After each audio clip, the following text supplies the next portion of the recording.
Chapter 801. Bullfighting Performance. This would be the day the Romans would remember for many years to come. Not only did they get to enjoy a grand gladiatorial show to celebrate the enthronement of the new emperor of the empire, but they even got to witness an authentic Western cowboy bullfighting show in the Amphitheatrum Flavium for the first time. This might not be rare entertainment for the later generations. After all, the golden age of Western pop culture had subsided in the 21st century. However, in the 2nd century AD, watching the bullfighting performance was as shocking as witnessing a Quidditch game or coming across a wild Pikachu in a park. This was especially true after seeing Zhongheng dangerously evading the attacks from the bison again and again. Zhongheng even leaped into the air and rode on the bison in front of everyone. This scene had managed to capture everyone's heart. Almost every person at the stand was awestruck by Zhongheng's performance, as if an invisible hand was manipulating the audience's emotions in the stands. Sometimes, they were amazed by what they saw, and sometimes, they are worried about Zhongheng. And then sometimes they overjoyed. And Commodus was one of them. Mark Roos, however, was the one that worried Zhongheng the most. As Zhongheng and the gladiator school owner, he had been in this business for quite some time and had seen thousands of gladiators, but none of them could compare to Zhongheng. The thing this Asian man could do had way exceeded his imagination. In less than a day, he provoked Sartanilos, his rival, for no reason. It caused Mark Roos a tremendous headache. Then, after half a day, Zhongheng put down his identity as a gladiator and asked to fight with a bison. Mark Roos almost collapsed and was on the verge of yelling at Zhongheng. "Can't you win the damn championship without causing any troubles? Why do you have to initiate so many unnecessary things? What good will it do to you?" Zhongheng was his most valuable asset right now. And Mark Roos realized that he cherished Zhongheng more than his wife and daughter. But Zhongheng did not seem to appreciate it at all. He repeatedly challenged Mark Roos's bottom line, causing him to lose the confidence he had when he talked to Gabby. He began to realize that no one, not just him, could ever control people like Zhongheng. Even Commodus himself would also find it extremely difficult to tame this beast. And his face was darkened now. However, Mark Roos still had to rely on Zhongheng to win the championship for him. Once Zhongheng won the championship, he would inevitably become more and more out of his control, which worried Mark Roos. After several rounds of fights with the bison, Zhongheng gradually figured out the beast's battle pattern. And at the same time, he figured that the audience should now be satisfied by what they had seen. So he prepared himself to end this battle. With Zhongheng's current speed and strength, all those risks that he just took were actually unnecessary. Or perhaps it should be said that it was thanks to his existing skills that allowed him to make the whole performance look so thrilling without threatening his life substantially. It was like a play made deliberately in a movie, its purpose to stimulate the audience and deeply satisfy them. And the method Zhongheng used to end the battle would be dramatic as well. When the bison charged towards him again, he jumped on the back of the bovine, causing it to keep flailing its hind legs. It was doing everything possible to flick Zhongheng off its back. When all conventional methods failed, it rushed towards the edge of the arena again. But this time, it failed to get what it wanted. When the side of its body collided with the big net, Zhongheng had already moved to the other side of its body and was firmly holding onto its fur to prevent himself from falling. And there was a burst of applause from the stands. When the bison ran back to the center of the arena, Zhongheng freed his hands to put the rope on the bison's head. The more the bison struggled, the tighter the rope was. And the rope almost strangled it. After running a while, the bison's gasping became louder and louder. Although it was not willing to give up, it had to surrender eventually in order to survive. Zhongheng then loosened the ropes a little. However, the bison broke out again, moved even more violently, trying to throw the nasty human off its back. Fortunately, Zhongheng had experience dealing with this kind of violent creature. Hence, he was more than ready when he saw that the bison was about to run wild. After another round of fierce wrestling, the bison knelt down again. This time, it could not fight back anymore, and it had to keep on kneeling on the ground because Zhongheng used a rope to tie its legs. In the end, the bison had no second option other than surrender. And when Zhongheng got down from the back of the bison, he received the biggest cheer since the completion of Amphitheatrum Flavium. Every single audience, including Commodus, stood up. The cheering sound flooded the entire arena to the extent that no one except Queen Christina could hear what Commodus was talking about. Sprinkles of flowers and copper coins rained down from the stands. This exhilarating, novelty bullfighting performance would definitely become the most popular topic of discussion in Rome for some time to come. And those who had the honor to witness this fight would be revered. This trip was worth it. Because of this performance, a new form of entertainment would emerge in a future Rome. And that was bare-handed bullfighting. However, without professional training, many brave slave bullfighters would be killed by bison. It would also turn out to be the performance with the highest mortality rate.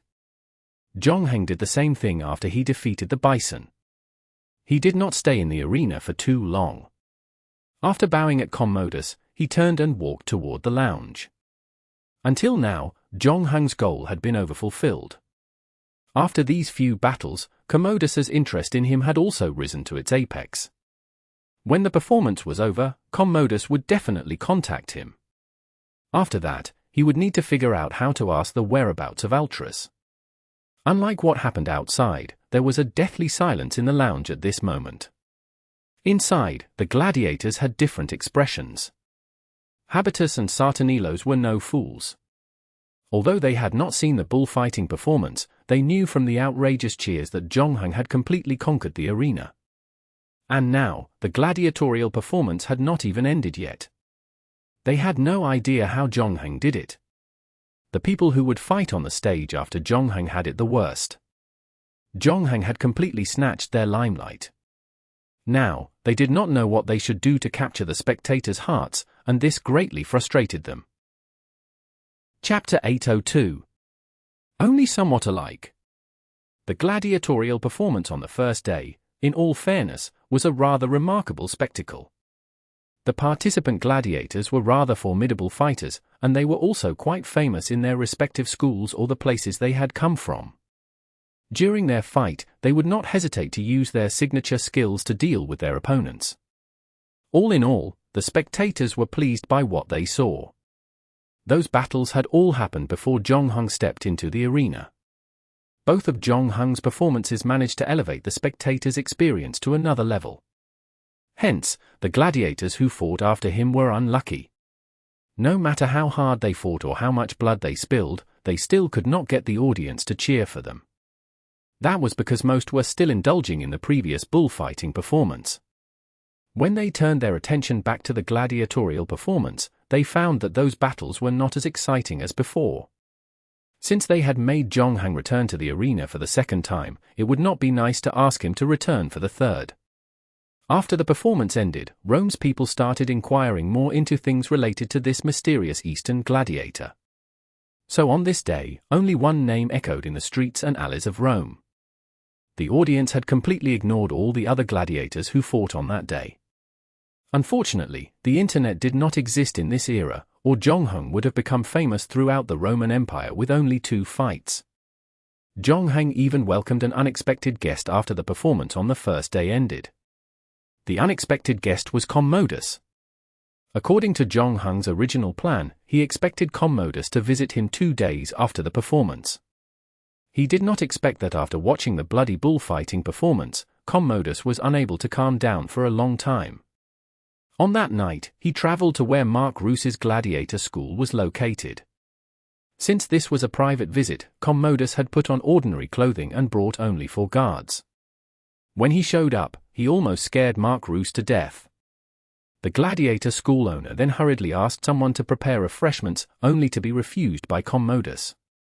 Commodus then rubbed his hands in glee. "I'm here to find Zhongheng." "Is he here?" "Of course." "I will send someone to summon him, Your Majesty," replied Mark Roos respectfully. No, I'm a guest. I should go and find him. You can look for someone to lead me to his residence. I want to chat with him alone." About that, Mark Roos was stunned when he heard what Commodus said. The thing he dreaded most had happened. Zhongheng had now captured Commodus's attention and interest. Controlling him from now would be extremely hard, to say the least. Mark Roos was still in the gladiator school and had not returned home. He came to see Zhongheng take advantage of the fact that he had not gained the Emperor's full attention by winning the championship, and he wanted to find a way to bring him under his control again. For now, Mark Roos was not going to treat Zhongheng as his personal cash cow. As long as Zhongheng was willing to work for him for 3 years, he was willing to return his freedom to him. There was no second option. Although it was a painful decision to make, Mark Roos had to admit that after repeated evaluations, this might be the best one at this moment. On Zhongheng's side, he was not worried that Zhongheng might reject his offer because he was still the master of Zhongheng. He was the one that controlled Zhongheng's life and death. Even Commodus could not say no to this. If things went south and insisted on killing Zhongheng, the judge would still rule that he did nothing wrong even if this case was brought to Basilica Julia. Although this was legally right, it did not mean that Mark Roos would dare to offend Commodus, the Emperor of the Roman Empire. Both were on a different level altogether.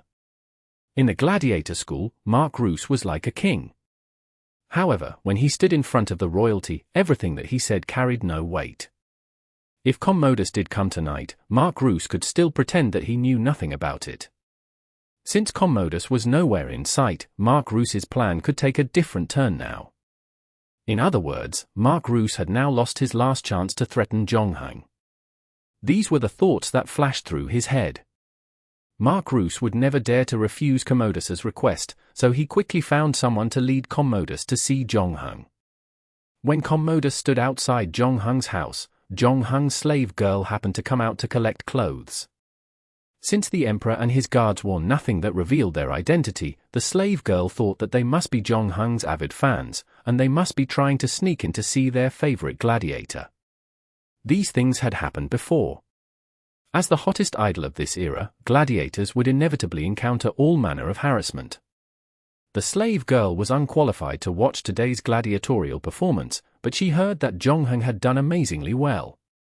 While she felt proud of him, she also felt the burden on her shoulders becoming heavier. The time she lived with Zhongheng was also her happiest. Born in Rome, her family was not wealthy, but they were not considered poor as well. However, the good times did not last long. Her father committed a crime not long after she was born. When he passed on, and his wife and daughter were sold as slaves. She never thought her life was miserable, though. Maybe she was too young to feel the pain caused by the significant change. She had been a slave since she became a little more mature, which was why she could accept her current circumstance easily.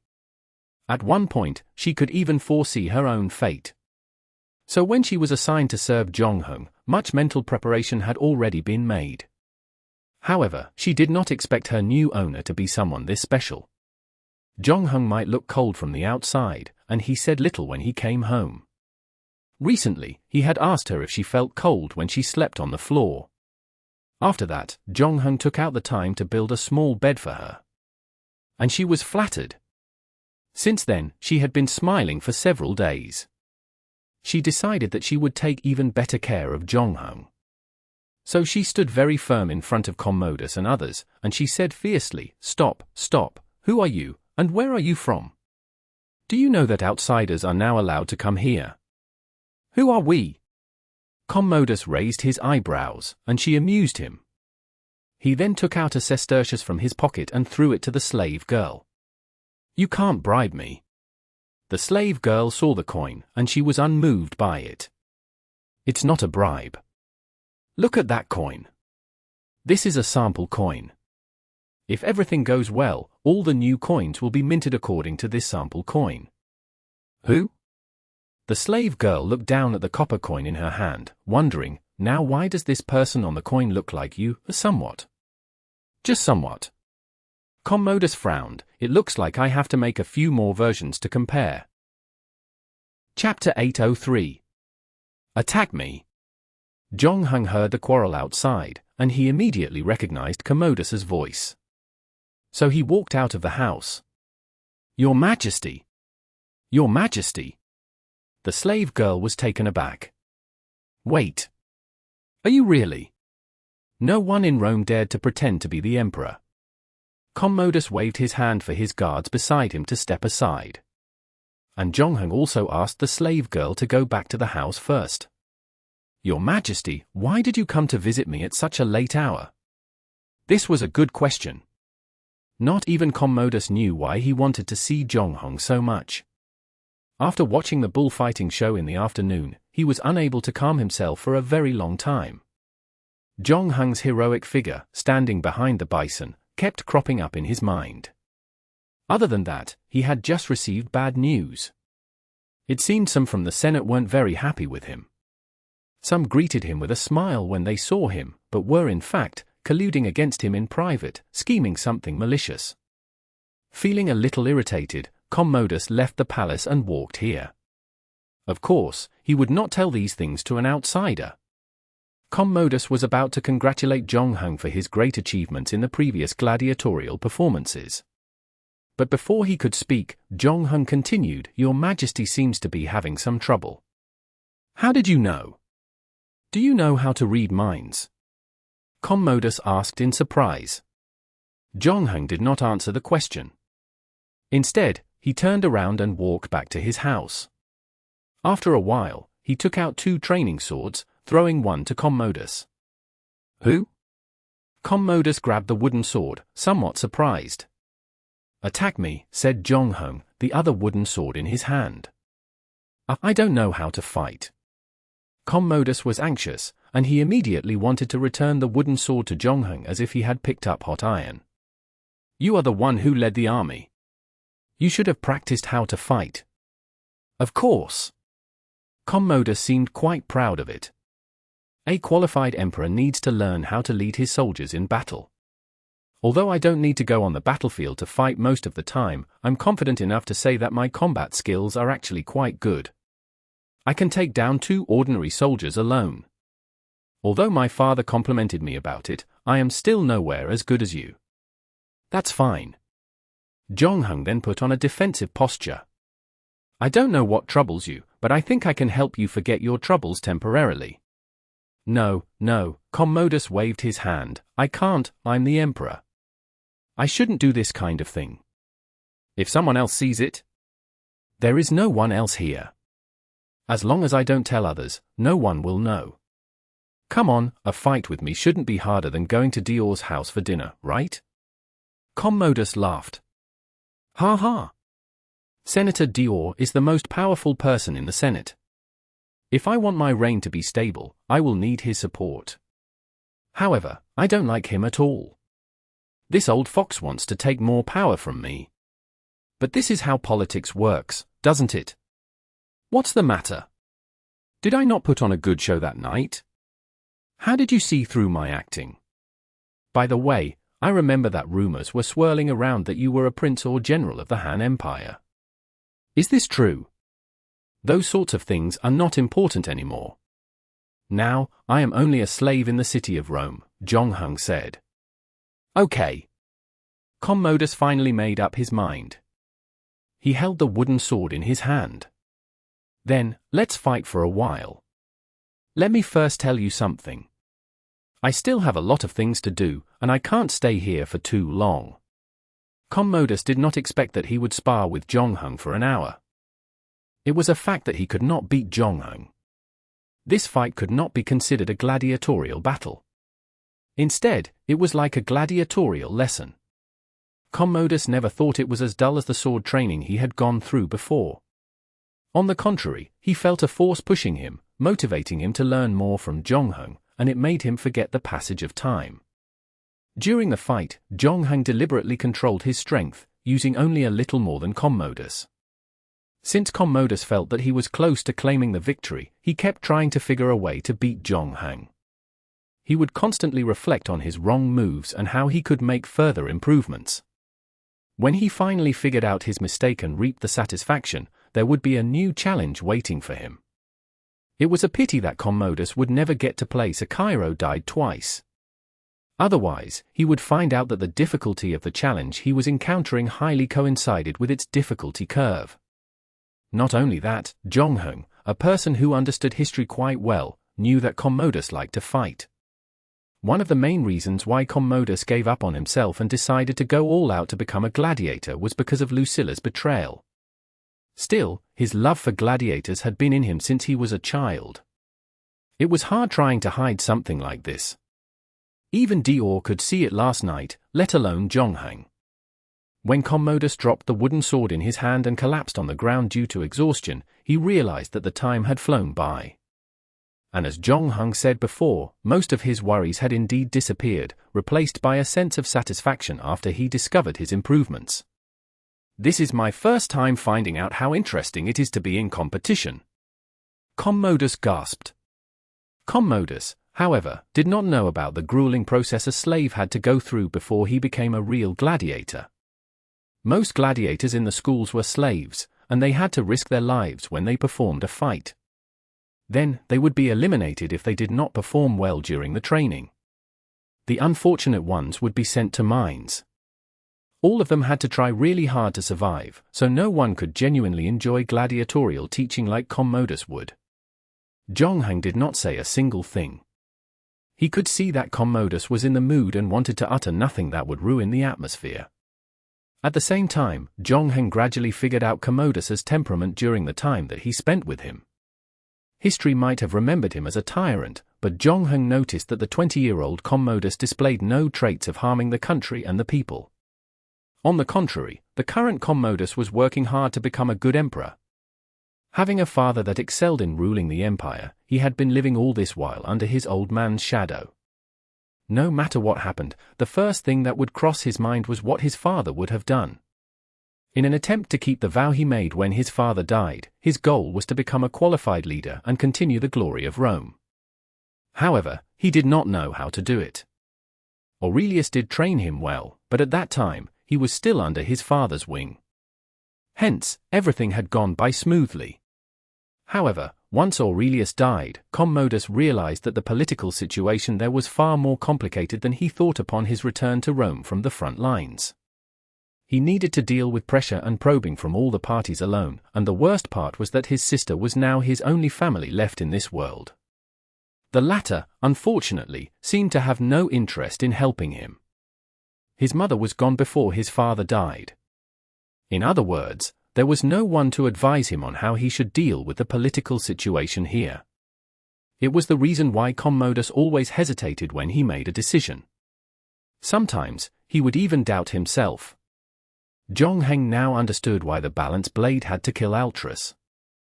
Under this circumstance, the advisors and friends around Commodus had a great influence on him. Zhongheng did not believe in the oracle at all.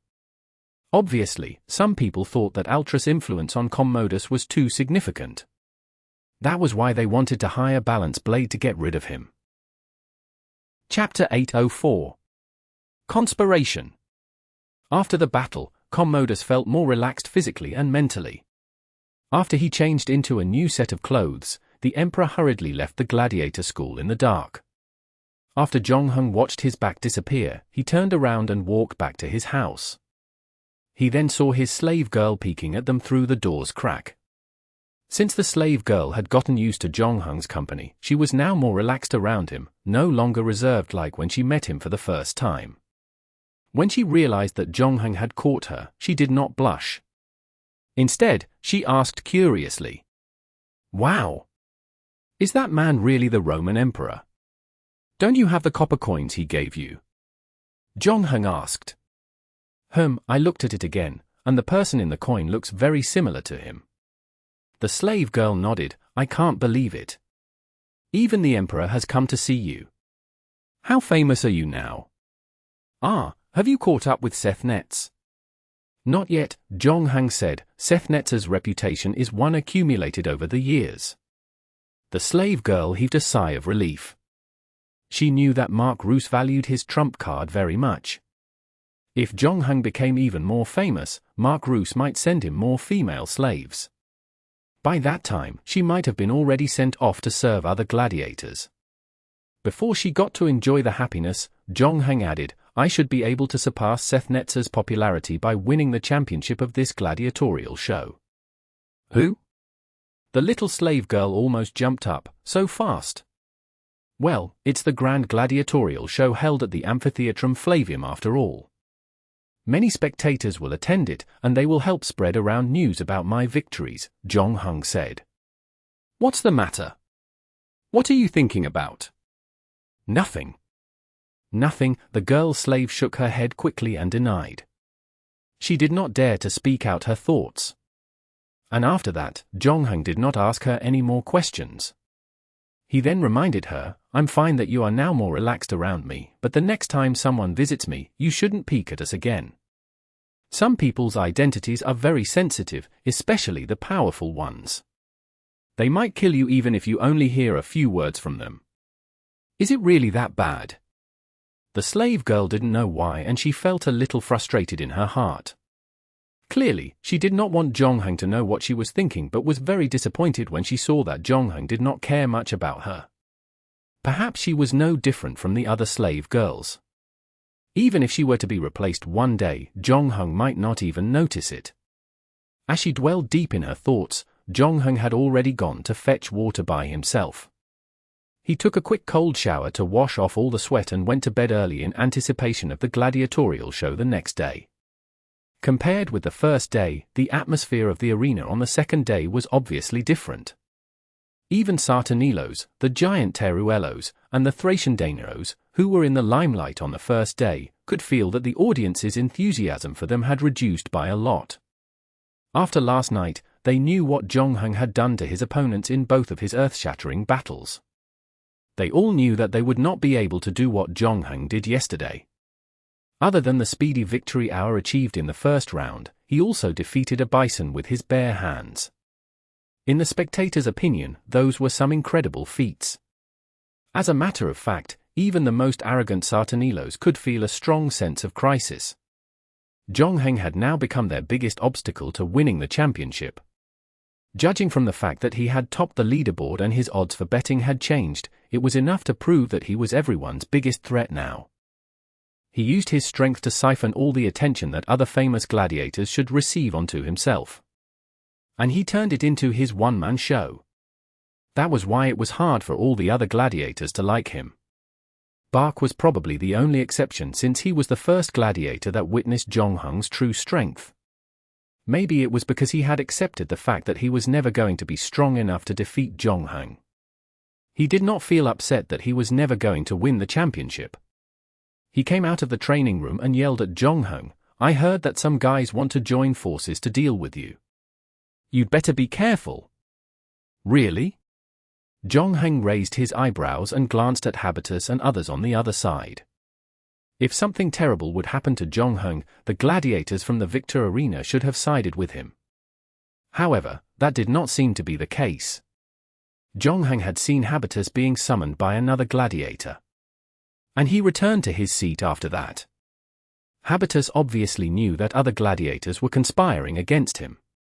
However, since he did not remind Zhong Heng about it as he did for Bark, he was very likely involved in it. Zhong Heng was not too bothered by it. Sometimes, it was hard to make everything go his way.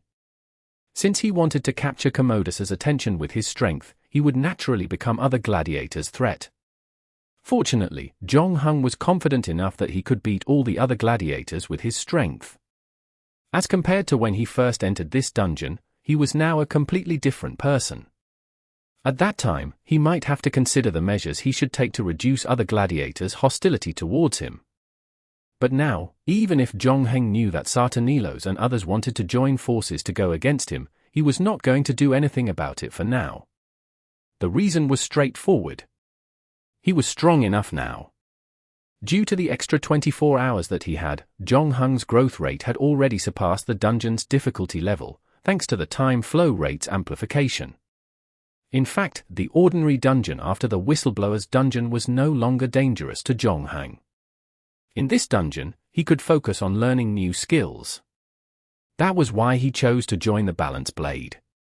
Zhong Heng certainly knew the risks of becoming an assassin. But after weighing the risks, he decided to take this risk. This was due to his confidence in his own strength. The final mixed fight was limited by the rules that the gladiators could only do one-on-one battle. However, it did not affect Zhong Heng. With his LV for swordsmanship and the newly learned assassin's footsteps, Zhongheng did not think anyone was strong enough to defeat him. This was evident in the gladiatorial performance on the second day. Zhongheng won both of the battles fast and clean. No matter what strategy his opponent adopted, Zhongheng still could bring despair to his opponents with his 2 Persian swords. The moment he stepped foot on the arena, every single audience would shout his name rhythmically. And the pressure that he brought to his opponent was immense. The gladiators who earned the right to fight in this arena were star gladiators from their respective gladiator schools. They were used to the audience cheered for them. It was rare for them to see themselves as villains. And the worst part was there was nothing they could do about it. Chapter 805. Peacemaker. The gladiatorial performance on the second day ended peacefully. No drama or unexpected incidents happened during the fight. All the powerful gladiators that everyone had high hopes for had entered the final list for the third day of the performance. However, 10 unexpected gladiators had also entered the list, differing from everyone's predictions before the performance. Among them, the gladiators from various gladiator schools in the city occupied most of the positions. As for the schools outside the city, save for Terra Fellows, the talented giant, only a dozen of their gladiators made it to the final battle list. This was not the outcome the gladiators from outside the city expected. Just like the unlucky gladiator who provoked Sartanilos had said, the gladiators outside the city had to go on a tour to perform and challenge the other gladiators all the time.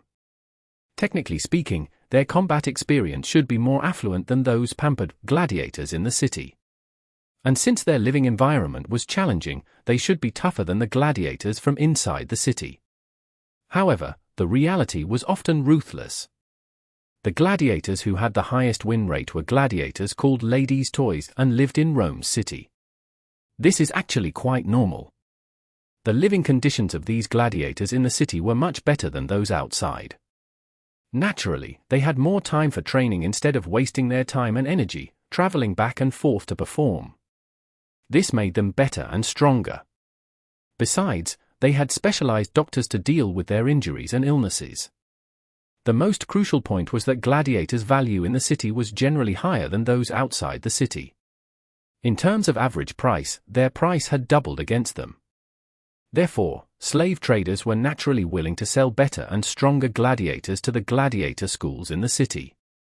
Some gladiators from outside the city were even sold to the city's gladiator schools at a high price after becoming famous. In contrast, the gladiators' combat experience from outside the city was not enough to close the gap between them and the gladiators from inside the city. Therefore, this outcome was something that everyone expected. After the performance, Zhongheng took the school's donkey cart back to his residence as usual. He had deliberately chosen a later time to return home because he wanted to wait for most of the audience to leave the arena first. By doing that, he could avoid the harassment of some extreme admirers. Habitus, Bark, and others were also with him. By the end of the second day, only 4 gladiators were left fighting for the victor arena. They were Zhongheng, Bark, Habitus, and a veteran gladiator called Merkazan. Although everyone was from the same gladiator school, there was not much conversation between them as they made their way home. Perhaps they knew that they would fight against each other tomorrow. Hence, the atmosphere was a little quiet. After a while, Zhongheng did not expect Habitus to speak first. Sartanilos and Daneros were discussing how to deal with you. Bark sneered, "Is it a bit late to build a relationship? Everyone knows about this matter now." "But you guys don't know what Sartanilos's and Danis's plans are," Habitus said. "Oh." Zhongheng leaned back and readied himself to listen to what Habitus had to say. "I know you don't like me, and honestly, I don't like you either." Habitus looked into Bark's eyes. "If I have a chance, I want to punch your stupid, arrogant face," and you, Habitus looked at Zhongheng again. "You think you are better than everyone. You look down on us. All of us are from the same school, but Victor Arena's attendance rate would definitely increase if you win the championship. Although I don't want to admit it, it will actually do me a lot of good if there is more audience. So I pretended to become a part of Sartanilos's plan, just to see what sort of plan they had for you," Habitus said. They plan to mix some herbal medicine that can weaken your body, and they're going to put it in your lunch at noon tomorrow secretly. There is such an herb. Bark was a little surprised when he heard what Habitus said. This is Rome, not the poor place a barbarian like you comes from. There are so many things you haven't seen and heard before, sneered Habitus. Bark was furious when he heard what Habitus said. We barbarians who crawl out of our poor villages do not use dirty tricks on our opponents. A victory like this is meaningless. Habitus did not take it seriously. If you have been a gladiator long enough and have experienced enough battles, you will know that staying alive is the most important thing. And the best way to survive is always to win. No wonder I don't like you when I see you. Although you are quite powerful, you disgust me, Bark spat. You better keep your mouth clean, Habitus's face darkened. Otherwise, you better pray that you will not fight me tomorrow. Oh, I have been waiting for a long time to repay the grudge that we had when we met for the first time. Bark stood up from his seat without fear. Another gladiator named Murkazan saw that the situation was deteriorating and decided to be the peacemaker. He stood up to stand in front of Bark and Habitus and said, "Okay. Everyone, stop arguing, calm down. If you have any grievances, you can resolve them at the arena tomorrow." Bark snorted. Just when he was about to sit down, Murkazan took a dagger out of nowhere and stabbed it into Bark's chest. "This has nothing to do with you. You better don't move," Murkazan warned. When Murkazan stabbed Bark, Habitus also took out a small razor and rushed to Jonghung on the other side. All of this happened in a split second. Just a moment ago, Habitus confessed that he had pretended to partner up with Sartanilos and the others to find out how he planned to deal with Jonghung. And in the next moment, he attacked Jonghung without any warning. He and Murkazan had planned this attack earlier. One of them would control Bark, while the other attacked the defenseless Jonghung. When Habitus looked into Jonghung's eyes, he had a bad feeling because he saw that Jonghung was not panicked. He was just looking at him calmly. Habitus immediately saw the light reflecting from the knife, and two of his fingers holding the razor blade fell on the ground. When blood started to gush out from the cut, Habitus began to feel the pain. He knew that Jonghung was an extremely powerful warrior. Initially, he planned to use his words to lower Jonghung's guard. After that, he would attack him when the Asian man no longer suspected him. However, he did not expect Jonghung to mount a counterattack with his lightning-speed swords. Chapter 806. You'd better be closing your eyes. In the blink of an eye, Habitus had lost 2 fingers. However, he decided to ignore the pain, gritted his teeth, and jumped off the donkey cart. When he landed, he could not stand firmly and almost fell into a puddle. After that, Jonghung decided not to go after Habitus because Bark was still in Murkazan's hands. The latter felt that the plan would fall apart soon, not expecting that Habitus would fail to kill Jonghung. Now that he was left alone and Habitus had escaped, he was stuck in a dilemma. He wanted to jump off the donkey cart too. However, Bark, now under his control, was glaring at him. Once he retrieved the knife in his hand, the latter would definitely pounce on him immediately. Not to mention that Jonghung was next to him. "Don't come near me, or I will kill him," Murkazan warned Jonghung. "I'm not even close to him." Jonghung slowly drew out another Persian sword as he spoke. Murkazan was speechless. He knew that Jonghung had a good gladiator friend and that his name was Vero. He did not participate in the gladiatorial show at the Amphitheatrum Flavium this time. Before Jonghung showed his true strength, the two had spent a lot of time together. Now, if the person in front of him was Vero, he might use him to threaten Jonghung. As for Bark, he had been spending most of his time with his Germanic allies. Jonghung and Bark did not have too many interactions except for their fight that night. When Murkazan came up with the plan with Habitus, he wanted to restrain Bark first, worried that Bark would be too stubborn to cooperate with them. Now that the plan had failed, Murkazan was stuck in an awkward circumstance. He couldn't let Bark go because he knew that Bark would definitely beat him up. If he held on to this posture, however, Jonghung would stab him with his Persian sword. Murkazan was so frustrated that he almost cried. But fortunately, Bark solved this problem for him afterward. When Murchison was distracted, Bark became violent suddenly, and he kicked Murchison's chest. The latter also subconsciously grasped the knife in his hand. As a result, Murchison fell backward, and at the same time, he was swinging the knife. Murchison managed to slash Bark's chest. Unfortunately, the knife did not penetrate deep into the flesh. Though it looked bloody, it did not hurt much. Bark could not be bothered by his wounds. He stood up and immediately rode on Murchison and began to teach the latter a lesson with his fist. An eye for an eye and blood for blood had always been Bark's way of living. However, he was stopped by Zhongheng after he landed a few punches on him. Bark frowned. Why? This guy has just joined forces with the bastard Habitus in plotting against you. Where is the rage that you had when you fought against the bison? Bring it out now. If you don't want to get your hands dirty, I can beat him up for you. I'm not saying you shouldn't beat him, but we have something more important to do now. Lift your head and look around, replied Zhongheng helplessly. Bark then raised his head, and he found out that the donkey cart had stopped at a random place. The driver had disappeared without a trace. Their current location was kind of remote. It seemed like they were located behind a few warehouses, and there are no other people nearby them. When Bark was about to ask Zhongheng what just happened, he saw a group of masked men charging at them from the small lane between the two warehouses. Bark rolled his eyes when he saw this. Do you think it's funny, Sartanilos? Do you really think that we can't recognize you just because your face is covered by cloth? The masked man in the lead smiled. It doesn't matter if you recognize me. I'm good as long as no passers-by can see my face. Bark was shocked when he heard this. You are shameless. You colluded with Habitus and brought us here, but Habitus was unable to do anything to us.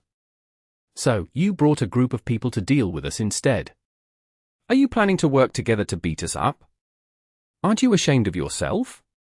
What's more, you are the most powerful gladiator in Rome after Sethnet's retired. Wrong. Saturnilos shook his head. You are wrong. I am no longer the most powerful gladiator in Rome. Although the final result has not been released yet, I know that all of us will eventually lose the battle. All the fame we accumulated over the past few years has now become the stepping stone for others. Now, everyone knows that the man beside you is the most powerful gladiator in Rome. So who are you trying to blame? No one asked you to be weaker than others. Bark sneered, and he looked at everyone around him. Other than Sartanilos, he recognized a few men that he was familiar with. Bark was secretly surprised by them, not expecting so many famous gladiators would be willing to put down their honor like Habitus. Most of them were renowned veteran gladiators. Now they were gathered here shamelessly to eliminate their opponents. We don't have a second way out. It's not right to ask us to sit back and wait. We have to do something about it before the bad things come to us. Sartanilos spread his hands. Other than that, you are wrong about one thing. We are not going to fight the two of you at the same time. Why? Are you trying to be a gentleman now?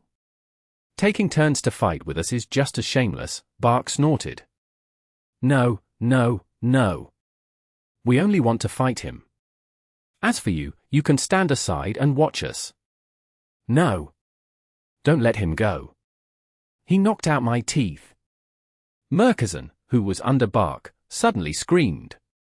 Bark then punched him again, and 2 more of his teeth fell out. Murchison suddenly became quiet again. What do you think? As far as I know, your relationship with him is very ordinary. Right now, the gap in strength is too wide. There is no need to make yourself suffer, Sartanilos continued. Yes. I'm different from the despicable human beings you guys are, Bark grinned. Besides, do I look like a fool to you? Since you are all determined to eliminate Zhongheng, I don't think you guys will keep me alive after you deal with him. Sartanilos laughed. Habitus was right. You just look stupid, but you are not easy to deceive. It seems like I'll have to go all out this time. Come on. Bark picked up his weapon and shield as he spoke and jumped off the donkey cart.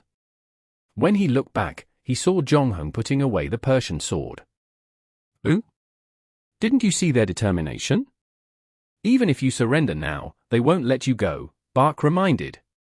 "I didn't want to surrender, but there is no need to fight face to face," Jongheng said. "Are you scared?" Bark asked rhetorically. "Kind of. I'm not worried about myself. If a fight breaks out, I'm afraid I wouldn't be diverting my attention to you. I am worried that you will be killed by one of them. Besides, these people are still useful to me. What he said before is true. I need them to be my stepping stones and use their honor and fame that they have accumulated to send me to the top. The last big show has not started yet. I can't kill all of them right now." "Are you going to act so arrogantly before you die?" Sartanilo sneered. "Look at your surroundings. There is no way for you to leave this place now. You have to kill us all if you want to leave this place safely. But the question is, will you be able to do it?" Before he could even finish, Jongheng replied to him, "Who says there is no way out?" While Jongheng was talking, the shadow from a pair of enormous wings appeared on the wall behind him. And it was slowly spreading out. "You'd better close your eyes later," Jongheng said to Bark, who was still confused by the current circumstance. Chapter 807. God's Incarnation. Sartanilo's smile gradually solidified at the corners of his mouth. The worship of gods was widespread in the city of Rome. There were temples and believers everywhere.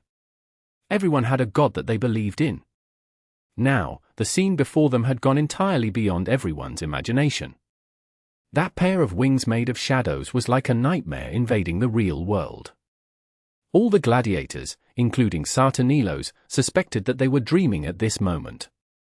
However, no matter how they slapped their cheeks, they could not wake up from this nightmare. They could only watch the shadow wings spread out. At the same time, they thought they saw a shadow feather falling from the sky. Their mouths were wide open, and they had a look of shock on them. Jongheng did not stay in the same place for too long. He did not forget that the pair of wings behind him could only be activated for 12 seconds every day. So the next moment he quickly grabbed Bark with him. Bark felt that he was getting lighter, and eventually, his feet were lifted off the ground. At the same time, his body was rose to the sky. Even though Jongheng had reminded him about it before this, Bark could not help but let out a strange yelp. The fearless Germanic began to struggle in horror. There were no airplanes or hot air balloons in this era. Except for the unlucky ones that had to play Icarus, getting launched into the sky and falling to their death, no one had ever experienced flight. Bark had been living on the island since he was born into this world. When he felt that he was lifted into the sky, a great sense of insecurity rushed into his heart. It was then that Jongheng learned that Bark was afraid of flying. Judging by his current reactions, it seemed like he would rather fight Sartanilos and others, desperately not wanting to leave his beloved land. In the end, Jongheng had to speak up, "Stay put. I will let you go once we reach a safe place." Jongheng did not know if his advice actually worked on Bark or because the two were already quite high above the ground. Bark had finally stopped kicking and calmed down. However, his body seemed very stiff at the moment. Bark's hands clung to Jongheng's arms tightly. Jongheng took Bark and flew over the two warehouses. He then found a spot with no one there and landed on the ground. After the previous practice, he was now more and more comfortable with the controls of the pair of shadow wings behind him. Before he accepted this quest, he did practice flying while carrying some heavy stuff. This pair of weightless shadow wings seemed to be quite good at bearing heavy loads. Jongheng could carry about 250 kilograms of weight when he took off, which was the weight of almost 2 ordinary people. And that was the limit. Besides, too much weight would affect his flying speed and maneuverability. Take this incident as an example. If people on the ground started to throw weapons at him, Jongheng would be forced to use Bark as a shield. Fortunately, Sartanilos and the others seemed to be completely terrified and stupefied. There they stood motionless, watching the two flying over their heads. And as soon as they landed, Bark immediately ran to the wall and started to vomit. "I didn't expect you to react like this. We didn't even fly for long." Zhongheng was stunned when Bark vomited. Since Bark was quite heavy, their airspeed was actually relatively low. And since there were no bumps along the way, Zhongheng immediately realized that this might not be physical discomfort but his fear of flying. And Bark had also unknowingly become the first person to suffer from flying in the 2nd century AD. All that aside, he was still a strong gladiator. After vomiting for a while, Bark got better, but the way he looked at Zhongheng had changed. It was a look mixed with fear and reverence. Are you? Which god incarnate are you? Are you Mars, the god of war? Or Pluto? Or Hades? Wait! You wouldn't happen to be the king of all gods, Jupiter, right? Zhongheng was not at all surprised that Bark would ask such a question. After all, there were many incarnations of gods in ancient Greece and ancient Rome. Their history and mythology were mixed, explaining why the scene just now had shocked Sartanilos and others so much. Besides telling others that they witnessed a god incarnate, they could find no other explanation to explain what they had just seen. This was also the reason why they did dare to go after them until now. They dared to unite and go against a mighty foreign gladiator, but they would never dare to go against a god. Zhongheng did not answer Bark's questions. Sometimes, leaving questions unanswered would make the person more credible and deadly. In the end, Zhongheng just signaled Bark to keep things to himself. Not long after landing, the time limit of 12 seconds had passed. And Zhongheng's shadow wings retracted, and his body had returned to normal. However, after experiencing flying through the clouds and fog, Bark was convinced that Zhongheng had to be the incarnation of a certain god. And now, Bark had found a perfect excuse of why he could not beat Zhongheng in the first place. You are a god. It is no wonder I couldn't defeat you. Hold up, no one in this world can defeat you. Bark suddenly realized this cold hard fact, and he quickly, oh, sorry. I forgot about it. I can swear that I will never reveal your true identity in front of others. Actually, it doesn't matter. Today, other than you and our enemies, no one else saw me using my supernatural powers, Zhongheng said. Anyway, every gladiator has their legendary tale. I guess I can count this one in. This was also the reason why Zhongheng did not mind using his trump cards here. Even if Sartanilos and the others were stupid enough to tell others about it, most people would only think they were making excuses for their incompetence. Zhongheng figured that he had put the fear of God into them. Still, Zhongheng could not guarantee that they would not tell others about it. After that, Zhongheng and Bark brazenly returned to the street. No suspicious men came to attack or follow them. The two returned to their residences with no hiccups. The other gladiators in the gladiator school told Zhongheng that Habitus had also gone home, and he asked someone to inform the school that he would travel to the arena by himself tomorrow. Bark sneered when he heard those words. This guy still dares to show up tomorrow? There is nothing he can do if he doesn't show up. The contract he made with the school has not been fulfilled, and he can't leave, Zhongheng said, but tomorrow, he will be in big trouble. I've cut off 2 of his fingers. It should affect him greatly. After all, it is impossible for him to hold a weapon tight with only 3 fingers, replied Zhongheng casually. Chapter 808. The Final Battle. Being one of the gladiators from outside of Rome city, Terufalos had naturally been discriminated against by the gladiators native to the city. Sartanilos, however, valued his strength a lot, and he even sent someone to convince him to join his plan.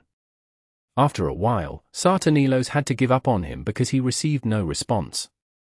Hence, Terufalos did not participate in the assassination last night. When Terufalos walked into the lounge in the early hours of the morning, he was shocked by the weird atmosphere. The atmosphere in the lounge had always been hostile. Ultimately, he knew that Sartanilos had been recruiting other gladiators to work on eliminating Zhongheng. As usual, Zhongheng calmly entered the lounge. If it were a day before, they would not have hesitated to draw their swords and fight each other. Terufalos could feel the tension in the atmosphere. But today, the tense atmosphere was gone. Terufalos was a little baffled. When he looked at Sartanilos, he saw that the latter was disappointed and nervous about something. He looked like a rookie that was about to enter the arena for the first time. From time to time, he would move around and touch the things around him. What the hell is going on? Perilous frowned. After the previous rounds of elimination, the only players left were the masterful elite gladiators. The climax of this gladiatorial show was about to happen soon. Trump cards of the respective arenas would fight against each other. Despite all that, it seemed Sartanilos was unprepared to fight his final battle. One could see that he was distracted. And he was not the only one who behaved like that. A few more gladiators acted as such, too, including champions like Daenerys and Aixois. They looked weak and appeared to have not slept well the night before. Jonghung, on the other hand, sat there all too calmly. Nothing appeared to have happened to him last night. To Perilous, this nothing less but a Herculean man. He had heard of Jonghung's glorious battle records, and other than fighting the bison empty-handed, he had managed to end his battle almost instantly. So far, no one had been able to make more than 10 moves against him. Being a renowned veteran gladiator, it made no sense to Perilous that Sartanilos could have lost the courage to fight with Jonghung. Yesterday, Sartanilos and others began distancing themselves from Jonghung because they were plotting against him. Now, Perilous could feel that they must be avoiding him because they were afraid of him. It was like the instinctive fear of a mouse meeting a cat. Among them, Bark looked the worst. He and Jonghung had come from the same arena, but he too sat far away from him. And his face looked so pale as if no blood flowed within his veins. At the same time, he kept placing his right hand in front of his chest. Perilous could not figure out what had happened between them. In just one night, almost every gladiator in the lounge had changed for the worse. Suddenly, someone ran into his back. Before Perilous could say anything about it, the person seemed frightened, and he kept on apologizing. When Perilous turned around, he saw the swollen nose on Murkazan. He then asked in surprise, "What's wrong with your face?" I fell. Murkazan insisted that what happened to him was an accident. Not only because he was afraid of Jonghung, but he also knew that if what they did yesterday was exposed, they would be severely punished by the authorities. Upon realizing that they were not strong enough to defeat their opponent, they decided to eliminate their opponents outside the arena. By doing that, it meant they were challenging the iron rule set by the show's organizer. And the organizer of this gladiatorial show was the Emperor of Rome. This problem would not be their concern if Jonghung were dead. Unfortunately, Jonghung was not dead. Whenever Murkazan thought of what happened last night, he wanted to cry. Initially, he wanted to work with other gladiators to eliminate their biggest threat in this show. However, not only did they fail to deal with the threat, they now thought that they had messed with a god. The incarnation of the gods in this world was an ancient legend. Other than the demigods, no human beings could apparently defeat such an entity. You fell down. Perilous' gaze was filled with suspicion. How many times did you have to fall before you knocked out half of your teeth? Murkazan was speechless and could only put on an embarrassing smile. Fortunately, this embarrassment did not last long. Soon, the crippled Slav, in charge of welcoming gladiators from various schools, walked in again. Get ready. After the Beastmaster's performance is over, all of you will fight your final battle. Perilous nodded. He then raised the trident in his hand. I'm ready to show you my strength, he proclaimed. Now that Jonghung was here, the other gladiators did not dare talk about claiming the championship. He was surprised that no one seemed affected by his positive spirit even after having said something encouraging and inspiring. Sartanilos and others were still half dead. Perilous started to wonder if they were weeping because their wives had died yesterday. However, no matter how unwilling Sartanilos and other gladiators were, they had no way of avoiding the final battle. Jonghung stood up from where he was sitting, and the time in the lounge paused for a second. After that, Jonghung picked up his 2 Persian swords. Everyone, see you in the arena. Bark, on the other side, grinned and put on his helmet. On the lift, the gladiators consciously left the middle position to Jonghung because they knew who the audience's focus would be on today. Zhongheng was probably the first gladiator who conquered the Amphitheatrum Flavium before the gladiatorial show was over. The position next to Zhongheng should have been reserved for Sartanilos, a promising candidate to win the championship himself. Other than Terufalos and Bark, who stood next to Zhongheng, Sartanilos, Dainaros, and others insisted on standing at the outermost area. And at the same time, they kept their eyes trained on Zhongheng's movements. They were so skittish to the point they seemed they would jump off an elevator to flee if Zhongheng made a mode on them. Although there were several lines of people between them and Zhongheng, they still looked anxious. Terufalos wanted to ask them if Zhongheng could suddenly fly to them after standing so far away from him. And the next moment, the elevator began to rise. The slaves pulled the winches, sending the day's protagonists from the gloomy underground to the arena.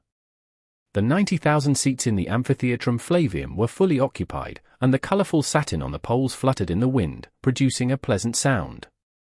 Throngs of people without tickets had also gathered outside the arena since early that morning, all there to witness the legend's birth for the first time. The entire city of Rome was empty on this day. Not even when Sethnetz was at his peak could bring out such a scene. And when the 72 gladiators finally appeared in the arena, the entire Amphitheatrum Flavium was flooded by the audience's cheers. Chapter 809. Damn, SuChapter A coincidence. The 3-day gladiatorial performance had finally entered its final stage.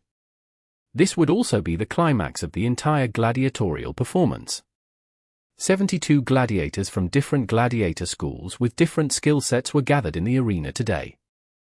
They would compete with each other until the final champion was determined. Unlike the previous 12-men brawl in the Victor Arena, there were more gladiators this time, and they were stronger. Instead of fighting in a team, they would have to fight one-on-one. The loser team would not be granted a second chance to fight again. In other words, any minor mistakes could cause the gladiator to be eliminated. The audience had been looking forward to this epic battle for a long time now. When the gladiators appeared on the stage, they screamed and cheered non-stop. At this time, Sartanilos and others finally came back to their senses, realizing that they were now standing on the highest pedestal of the gladiatorial performance. All of them represented their respective gladiator schools. After going through yesterday's horrifying events, they were now extremely fearful of Zhongheng. However, that did not mean that they would give up on the final battle. This performance was of paramount importance to all the gladiatorial schools. It would determine their rise and fall for the next few years or even exceeding 10 years. Therefore, the owners of the gladiator schools had given their gladiators a fight-or-die order. Other than asking them to fight for the championship, they had set a minimum goal for them as well. Sartanilos and other gladiators had not acquired their freedom. If they failed to achieve their goals, they would also face a lot of pressure. So, they could not give up now. After all, they were powerful and famous gladiators. Even if they could not beat Zhongheng, they still had the upper hand against other gladiators. Hence, they only needed to pay attention to avoid Zhongheng in the next battle. However, when the battle started, the audience in the stands was surprised to find out that the powerful gladiators they had high hopes on had failed to threaten Zhongheng's current position. Their performance was worse than what the spectators were expecting. Sartanilos and others were deeply affected by what they saw yesterday. The horrifying experience affected them physically and mentally. Compared with other gladiators that were fully prepared for today's battle, most of them were rejuvenated. However, Sartanilos and other gladiators who had attacked Zhongheng stayed up the whole night. And the lack of sleep had also weakened their mental state. Their reaction and cautiousness had deteriorated to varying degrees. Other than that, they were distracted by Zhongheng when they fought, worried that they might have to face him in their next battle. Thanks to that, they were unable to unleash their full potential. Still, the fear in their heart did not take away the skills that they had mastered. Under normal circumstances, they could control the rhythm of the battle. However, their opponents were not ordinary gladiators. These were the elites that survived the previous rounds of battles.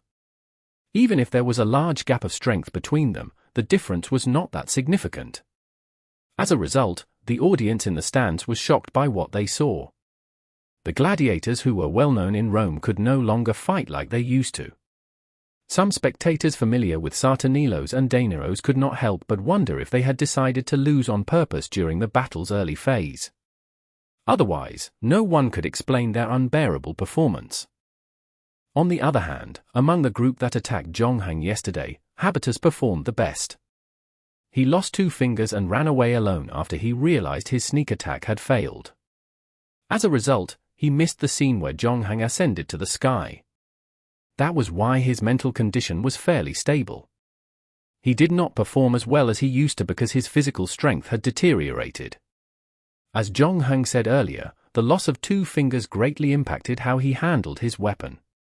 However, Habitus found a solution to overcome this problem. He switched to holding the sword in his left hand and holding the shield in his right hand. The hand with fewer fingers was holding a shield. With that, he did not need to perform too many complex movements with his right hand. Of course, he did not dare to use his shield to block his opponent's attack. He was worried that he might drop the shield if the opponent's attack was too powerful. Fortunately, he was a flexible gladiator. Not too long ago, he had learned some footwork from Dadatis, and even though he had not mastered it, it was enough to cope with the current battle. Eventually, he would gain the upper hand in his battle. Habitus did try his best to fight this time. Not want the reputation that he had accumulated over the years to be wasted, he gritted his teeth and exerted all his strength. He even changed some of his previous fighting styles by cutting down some skills to attract the audience's attention. He had to play safely in his first round of battle. After a while, he finally defeated his opponent successfully and claimed his first round of victory. Like others, Habitus was monitoring Zhonghang's movement closely as well. Seeing that Zhonghang was still quite a distance from him, Habitus hurriedly ended the battle and started the next. However, when he saw this second opponent, he was shocked. Bark grinned at him, showing his 2 rows of teeth. "Oh, isn't it a coincidence? It seems that the grievances between us can finally be solved." Habitus was only paying attention to Zhonghang earlier. He had completely forgotten about Bark. Paying attention to only one person was his limit. He did not have enough energy to pay attention to 2 people at the same time. Before the incident that happened yesterday, Habitus was afraid of fighting against Bark. Bark's disadvantage was that he was too young and inexperienced. Compared with Habitus, he had more experience in battling against other gladiators. And he was at least 70% confident that he could defeat Bark. But now, the circumstance had changed. 2 of his fingers were missing. Although both his left and right hands could still hold a sword to fight, his left hand was not as flexible as his right hand. Moreover, he barely won the previous tough fight just now. And it forced him to spend a lot of his energy to claim the victory. In contrast, Bark had an easy fight just now.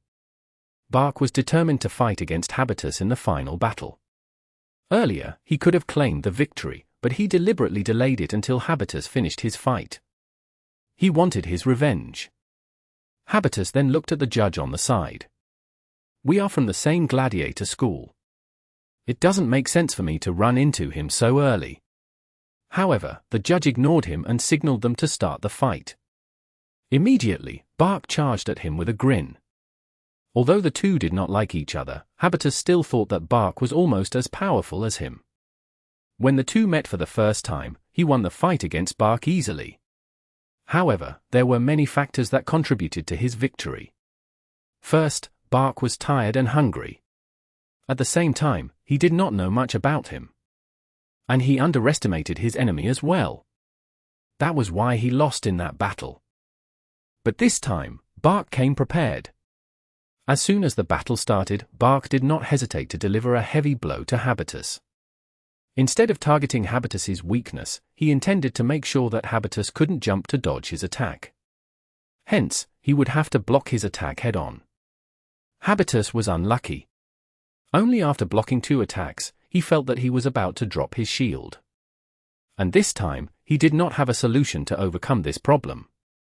So, Bark made use of this opportunity and continued to deal heavy damage to him. Bark's attacks were not fancy, nor could they be considered as combat skills. All he did was used all his strength to attack Habitus brutally. Chapter 8:10 Legend. In the end, Habitus did not manage to dodge Bark's attack. His 3 fingers could no longer hold the shield tightly, and Bark's brutal force sent it flying away. The thing that angered Habitus was that Bark had no intention to stop attacking him. Instead, he took a step closer and slashed his head with his sword. Habitus was helpless. For now, he had to temporarily give up the idea of dropping his weapon and surrendering. He used the sword in his left hand to block the attack, and at the same time, distanced himself from Bark. However, just when he thought he had finally earned a chance to surrender, Bark made a shameless move, utterly stunning Habitus. He saw Bark throwing his small round shield aside before charging at him violently with the sword in his hand. Habitus was now wholly overtaken by fear. He had to continue to fight because he was worried that the audience would want to execute him if he surrendered. At the same time, he lowered his voice and said to Bark, "Time to stop. I have already lost the battle. You can now take advantage of me to increase your reputation. All the reputation that I have accumulated so far now belongs to you." "Not enough," Bark said. "Damn, what else do you want from me? Do you want me to pay you? I've been a gladiator for so many years, and I have saved a lot of money. I can pay you if you let me surrender." No, I have no interest in your money. I just want to end your life," Bark replied with sincerity. "Are you King sick in the head?" Habitus could not help but yelled at last, "Don't forget that we are gladiators from the same gladiator school. What are you going to tell Mark Roos if you kill me? Why should I care about what a retarded middle-aged Roman thinks?" Bark asked. Habitus had almost run out of options to stay alive. So he could only lower his posture again and say, "Listen, we did not target you yesterday. You should know that. I just wanted to stop and prevent you from interfering in our business. As for the first time we met, Gabby asked me to beat you up to discipline you. You can see that there is actually no unsolvable enmity between us. It makes sense." Bark nodded. Habitus was about to turn his sorrow into joy, but the very next moment, he could feel a cold hard slash on his neck. Bark made sure that he slashed him fast enough. When he nodded just now, Habitus put down his guard for a brief moment. That was all it took for his throat to be slit. The latter knelt on the ground and desperately pressed his bloody neck. His eyes were filled with horror and confusion. "There is nothing complicated about it. I'm just unhappy with you," Bark grinned. "Since we are from the same school, I don't want to see you wandering in front of me again." Habitus seemed to try to coax out a reply, but he could now no longer speak. Just as Bark and Habitus fought fiercely, Zhongheng had already defeated 3 opponents. His performance was similar to what the audience had expected. As always, he was invincible, and he achieved flawless victory in every battle. No matter who the opponent was, they could not make more than 10 moves against Zhongheng. In fact, Zhongheng spent most of his time waiting for his next opponent to appear. However, when he saw his 4th opponent, the audience was left in a huge shock. For the first time, some of them started to worry for him. That was because his next opponent was an archer gladiator. There was no limitation to the type of gladiators in this performance. Hence, some overpowered gladiator professions were also mixed in this final battle. An archer gladiators was one of them. The archer gladiator's circumstance was quite unique here. If their opponents were gladiators that wore heavy armor, they would surely lose the battle. However, if they faced light-armored gladiators, they would turn into the merciless death that reaped their souls. Unfortunately, Zhongheng was the kind of gladiator that wore light armor. And the worst part was he did not even have a shield with him. Other than that, he had also left his helmet in the lounge. In other words, he did not have a single piece of defensive equipment on him. After analyzing his opponent, the archer gladiator opposite him had his hopes relit. And he was extremely excited about it. He knew that the gladiator that stood in front of him was the main attraction of the entire performance. If he could kill Zhongheng here, he would undoubtedly become famous. Even if he failed to win this show's championship, he would still become famous throughout the entire Rome. Even if he could not become a legend, it was not too shabby to become a legend's Terminator. So when the judge signaled them to start the battle, he instantly drew an arrow and put it on the bowstring. But his opponent Zhongheng, like the previous few battles, made no special preparations. All he did was charge at his opponent. The archer gladiator could not believe what he was seeing. Why was there such a stupid person in this world now? Even though there was a high chance that he would claim the victory, the archer gladiator still decided to be patient and did not fire the arrow until Zhongheng got closer. When Zhongheng was 10 steps away from him, the archer gladiator knew that there was no way that he would miss the target. So, he fired the arrow at Zhongheng. At the same time, Zhongheng began to make his move as well. Since he possessed LV2 archery skills himself, he could roughly judge where the arrow would land from the way his opponent fired. Ultimately, he still relied on his LV for swordsmanship. Zhongheng did not even stop moving. All he did was swing his swords randomly. And the next moment, his sword slashed the flying arrow with pinpoint accuracy. The audience heard a loud bang, and they saw Zhongheng's sword deflecting the oncoming arrow. On the other hand, the archer gladiator was left in complete bewilderment. He was wondering how that happened. He did not take his last opportunity to shoot another arrow. All he did was stood there with an empty mind. It looked like he had given up on fighting back. This was probably the deadliest mistake made by a gladiator since the start of this final battle. There was not a single audience who blamed him for giving up fighting back. That was because all the audience who saw this scene were left in shock without exception. It was not until Zhongheng rushed in front of the archer gladiator and placed his Persian sword in front of the latter's neck. He then realized that he had been eliminated. As compared to his defeat, the scene where Zhongheng deflected his arrow had a bigger impact on him. It even destroyed his confidence and common sense. And this scene further fortified the beliefs of Sartanilos and the others. The Oriental man in front of them must be the incarnation of some god. Otherwise, there was no way to explain his outrageous strength. While thinking about it, Sartanilos and the others, who had lost the will to fight, deteriorated even further. They had now almost lost to the ordinary opponents in front of them. Chapter 8:11. Exciting performance. Zhongheng took a relatively long rest after he eliminated the archer gladiator. After the rest of the gladiators watched him perform the magical move against the gladiator archer, all their hopes were shattered. And none of them wanted to become his opponent. In the end, the giant, Perilous, decided to stand up. He was a heavy-armored gladiator.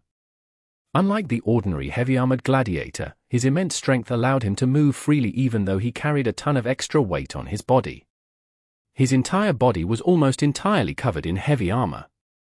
Besides, he was also holding a tower shield. He looked exactly like a moving fortress. Other than Zhongheng, he was also one of the best performers in the arena. He had already killed 2 opponents, and he was unstoppable. However, in the next battle, he knew that he was about to face the biggest challenge of his gladiator career. Perilous' expressions turned solemn. Though he took the looks of a lumbering giant, he was certainly not dumb, and he knew exactly how powerful his opponent was. That being said, he did not think that there was no chance to defeat his next opponent. The audience in the stands also began to get excited at this time. Since Sartanilos and others were not performing well, Perilous was probably the first heavyweight opponent Zhongheng encountered. All the spectators looked forward to their battle, expecting some dramatic fight to take place. Perilous did not rush to attack his opponent as usual. He put on a defensive posture and said at the same time, "What have you done to Sartanilos and other gladiators? Why do they look so lifeless?" "I did nothing to them," Zhongheng said truthfully. "I had always thought that the truly terrifying thing is never the thing that brings fear, but the person's expectation of fear. This expectation will magnify the fear by hundreds or even thousands of times." Perilous might have actually understood what Zhongheng was talking about, but he did not bother to dwell on this question. He squatted down and hid his body completely behind the shield, leaving only half of his head with helmet exposed. "Come on. Whether I win or lose in this battle, my trip to Rome will not be in vain as long as I get to fight with you." Zhongheng had always been very polite to whoever was polite to him. So, he replied, "The observation hole on your helmet is too big. My sword can pierce it, but rest assured that I won't be attacking your eyes. That's it. Other than that, your turning speed is too slow. So, I will focus on your back, especially the gap between your helmet and armor. You'd better be prepared." Terufalos was left in shock when he heard what Zhongheng said. He had participated in many battles and had never encountered anyone who told his opponents about their battle plan. It made Terufalos wonder if Zhongheng was playing psychological games. Before he had time to think about it, Zhongheng had already rushed towards him. Immediately, Terufalos put up his defense. He found out that Zhongheng did not use his speed and agility to go behind him, as he had said, but instead, charged towards his front. Was this going to be a head-on fight? Terufalos could not figure out what Zhongheng was trying to do. His combat skills, agility, speed, and balance were all better than his. The only attribute that he had the advantage of was his strength. He could not understand why Zhongheng would use his weakness to go against his forte. Could it be that the Easterner in front of him was purely arrogant? Although his heart was full of doubts, Terufalos was ready to take on Zhongheng's attack. With his other hand gripping his weapon tightly, he leaned his shoulders forward and braced himself for the impact. He was going to attack Zhongheng once Zhongheng lost his balance. Terufalos knew that he had a very short window to attack Zhongheng. As long as he could seize this opportunity, however, he might take the initiative in the next round. The next second, he felt that the weight of his shield increased. Instead of attacking him, Zhongheng jumped up from the ground, stepped on the edge of his shield, leaped over his head, and swung his Persian swords at Terufalos. Zhongheng's bold change caught Terufalos completely off guard. By the time Terufalos realized what was going on, Zhongheng was already behind him. Immediately, Terufalos's heart sank.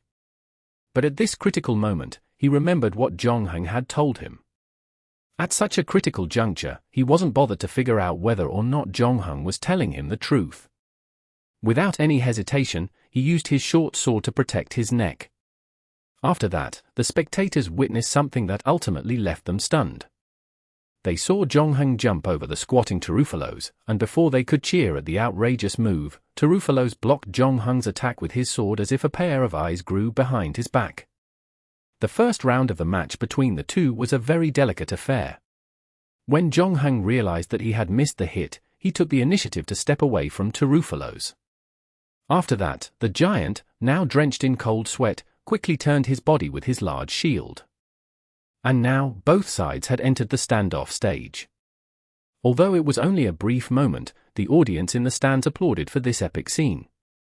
The emperor and the other powerful people did not hesitate to express their appreciation for the smooth battle that they witnessed.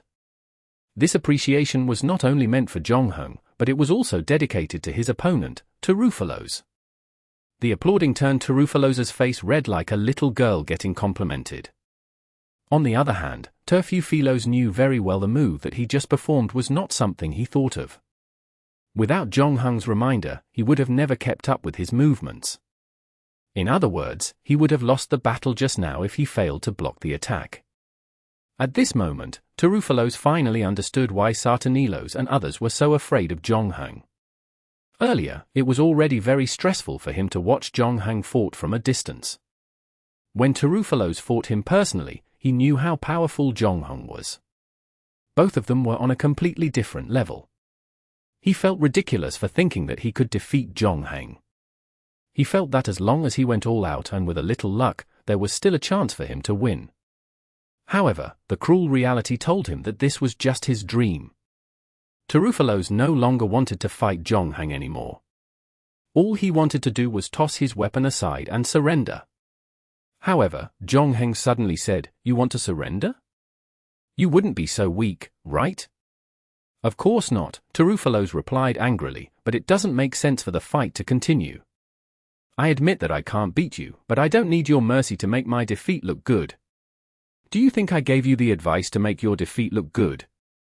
Zhongheng asked rhetorically. "If not, are you trying to make fun of me?" Terufalos asked angrily. Zhongheng shook his head. Look at your surroundings and the audience in the stands. They waited for so many days to watch a wonderful show. If we can't satisfy them, they won't let us go. Initially, I expected Sartanilos to be a little more courageous, but now it seems hopeless to rely on them. So, I can only rely on you now. Come on, let us join forces and give the audience a wonderful performance. Chapter 8:12. What do you mean by dramatic? Zhongheng was willing to guide Terufalos because he had a good impression of him. That was why Zhongheng wanted to help to grow his reputation. Other than that, he needed a heavyweight fighting performance to help him ascend to the throne of champions. Although getting consecutive victories was an enjoyable thing, the audience might get bored if nothing exciting was presented to them.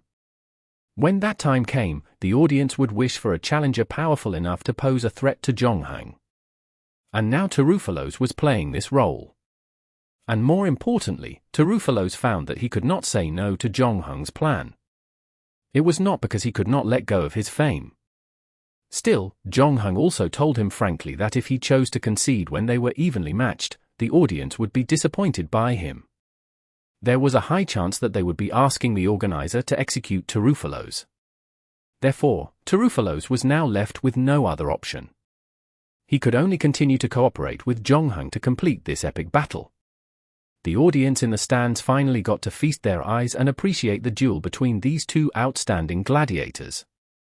Among them, Zhongheng's combat skills were outstanding, and he was incredibly agile.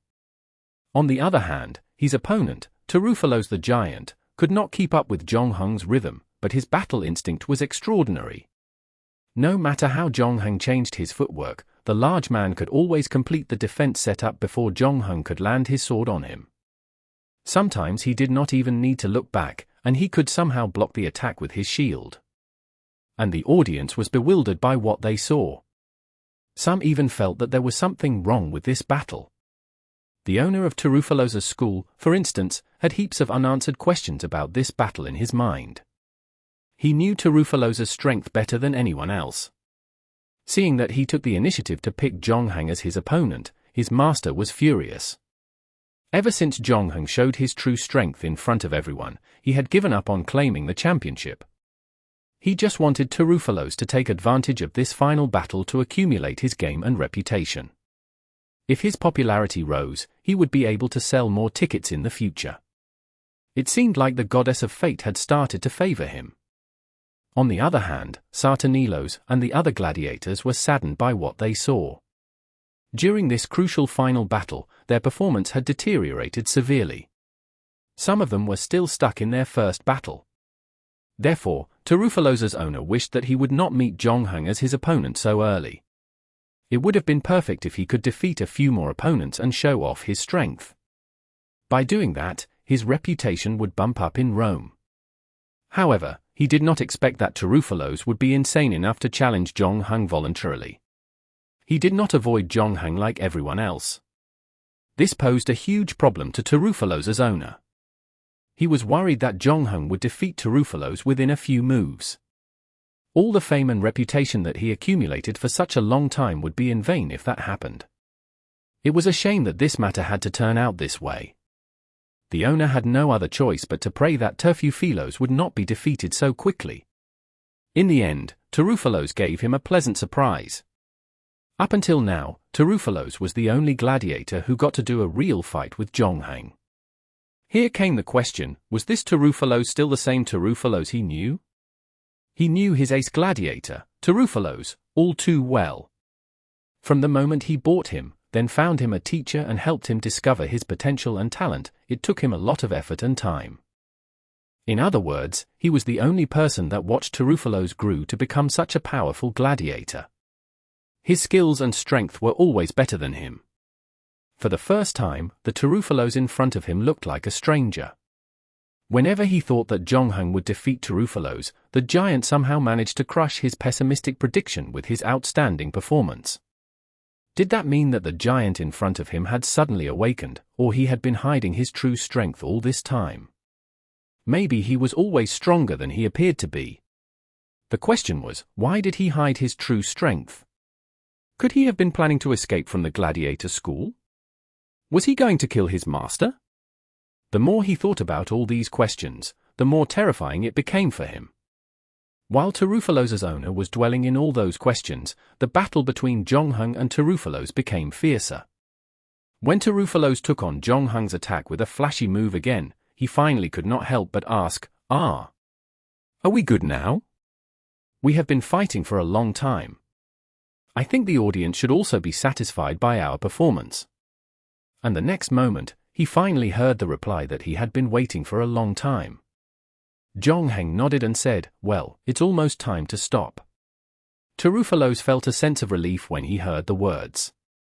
There was never a gladiatorial performance that could tire him out so much.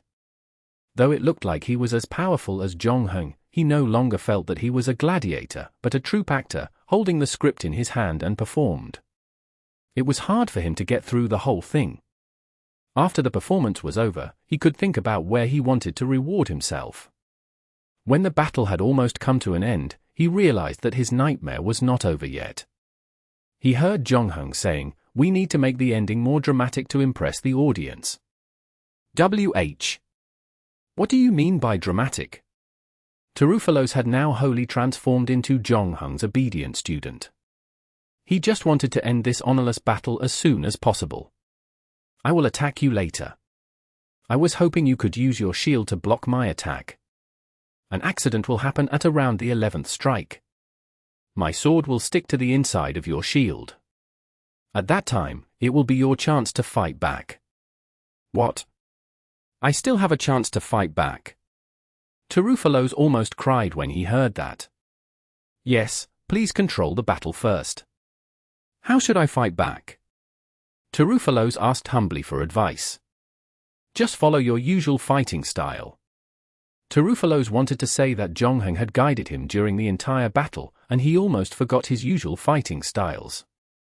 Fortunately, he held back his words and only replied with an understood. Don't worry. It will be over soon, Zhongheng reassured. That would be great. Tarufalos doubted Zhongheng's integrity. After all, he was forcing him to put on a show. He was probably not the most honest or trustworthy person. Zhongheng then started to do a beautiful combo to end the battle finally. Tarufalos also had to stay sharp again and used his large shield to block Zhongheng's storm-like attack. He initially had some doubts about Zhongheng's words, but when he counted the 11th strike, Zhongheng's Persian sword was indeed stuck on his shield. So Tarufalos seized this opportunity and charged at Zhongheng with his shield instead of attacking him with his sword.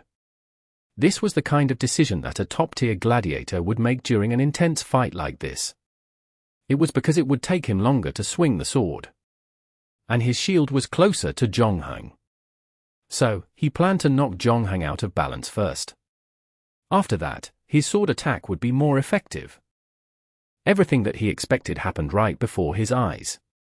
Zhongheng was knocked down by the shield, and the audience fell into a hushed murmur, worried for him. Immediately, Zhongheng let go of the Persian sword, fell to the ground, and dodged Tarufalos's attack.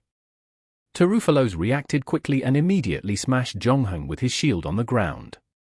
Before he attacked Zhongheng, he gave a polite reminder, I will smash you now. He then swung the shield in his hand. At the same time, his body was wide open for Zhongheng to attack. The next moment he saw Zhongheng got up from the ground quickly. Not only did he escape his shield attack, but he also managed to get closer to Tarufalos. This time, Tarufalos was truly frightened by him. He then slashed at Zhongheng subconsciously. However, he was still half a beat slower than Zhongheng. When he finally got to move his short sword a few centimeters away from Zhongheng's arm, Zhongheng has already placed his Persian sword in front of Tarufalos's neck. The judge looked at their final postures and finally ruled that Zhongheng was the winner. A burst of suppressed cheers broke out from the stands. As for the loser, not only did Tarufalos was not disappointed and sad, but he showed a long-lost smile as if he was the winner. Chapter 8:13. Do you know what I like most about you? The contest between Zhongheng and Tarufalos was undoubtedly the most exciting performance of today. Both top-tier gladiators, the battle between them was intense and exciting. and the twists and turns had fully satisfied the audience's strong desire to watch an earth-shattering battle. In the end, Jong Hung made a critical move in time to turn the tide around and neutralize his dangerous situation. And it caused all 90,000 spectators to cheer for him. Although the performance was not over yet, there was no doubt in the audience's eyes that Jong Hung would claim the championship this time. Even Tarufalos could not beat Jong Hung with his hidden strength, and the audience would not expect the weakened Sartanilos and other gladiators to come up with something to defeat Jong Hung. And the final result was indeed what they expected. After solving the only tricky and powerful opponent, Jong Hung decided to deal with the rest of his opponents as quickly as possible. And finally, he won the championship of this gladiatorial show. When the judge announced Jong Hung as the final winner, everyone, including Commodus, stood up from their seats, cheered, and gave their blessings to the champion. A shower of rose petals came raining from the sky. After that, the judge presented Jong Hung palm branches and laurel crowns that symbolized his victory. Under the gaze of 90,000 people, he put on the laurel crown, raised the palm leaf in his hand, and circled the arena. "Congratulations! You made a lot of money this time. You made me a little jealous." Pompeo Nus looked at Lucilla next to him. Since she was one of the first ones who bet on Jong Hung, his odds were still relatively high at that time. Thanks to that, Lucilla could almost earn twice as much from what she bet on Jong Hung. In other words, she had just doubled her investment in only 3 days. "We have to take risks sometimes." Lucilla smiled. Pompeo Nus smiled and nodded. "You are right. Do you know what I like best about you?" Even if you disagree with a point of view, as long as your interests are unaffected, you'll never go against that person. Instead, you will pretend to agree with them. But deep inside your heart, you think that there's an 80% chance that person is acting like an idiot. What caused my beautiful wife to misunderstand me? Pompeo Nus smiled bitterly. I really envy you. You view people and the world so uniquely and courageously. This courage even surpasses those men around you. You've just made an income that even I would be jealous of. How could I? Pompeo Nus hadn't yet finished talking when all of a sudden, Lucilla tapped his lips and planted a kiss on him. Unlike the other women that Pompeo Nus had met, Lucilla's kiss was quite powerful, just like herself, bold and open without hiding her charm. The two smooched like there no other people in the stands. While Lucilla kissed Pompeo Nus, her eyes were staring at Jong Hung in the arena. And at the same time, a playful smile appeared at the corners of her mouth. She looked like a little girl who suddenly found a new toy. When the audience's cheers started to subside, Commodus cleared his throat. Come forward, brave gladiator. Let me take a good look at you, Commodus said. Yes, your majesty. Jong Hung acted as if they never had the one-on-one training last night. He then walked towards Commodus's pedestal. Jong Hung was becoming more and more pleasing to Commodus' eyes. He thought that his Easterner was very powerful, and it was extremely rare that he was brilliant too. Jong Hung could somehow always figure out his intention. And now, he so happened to be lacking such an employee. To be more precise, Commodus lacked all kinds of talented people around him. Although his father left him a group of experienced individuals to assist him, he always felt that it was not as easy as using his own people. Besides, Commodus could feel that although they were very respectful towards him, they did not think that he had the ability to rule the empire. All those old-timers kept following the traditions and regulations left by the Aurelius era. Instead of assisting Commodus, they were actually making sure that Commodus would carry out Aurelius's legacy. For that reason, they would order Commodus to carry out specific demands. Earlier, when Commodus wanted to make peace with the Germanic tribe, the higher-ups from the military attempted to stop him, feeling that such a deed would insult the empire's honor. Since they could defeat the Germanic tribes in just a few years, it did not make sense for Commodus to make peace. And they were going to pay them as well. On the other hand, Commodus felt that the empire had used too many soldiers in recent years. Since he was born, he had witnessed his father declaring war in one region after the other. Once he completed a war, a second war would always break out. those barbarians were like weeds that choked a field. After they were eliminated, another batch of the insufferable plant would somehow sprout up. In other words, there was actually no point in eliminating the Germanic. They would always come back to fight again after they had recuperated at a different place. It was simply better to just end the war now. Besides, Commodus felt that after they fought for so long, the military had earned many merits. The people of Rome, however, were getting increasingly tired of the war. Hence, Commodus was trying to give what Rome truly wanted. Simultaneously, the military had been attempting to use Aurelius's legacy to pressure the new emperor. If Aurelius were still alive, Commodus would have chosen to listen to his order. However, now that he was the Roman emperor and tasted the sweetness of power, he realized that it was hard to get anyone to execute his orders. It made him feel how pointless it was Rome's new emperor. Hence, it was not his top priority to form a team of talented people willing to follow his orders to assist him in ruling Rome. Right now, an exceedingly talented young man was standing in front of him. "My people, please tell me. How can I reward him for his wonderful performance?" Commodus pointed at Zhongheng in the arena. At first, some shouted money, and others shouted women. Everyone was giving out different opinions, but in the end, their voices finally unified. And the word they shouted terrified Mark Roos. Freedom! This was the thing that every slave gladiator dreamt of. Without freedom, everything that they possessed would never truly belong to them. However, according to typical rules, an ordinary gladiator had to fight in the arena for quite some time and provide the audience with dozens of exciting battles. Only then would the audience ask the arena to grant the gladiator the freedom he had been dreaming of. However, Zhongheng's epic performance had caused the majority of the audience to ask the arena to grant him freedom. And the other reason was that Zhongheng was not their property. That was why they did not mind that Zhongheng would become a free man again. Mark Roos was the only person that was going to suffer from this matter. Although Zhongheng had won the championship on behalf of Victor Arena and captured the hearts of Rome's entire city in one fell swoop, the problem was that Mark Roos did not have the time to cash out all these honor and attention that Zhongheng earned. The hen who had laid the golden egg was about to run away. Chapter 8:14. Winner. Although Mark Roos was now frightened and angry, there was nothing he could to the spectators, and neither did he dare stand up and interfere with Commodus's decision. He could only sit in the stands and glare at the people around him. He could only hope that Commodus was fair and would take his loss into consideration. After all, he was still Zhongheng's master. All he did was let his gladiators perform in the Amphitheatrum Flavium.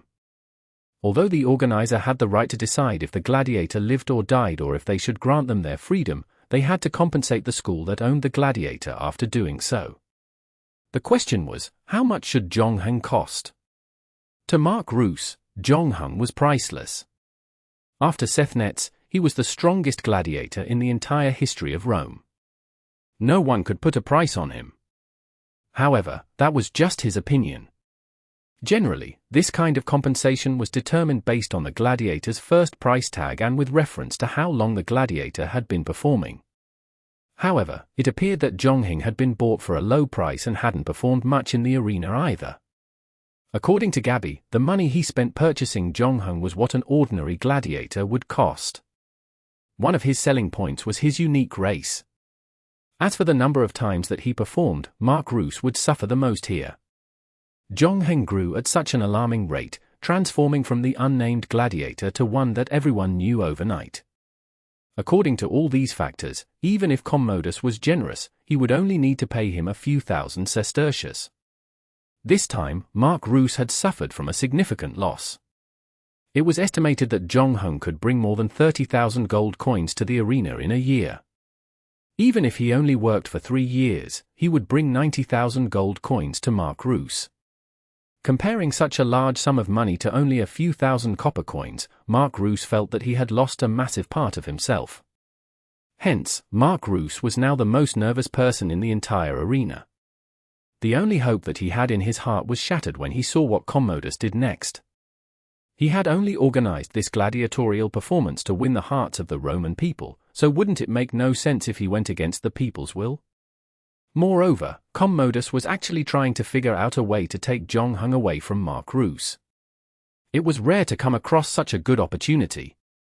After turning Zhong Heng into a free man, he would hire him to assist him.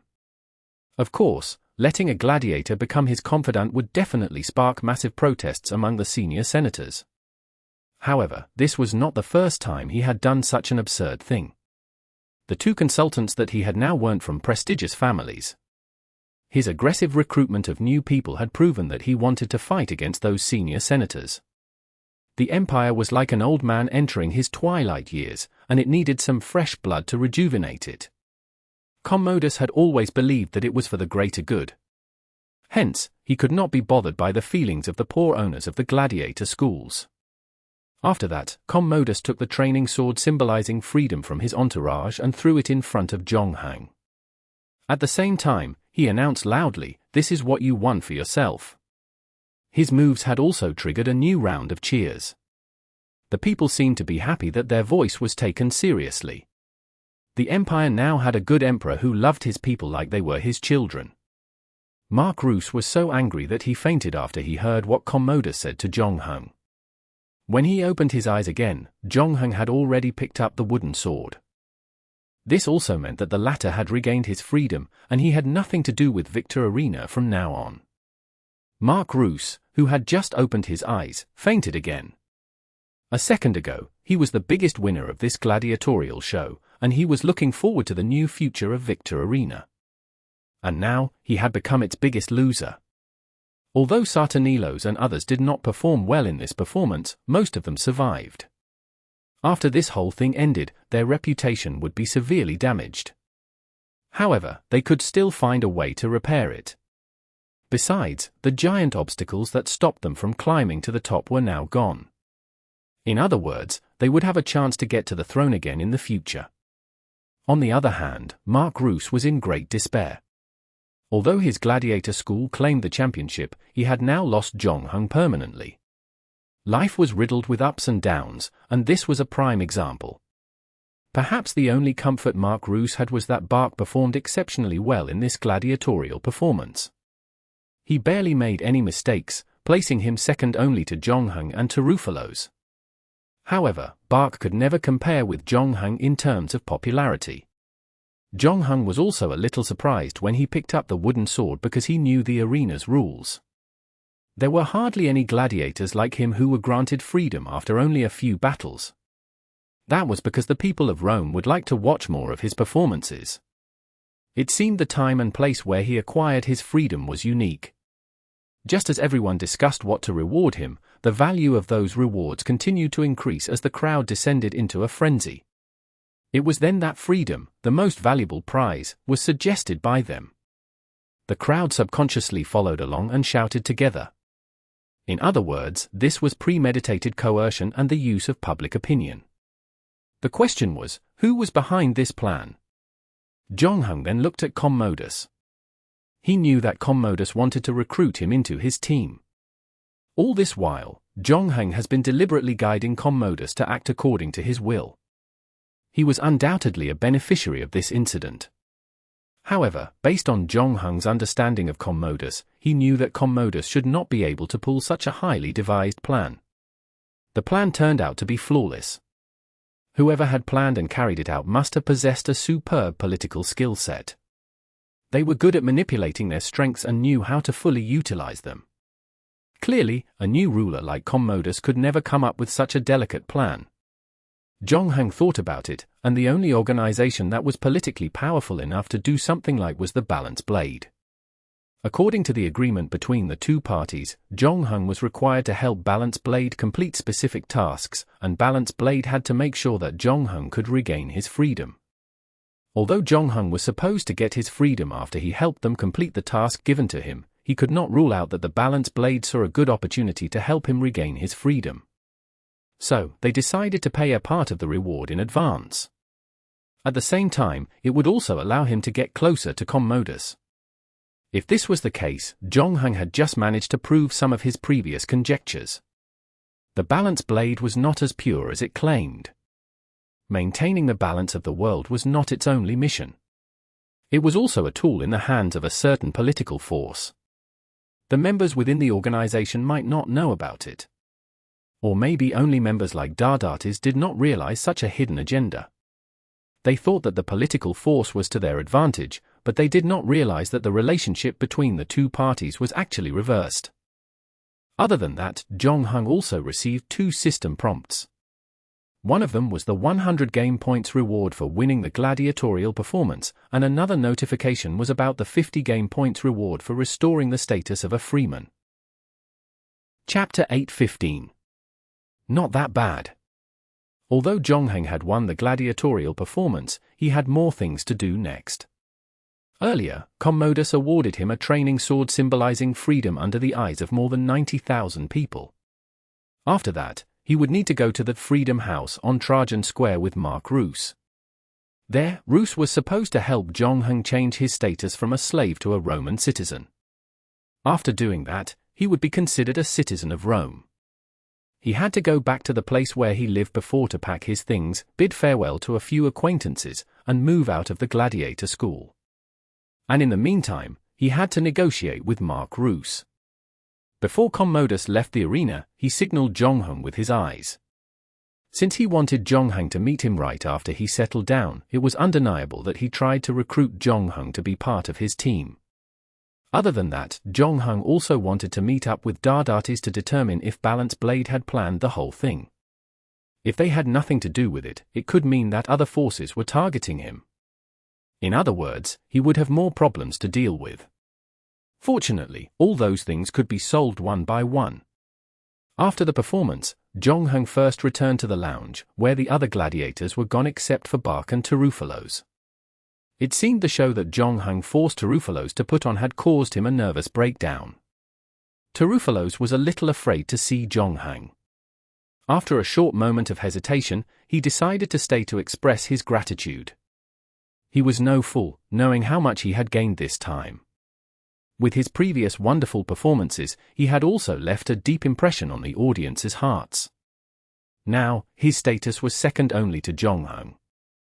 Especially when Zhongheng regained his freedom, it would mean that he would become the most famous gladiator after this performance.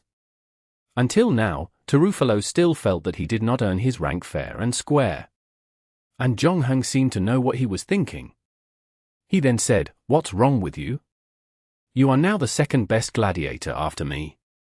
Terufalos was taken aback. It was a fact he was unable to deny now. He was one of the candidates expected to claim the championship. And it happened that Saturnilos and other gladiators did not perform well. Some even failed to pass the first round of battle, and the angry spectators demanded their execution. 2 fellows counted the remaining gladiators with his fingers. Probably no one there would pose a threat except for Bark that was sitting next to him. And Bark's combat style was very similar to his. Both of them relied a lot on their immense strength. However, he was obviously stronger than Bark. If he was asked to fight with Bark, he was confident that he could beat him. In a manner of speech, there was no problem with Terufalos' ranking. The only thing that he was unhappy about was the process of acquiring his current rank. So, why did he dwell in his previous frustration? Terufalos thought about it again and figured it must be because Zhongheng had shocked him too much. The difference in strength between the two was so great that even Terufalos began to doubt himself. "You are too strong, almost like a monster," Terufalos said, "but you don't seem to be too old. I can't imagine how you train to become so powerful. Fortunately, I don't have to face you in the arena again. My master has been complaining about the high cost of accommodation in the city.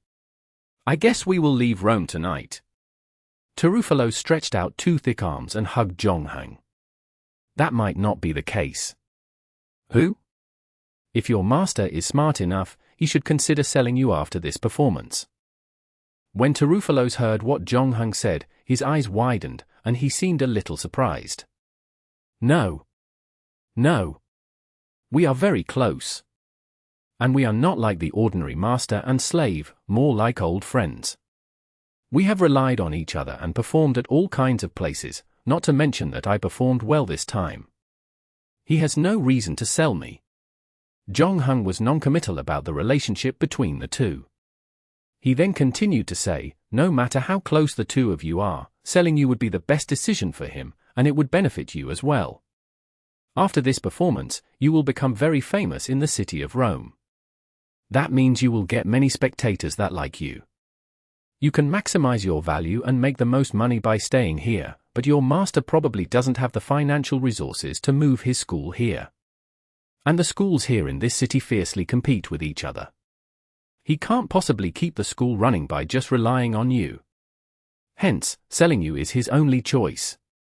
Perilous wanted to refute Zhong Heng, but he decided not to say anything about it because, though the truth could be cold sometimes, he knew that Zhong Heng was telling the truth. Don't worry. You should be able to be sold for a good price. With this money, he can retire and enjoy his life early.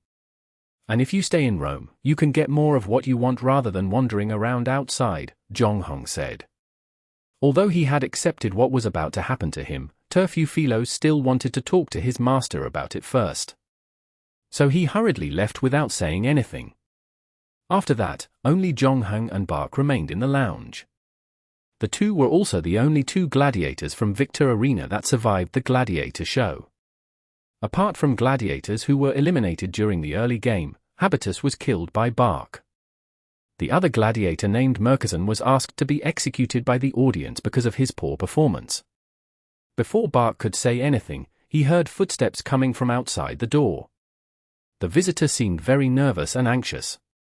The footsteps sounded messy, and it appeared the person was rushing too. When Zhong Heng and Bark saw the person, they knew that Mark-Roos did not actually need the slave's assistance in walking. They were surprised to see that Mark-Roos could run on his own and at a rather decent speed at that. How can they treat me like this? Mark-Roos cried as soon as he saw Zhong Heng, this is really tough on me. I bought you with my money, and it took a long time for me to train you into my trump card. It's close for me to bring back the glory and honor back to Victor Arena. And suddenly I realized that my wish can never come true. I didn't mistreat you, right? I gave you everything you wanted. When you told me that you didn't want to date anyone, I just bit the bullet and rejected all those invitations. Thanks to that, I offended a lot of people. Why did I get such bad returns in the end? Mark-Roos became sadder as he talked, and tears started to flow down from his eyes. Zhong Heng had to remind him, His Majesty, the Emperor, made this decision. If you say something like this, others might think that you are dissatisfied with a royal decree. Mark-Roos finally stopped crying when he heard what Zhong Heng said. Still, he could not hide his sad look. Actually, it's not that bad. Even if I'm gone, isn't Bark still there? His performance was second only to Perilous and mine. Chapter 8:16. Carry luggage. Speaking of Bark, Mark-Roos was angry at him. Although Bark was not as uncontrollable as Zhong Heng, he was not someone that one should mess with. During his previous duel with Rufus, the Black Scythe, Bark was determined to kill him even though he suffered a pretty severe injury. And this time, he did the same thing again. He beheaded Habitus from the same gladiator school. Both of them were the gladiators that could help Mark-Roos boost the ticket sales in the Victor Arena, especially Habitus. He was clearly more popular than Bark, and the people were more than willing to buy the tickets to watch his performance. And now Mark-Roos had lost Habitus forever. However, Mark-Roos could not scold Bark because Bark had achieved a good result in this gladiatorial performance. Habitus was now dead, and Zhong Heng was free again. Mark-Roos realized that he could only rely on Bark now. He was left with no other options. Mark-Roos then stared at Bark for a while, and finally, he sighed helplessly. Although he was quite good at combat, his strength was not as good as you. You are the champion of this gladiatorial show. If you really want to create another Seth Nets, I think there is someone who might be able to help you. Zhong Heng said. Who might that be? Mark-Roos was taken aback. There was a reason why he could make his school the second largest gladiator school in Rome. He quickly reacted, oh, you are talking about Perilous. After you regain your freedom, he will become the most powerful gladiator in Rome. It's a shame that his school wasn't set up in the city of Rome. He can't maximize his value even if he wants to. But the problem is that bringing him in will not be easy. Many gladiator schools are targeting him right now. If I were his master, I would have sold him to whoever that offers me the highest price. Perilous seems to have a good relationship with his master. They do not have the ordinary master and slave relationship. You can try to make use of this fact to your advantage, Zhonghang added. Is that right? It's a useful clue indeed. Mark Roos touched his chin and then sighed. Even so, he will still cost a lot of money. He said it with reluctance and glanced at Zhonghang. Forget it, let's get your matter sorted out first. Although he was reluctant to do it, he still didn't dare challenge Commodus's authority. He was one of the few people who knew that Commodus had sneaked to the gladiator school to meet Zhonghang. Since then, Mark Roos felt that something terrible was about to happen to him. He had a foreboding that this day would come, but he did not expect it to come so soon. Unfortunately, he was not as powerful as Commodus. In the end, he decided to follow the order and went to the Freedom House on Trajan Square with Zhonghang. After that, he asked the clerk to change Zhonghang's status from a slave to a Roman citizen. And when he signed his name, applause burst out from the House of Freedom. Zhonghang's current fame had skyrocketed in Rome, with many people from the House of Freedom watching his performance on that day. When they saw that he had become a free man, every single one of them congratulated him. The scene saddened only Mark Roos. Regardless of Bark or Perilous, the two combined were still not as popular as a Zhonghang. If Zhonghang were still with him, he would only need to promote him a little more, and his school would become the #1 gladiator school in Rome. And now, all of his dreams were in vain. Zhonghang then patted him on his shoulder. I remember that there is a rule in Rome. The released slaves still need to spare some time each year to work for the former master. Mark Roos was a little surprised when he heard that. Non-stated in the code of law, it was a traditional custom at best. While enjoying free labor from their former slaves, the master would have to become the protector of his former slaves as well. If the former slaves encountered any trouble in their lives, they could always ask the protector for help.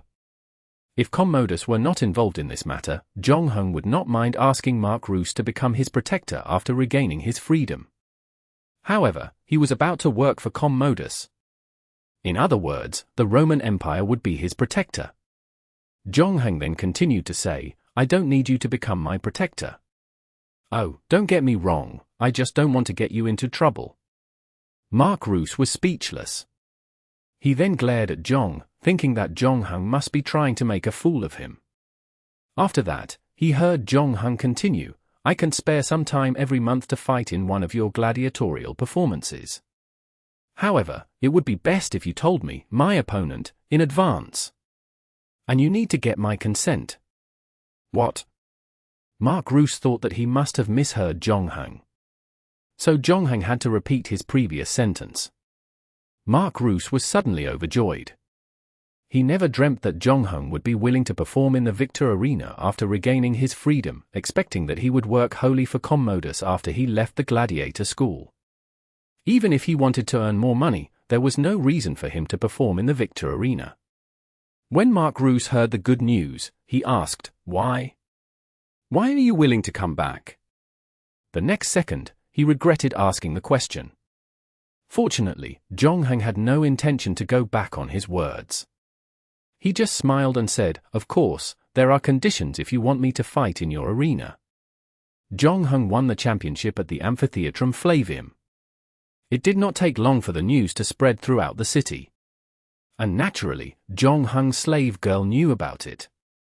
While she felt proud and happy for her master, she also realized that it was time for the two of them to be separated. Like Mark Roos, she did not expect Zhonghang to regain his freedom so soon. He had only been in the Victor Arena for 2 months, and he was probably the fastest gladiator in history to become a free man. It meant that he was about to move out from the gladiator school, and his slave girl would again be Mark Roos's property. There was no way that she could leave with Zhonghang. When Zhonghang came back, it was probably the last time the two met. The slave girl's excitement quickly turned into depression. However, it was pointless for her to feel unhappy. After all, she was just a slave girl that no one would notice, and she was no different than other slaves. Dwelled in her thought, she finally heard the familiar footsteps coming from outside. However, she suddenly did not want to see Jonghang again. But it was not too late for her to run out of the house. So, she could only find a place to hide. After that, she heard Jonghang walking into the room. It seemed he did not notice that the slave girl who had been with him all the time was nowhere to be seen.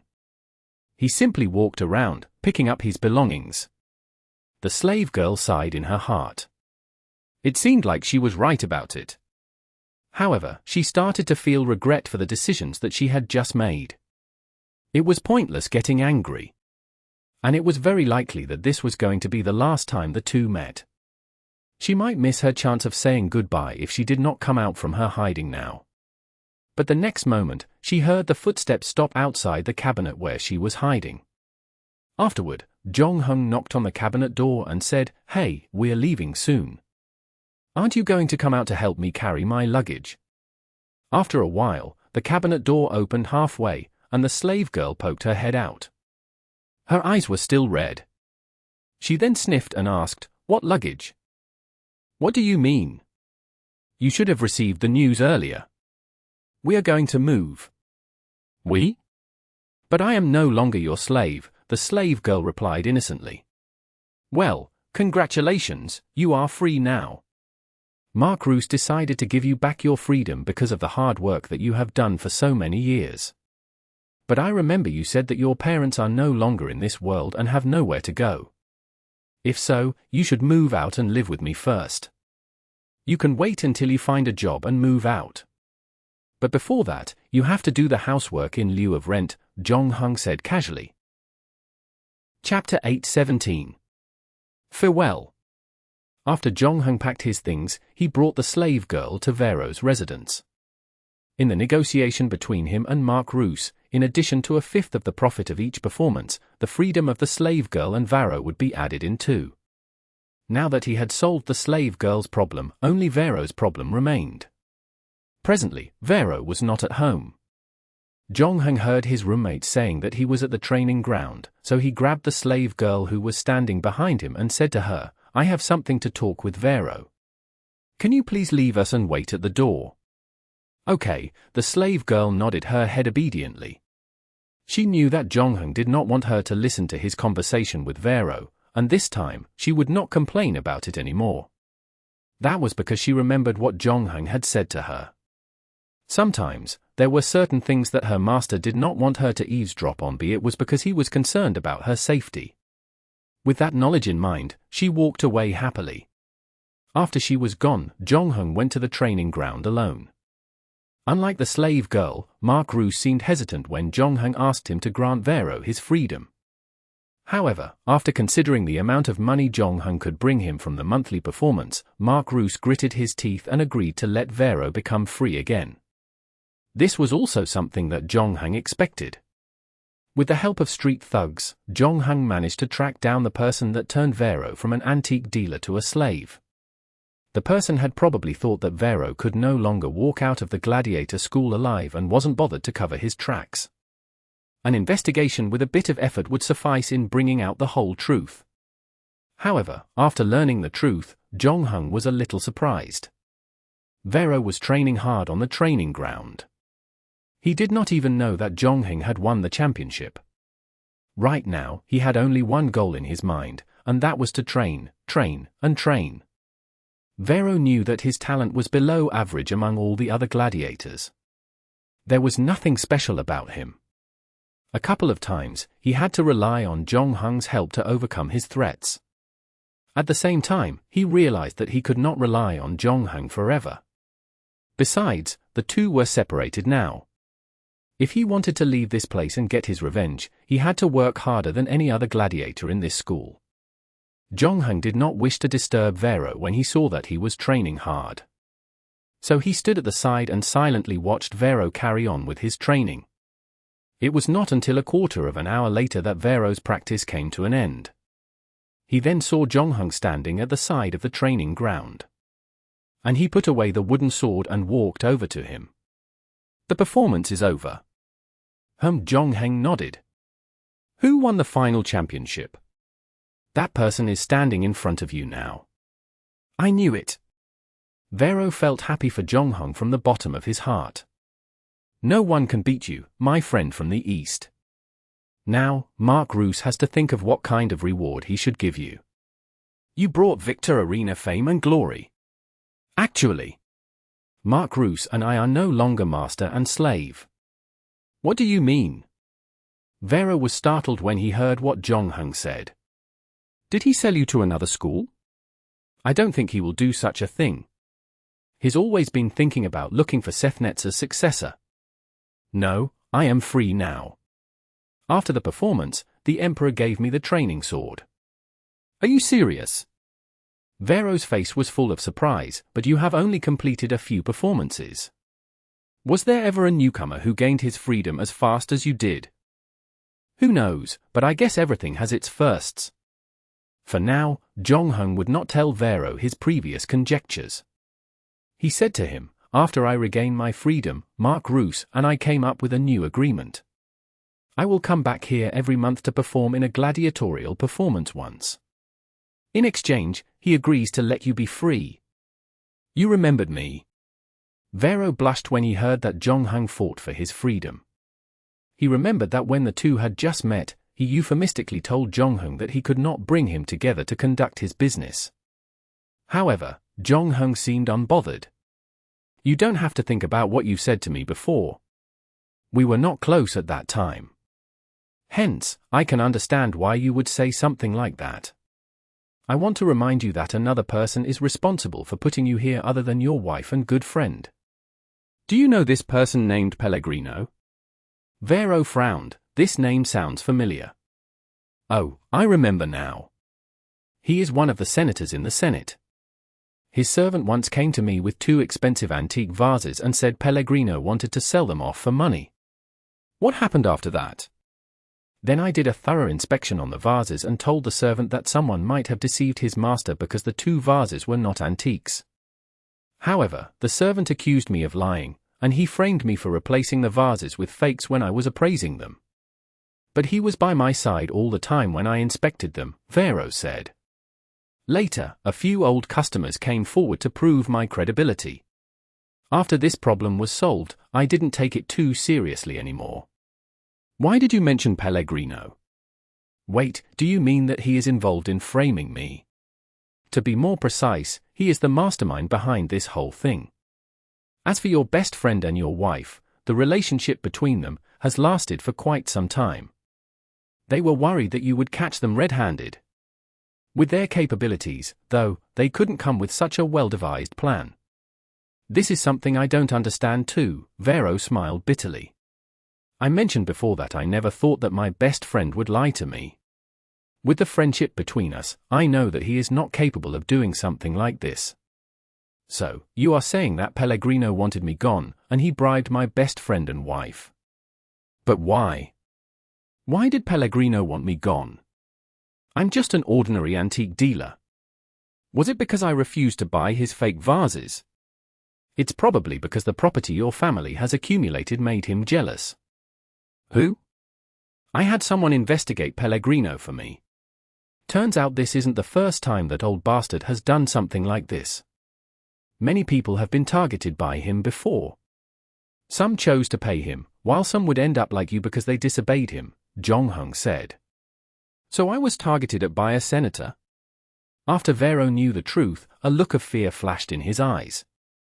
After all, the Roman Empire's Senate was extremely powerful. For ordinary people, they were someone that they could not afford to offend. Initially, Vero thought that his enemies were just his friend and wife. He never thought that his real enemy was a senator. However, after experiencing the dramatic change in his life, Vero's mental state had become a lot stronger than it was.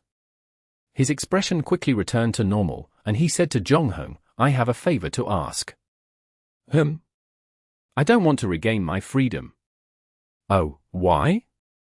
Haven't you been working hard to regain it? Vero clenched his fists. That's because I didn't know who my true enemy was back then. Since Pellegrino is the mastermind, he must have talked to Mark Roos about it. That was why Mark Roos ignored me when I told him that I used to be a businessman. If I leave the gladiator school now, Pellegrino would know about it pretty soon. No, Mark Roos will likely tell Pellegrino personally. He doesn't want to offend Pellegrino as well. Yes, I want to be a free man again. I want to breathe the air of freedom again. But this is not the time yet. Before I become stronger and find a way to deal with Pellegrino, I will not leave this place. Zhong Heng raised his eyebrows in surprise. It seems that you have indeed grown a lot during this period. That's right. This is indeed your best option now. You have helped me a lot since we met. Vero looked into Zhong Heng's eyes and said sincerely, I don't know how to repay your kindness, but this is, after all, my business. So next, I hope that I can find a way and solve it by myself. Chapter 8:18. Goodbye Dadatis. Zhong Heng's previous performances earned him quite a bit of money. Other than that, he also received a lot of gifts and copper coins from the excited spectators when he won his final battle at the Amphitheatrum Flavium. Although most of those gifts belonged to Mark Roos, the money he earned was more than enough to pay the rent. After Zhong Heng quit the gladiator school, Commodus almost instantly offered him a job. Simultaneously, he was still working for the balance blade, so he brought the slave around the town to look at a couple of houses. In the end, Zhong Heng chose the home most comfortable to live in. Its rent, however, was also the highest as compared to other houses. The room for 2 people was located at the south of Plato Square. When they opened the window, they could see the Tiber River. Other than the excellent scenery, it also reduced the risk of the property catching fire. Initially, Zhong Heng wanted to rent 2 rooms, but the slave girl insisted on renting just one.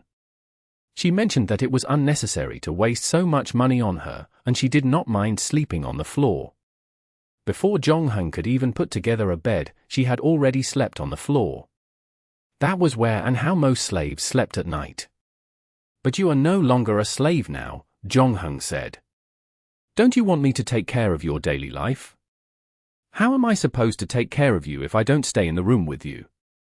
Besides, we have been staying together for some time now. Is there any problem? The slave girl asked while blinking. Let me ask you a question. After you regain your freedom, have you ever thought about what you are going to do to make a living? Zhong Heng asked. To Zhong Heng's surprise, the slave girl nodded again and again after hearing the question. Yes. I did think about it. Oh? This is unexpected. What do you want to do in the future? I want to help you to clean up your place and take care of your daily life, the slave girl replied without hesitation. Do you need someone to clean and take care of your daily life? Asked the slave girl. Well, I think the answer is yes. Zhong Heng could not refute her. After all, he lived in the 2nd century, and Rome was by no means a modern country. Living alone and doing everything by himself would prove a little inconvenient. There were no toilets, no washing machine, no running water, and no convenience stores. Even the kitchen downstairs had to be shared among many people. It was true that Zhong Heng did survive on a deserted island, but he did not want to spend too much time maintaining his basic survival needs in this dungeon. Hence, it was necessary to hire someone to take care of that. I did take care of you for a while, and I did a good job, right? The slave girl asked. Well, that's true, Zhong Heng nodded. Then, do I get this job? The slave girl completed the perfect deduction. Forget it. You can do this for now. After that, I will look for a job for you so that you can support yourself. Zhong Heng had to come to a compromise. For now, this problem was solved. Zhong Heng asked the owner to add another bed in the room. He then gave her some money to purchase the essentials. When the 2 of them had finished cleaning up, it was already late. The slave girl, who was the main laborer of this clean-up operation, was exhausted. The moment she got on the bed, she fell asleep immediately. On the other hand, Zhong Heng was not asleep. He was still waiting for someone. When the moon rose high in the sky, the streets became quieter. The tavern and other entertainment venues had closed one after another. Except for some drunks loitering in the alleys and gutters, everyone else had fallen asleep. The person Zhongheng was waiting for had finally arrived. "Is this your new residence?" Dadatis came in from the window like a ghost. Zhongheng nodded, glanced at the street downstairs, then closed the window smoothly. "The place looks good." Dadatis looked around, and when he saw the slave girl on the bed, he took another look at Zhongheng. "You brought her out too. You really don't seem as ruthless as you look." "I never said that I was cruel and ruthless," Zhongheng replied. "But your emotion does not fluctuate very much," Dadatis said. "Very well, this is a trait that all assassins dream of." "You performed well earlier," he continued after a pause. "Not only did you win the championship, but you also successfully caught Komodo's interest in you. If everything goes well, he will first give you 1 or 2 simple tasks. If you manage to complete them perfectly, he will definitely reuse you. At that time, you can squeeze into his circle and find out the whereabouts of Ultras. Before I make those things happen, I want to ask a question. Was the sudden call for my freedom earlier today arranged by Balance Blade?" Zhongheng interrupted. "So, you noticed it as well?" Dadatis was a little surprised. "But I am not responsible for this incident. If you want to know more about it, there is someone who might be able to help you." "Who?" "The Priestess. She wants to see you." Zhongheng was surprised. According to Dadatis, the organizational structure of the Balance Blade was not that complicated. Except for a group of auxiliary personnel who provided external services, the core members were a group of top-tier assassins and a priest. There was no nominal leader. Assassins like Dadatis and the other assassins were the sharpest weapons of the Balance Blade. Usually, they would come up with something similar to a council to maintain the organization's operation. The Priestess, however, could use the Oracle to mobilize the entire organization. To some extent, she could even be regarded as the actual leader of the Balance Blade. According to Zhongheng's deduction, the Balance Blade should belong to a powerful political force. If this was the case, the Priestess of the Balance Blade was most likely the voice of that particular political force. No matter the truth, the Priestess was undoubtedly a very important person.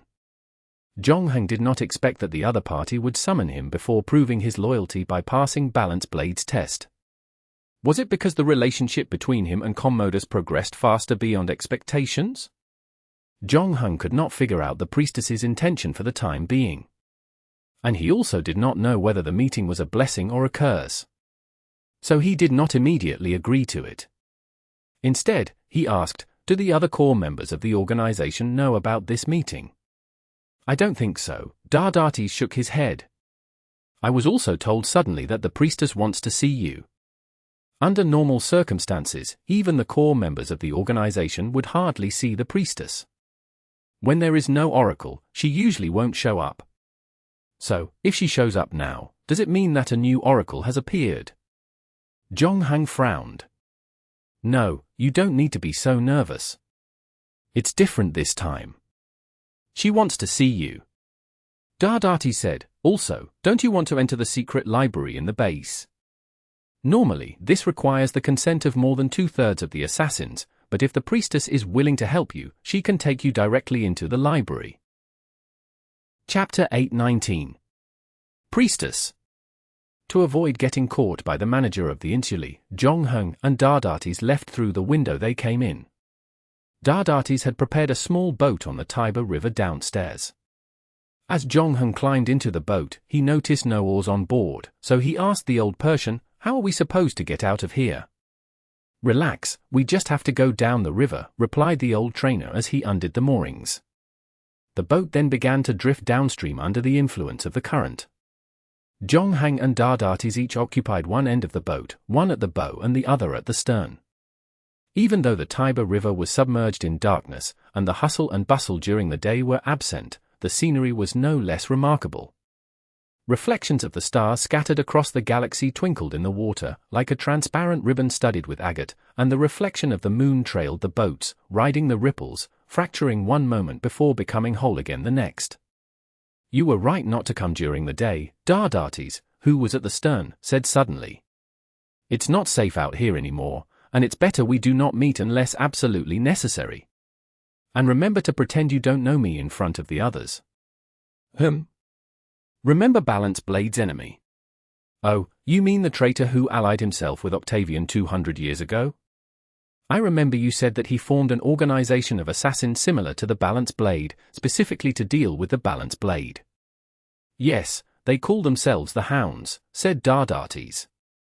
We have fought hand-to-hand against each other over 200 years, but about 60 years ago, our people caused the Hounds to suffer great loss. We successfully assassinated most of their core members. That means you people did pretty good. What happened after that? Then the lucky few who managed to get away disappeared for a very long time until half a year ago when we came across their trail. You think they're coming back? Zhong Heng asked. They are not coming back, they are already back. A troubled look settled on Dadatis' face. We just received news that one of our core members who was investigating a suspected hound was assassinated in Britannia. And we know nothing of the murderer. Is this Hound's doing? We don't know for sure yet. But besides the Hounds, we don't have any other suspects. The assassin who was killed was codenamed Blackfish. He may not be the best assassin in the organization, but he is definitely the most cautious one. He was born in Britannia, and he knew the place and people well. In addition to the organization's reputation, he also had many personal friends there, so his death was a shock to the other members of the organization. You're worried about this? Zhong Heng looked at the Persian in the eyes. Yes, the Hound's return meant that the survivors of the war 60 years ago are planning to level the score. They've been quietly regrouping, and after preparing for so long, this comeback won't be as simple as killing one or two of us. This means that new war is coming, a war between Balance Blade and the Hound. Dadatis expressed his concern. Although Balance Blade won 60 years ago, we have been living a little too comfortably since then, and we don't know much about the new breed of hounds. Our enemies, on the other hand, must have been studying us, and once they make a move, they will hit us where it hurts most. But haven't you already decided to retire? Zhong Heng asked. In that case, get out while you still can, so you will have nothing to do with whatever happens after that. Do I seem like the kind that makes a run for it at a time like this? The old Persian looked annoyed. Besides, you refuse to learn the art of balancing. You're only interested in the fighting, that is not how it should be. Fighting skills are just a means to an end. Our mission is to maintain the balance of everything in the world for Christ's sake. You need to keep this in mind at all times because it is what distinguishes us from the other assassins. MMHMM. Zhong Heng muttered absent-mindedly. Dadatis let out a deep sigh. This apprentice of his was good at everything, one might even call him the perfect assassin archetype, but the only problem was that he was unable to accept the Balance Blade's beliefs. In the past, Dadatis would not have minded even it took him a long time, as long as Zhong Heng was willing to join the Balance Blade. Under their imperceptible influence, eventually, Zhong Heng should be able to blend in. But when he received the news about Blackfish's assassination, Dadatis realized that he may not have the luxury of time either. As they were speaking, the little boat had already made its way under a bridge. Dadatis set his thoughts aside, reached out a hand, and knocked rhythmically somewhere on the structure of the bridge. Almost immediately, a rope ladder descended from the top of the bridge. The Persian gestured for Zhong Heng to take the lead, and Zhong Heng climbed up. Waiting for them at the top was a tightly covered, black, horse-drawn carriage. Don't think too much. This is an unusual time. The Priestess is very important to the Balance Blade, we need to do all we can to keep her safe. I understand. Zhong Heng accepted the black cloth meant to cover his eyes and climbed into the wagon. While it was a horse-drawn carriage, it was very different from those used in the later generations. This one only had 2 wheels, and it was not as comfortable as its modern counterparts. It lacked any windows or doors as well. Sitting inside, Zhong Heng felt as if he was sitting inside a coffin. Even more so when Dadatis sealed the tiny hole that was the entrance. This is as far as I go. Someone will escort you later on. Remember to show some respect when you meet the priest. She hates people who are disrespectful to Christ. That would have been my guess, Zhong Heng grunted, wholly aware of the claustrophobic space and coldness around him. Fortunately, the journey was a short one. After about half an hour later, they arrived at their destination. But no one called for Zhongheng to exit the carriage. Instead, 4 slaves came to carry the carriage. Zhongheng counted silently in his head. After about 100 steps, he was put down again. After that, it was all quiet. The slaves appeared to have left, and Zhongheng was seemingly forgotten. It wasn't until a quarter of an hour later that an emotionless voice, frigid as like a block of marble, spoke out. "You are quite calm. Aren't you afraid that I might have my people throw you into the river?" Chapter 8:20. Is this an oracle? Why do you want to throw me into the river? Your teacher told you that I am Christ's priestess, right? And I don't like people who are disrespectful to Christ, said the person with an ice-cold tone. If that's the case, you might need to kill everyone in Rome because not many people who believe in Christ in this city. Don't quibble. They are not our men, but you are. Or maybe you will eventually belong to us in the future. Your teacher has chosen you as his successor. Not only do you need to inherit his skills, but you'll need to take over his goal. You are supposed to maintain the balance of everything in this world. The priestess stroked the edge of the carriage with her fingers. Otherwise, why do you think I took so much effort to approach Commodus? To contribute to the prosperity and stability of Rome. Zhongheng, in the carriage, asked rhetorically. Don't try to deceive me. I know that you joined the Balance Blade to read books about assassins in the library. No matter how powerful you are, you will eventually become someone that everyone despises if you do not have faith and belief. Maybe I should kill you right here to prevent you from bringing trouble to our world in the future. Maybe you should do that. By then, no one would be able to give you the whereabouts of Ultras. Zhongheng said lightly. Are you threatening me? No, you are the one who threatened me first. Zhongheng did not retreat in the face of the intense pressure of the priestess.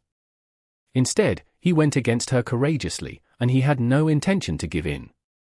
It seemed he wasn't bothered the slightest by the consequences of offending the priestess. If Dadatis were here, he would have probably rolled his eyes in fury because Zhongheng did not listen to his advice when they talked earlier on the bridge. But after Zhongheng finished speaking, there was a long silence outside the carriage. The priestess outside seemed to be considering whether to ask someone to throw Zhongheng into the river. But after a while, the cover on top of Zhongheng's head was removed. He heard the priestess say in an ice-cold voice again, "You can come out now." Zhongheng crawled out of the cramped carriage and then pointed to the black cloth on his face. "What about this thing? Stop your demanding. If you don't want to die, you'd better keep it on. It appears you guys have been facing some problems recently.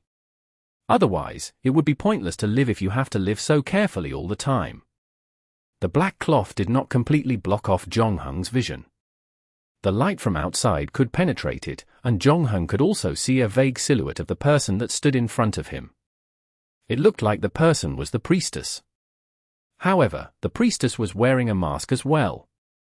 In other words, even if he suddenly took off the black cloth covering his face, he still could not see how the priestess looked like. The true purpose of the black cloth was to test his loyalty. The priestess was non-committal. She said, "We don't need to live purposefully. As long as we remember the meaning of each person's existence, that's more than enough. This is pure faith, and it's admirable." Zhongheng paused, "But if this is true, why do you want to see me privately without telling other people?" The priestess smiled, her laughter as cold as her voice. "You think you know everything, don't you?" "I have never said something like this before," Zhongheng said calmly. "It seems the rumor is right about you. You are an extremely arrogant man. You think that you have won the championship at the Amphitheatrum Flavium and unexpectedly regained your freedom, and now you are going to disrespect the Balance Blade." "I don't think it was an accident that I regained my freedom," Zhongheng said frankly. "At least you are not that stupid. If we can give you back your freedom, we can reclaim the freedom from you anytime we want. This is a fact that will not change even if you have Commodus on your side," the priestess said coldly. "It sounds like your political allies are quite strong. In that case, I can stop worrying." What do you want me to do? The priestess snorted, we need you to complete something for us. Is this an oracle? No, the priestess said after a long silence. Is that an order from the Assassin Council, with the consent of more than half of the assassins? Neither. Heck, why should I listen to your order then? Zhongheng said. While he was on the way here, Zhongheng wondered why the priestess wanted to meet him suddenly. With her current position, it was not necessary for her to do such a risky thing. And she also had to hide this meetup from all the other assassins from Balance Blade. The two had just met, but she seemed very hostile towards Zhongheng. It was a little abnormal. Zhongheng carefully recalled that he had done nothing that would offend her before. Hence, there was only one possibility for her to treat him in such a rude manner. She needed Zhongheng to help her with something, but she did not want him to spot her weakness. That was why she came up with such a plan. As soon as Zhongheng showed up, she started to threaten him and tried to dominate the conversation. This was indeed a very clever political skill. However, this method usually worked on those assassins who were relatively innocent and had very little political experience. When Zhongheng was at Nassau, he managed to handle the complicated political environment on Nassau Island with ease. That was why Zhongheng was not scared so easily by her. The conversation between the two people when they first met was a powder keg. They were arguing the whole time, and neither of them was willing to take a step back. And in the end, it was a draw. Unfortunately, the priestess's plan did not work as intended because she was the one that needed Zhongheng to help her with something. Once she lost the dominating role, she lost most of her bargaining power in the next negotiation. However, Zhongheng decided not to push her to the corner. After all, he wanted to listen to what the priestess had to offer him. So he said afterward, "First, tell me what you want me to do." "I hope you don't kill Altras right after you find his whereabouts," the priestess said. Zhongheng raised his eyebrows when he heard what she said. "Wait, did I hear that right? You, the priestess of Christ, are asking me not to kill the target given by the oracle." "No, I'm not asking you to spare Altras. I'm telling you not to kill him so quickly when you find him," the priestess emphasized. "The situation has changed during this period. I need to find out something from him. So I hope that you will inform me when you locate him. I will send someone to talk with him first. But don't you worry, I will leave him to you after I talk to him. You will be able to complete your test, and you will not lose anything. It seems the gods you believe in are not looking at the bigger picture here. After that, don't you want to enter the library? Due to your beliefs, other assassins in the organization may not agree to let you enter, but I can grant you access right now, bypassing the vote of the Assassin Council. I help you, and you help me. What do you think about helping each other out to get what we need?" The priestess finally threw out her bargaining chip. Chapter 821. Visitor. Since the previous strategy did not work, the priestess' attitude towards Zhongheng had changed drastically. Even her tone had softened down. Although it still sounded emotionless, she was at least not as aggressive and rude as before. Now, it looked like she was trying to negotiate, and her offer seemed like it would benefit Zhongheng a lot. However, Zhongheng did not immediately agree to it. Since they were negotiating now, Zhongheng wanted to bargain with her. He paused for a while and said, "One more thing. After I complete this task, I don't want to be chosen as the executor of the oracle anymore." "That's impossible." The priestess shook her head. "First thing, it's against the rules. Secondly, even if I am willing to promise you, this is still something that I can't control. Although I issue the oracle, the executor is selected by the Assassin Council. If everyone thinks you are suitable to execute the oracle, you will be selected to become the executor. Under normal circumstances, the same person will not be allowed to execute the oracle twice in a row." However, an answer as such did not satisfy Zhongheng. So he continued, "Then, you can choose not to issue an oracle. Dadatis says there have been cases where no oracle appeared for more than 40 years. The priestess was speechless. "What do you think of me? I'm just the spokesperson of Christ. I can't decide when Christ will issue an oracle. And you heard about the hound from Dadatis, right? This is not a peaceful time for us. Even if there is no oracle, you may not be able to sit there and enjoy your life. Then what else can you offer me? Zhongheng asked. The priestess bit her lip. If you must take advantage of this transaction, what about me? Zhongheng was quite surprised. He did not expect this ice-cold woman would offer herself to him. Aren't you a priestess? I am not the saint of Vesta. Christ's priestess does not need to keep their virginity. In fact, our doctrine also involves relationships between men and women. Christ encourages such a thing. It is part of the balance. Thank you for your love. Unfortunately, I am not interested in freezing ice, Zhongheng said. Since there was a black cloth blocking his vision, he could not see the sorrow that flashed through the priestess' eyes. This was probably the biggest insult for a woman. But the latter's expression quickly returned to normal, and she said coldly, "Then you should name your offer." "Forget it. I don't want to make this difficult for you. Besides letting me go to the library, I want you to let Dadatis retire early." Zhongheng changed his terms.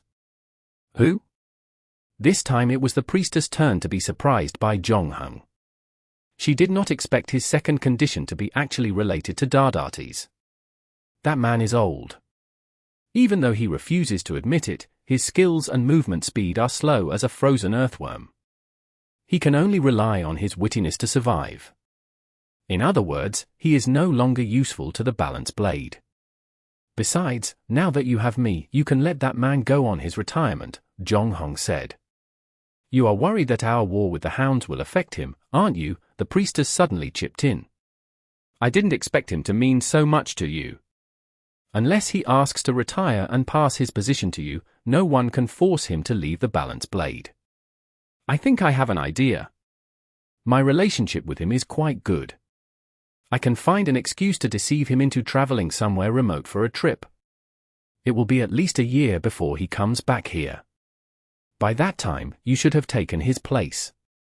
What do you think? Deal, Zhongheng said. The priestess finally breathed a sigh of relief when she heard this. This meeting was completely different from what she had imagined. From the very beginning, she was never in control of the negotiation. Neither the prison-like carriage nor her subsequent threats allowed her to take the reins of the situation.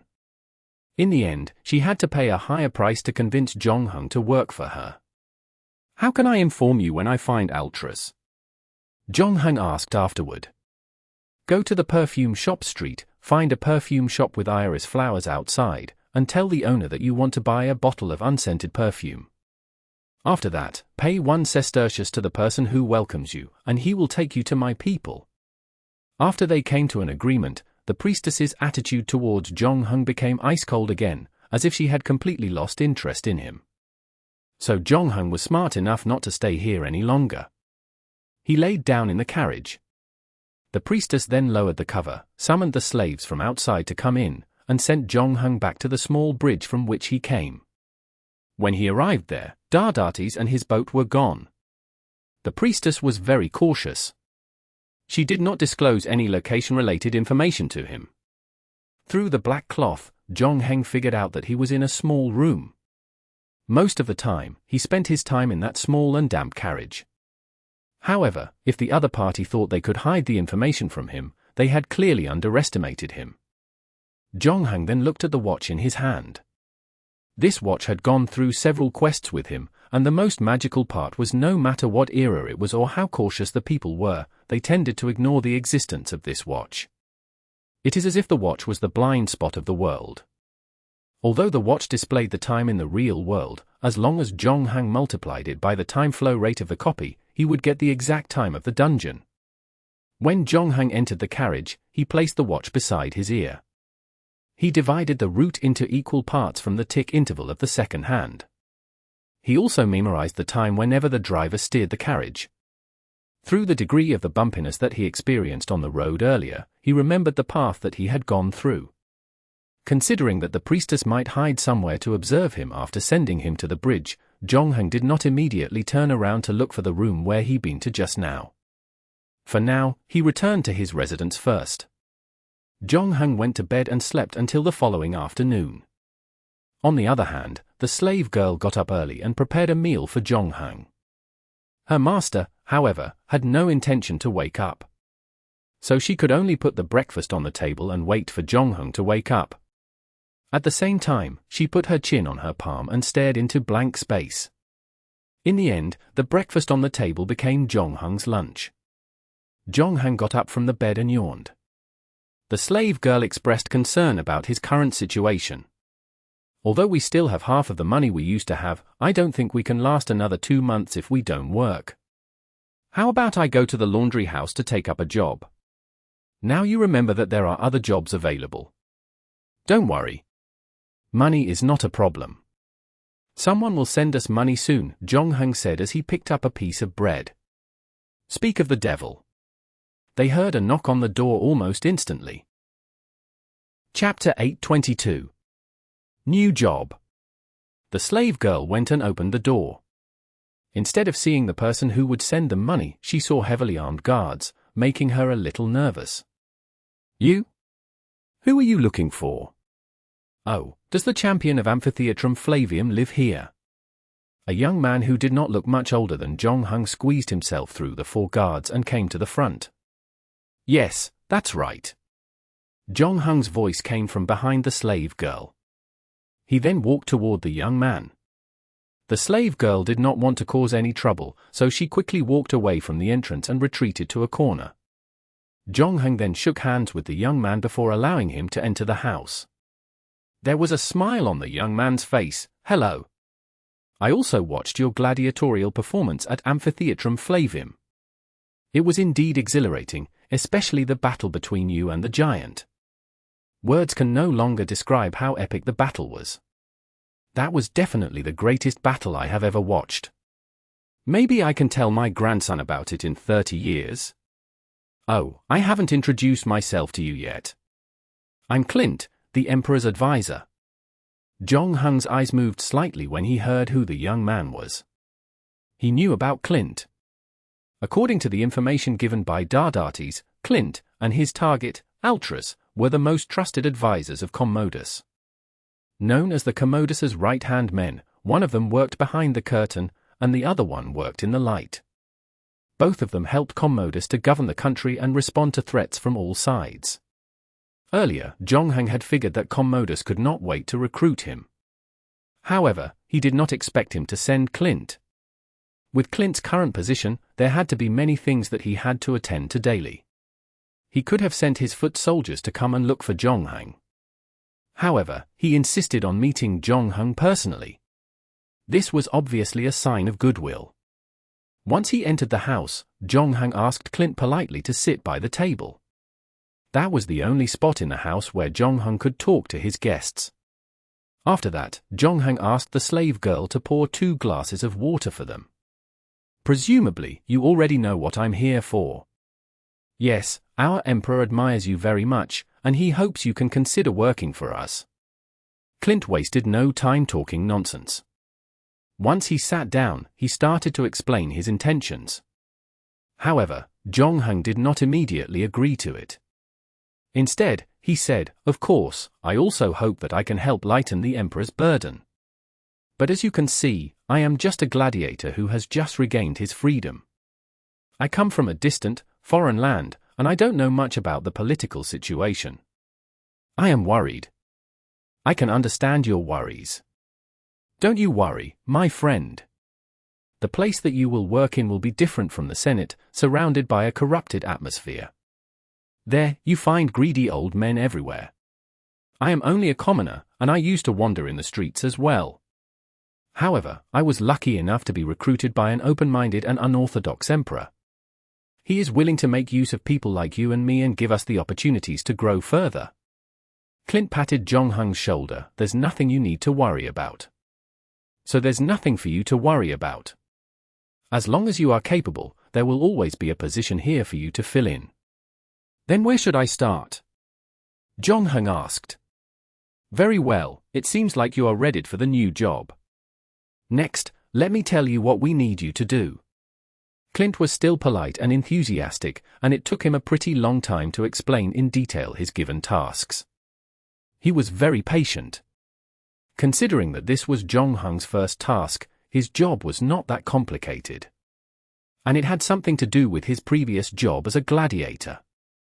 In the 2nd century, there were no surveillance cameras and criminal investigation equipment. It was a problem for every ruler to maintain law and order in the city. And the population of Rome had exceeded 1 million. Most of them who lived at the bottom rungs of the society were thieves, crooks, killers. They were very active in every street, and crime took place almost every minute. The job of the patrol team was to stop the crime in time and catch the criminal as quickly as possible after the crime happened. The first job Zhongheng received from Commodus was to assist the patrol team in maintaining law and order. Of course, you can't take care of such a big city by yourself. So, you just need to pick an area, Clint said as he took out the map of Rome and spread it out on the table. But at that moment, a man dressed as a servant walked in from outside and whispered something to Clint. And Clint's face changed slightly. When he looked at Zhongheng again, he showed a touch of embarrassment. Upon seeing this, Zhongheng took the initiative to speak. Almost everything has been explained clearly. If you have anything urgent to attend to, you should make a move first. Clint seemed to feel bad about it. His Majesty is very concerned about your affairs. I pushed all the morning arrangements to meet you in person. Initially, I wanted you to personally check out your workplace, but a sudden emergency requires my attention. I have to deal with it right away. I have an idea. Clint thought about it for a while and beckoned a guard into the house. This is Pananax from the Janissary Guard. He has dealt with the patrol gang before. Regarding picking the area, you can ask for his advice. Don't worry. Clint lowered his voice a little. It doesn't matter if you don't achieve too much. As long as there are no major mistakes, I will speak good things of you to the Emperor. Thank you so much, Zhongheng replied in kind. Welcome to join us. It is always exciting to see the team grow. Clint smiled again.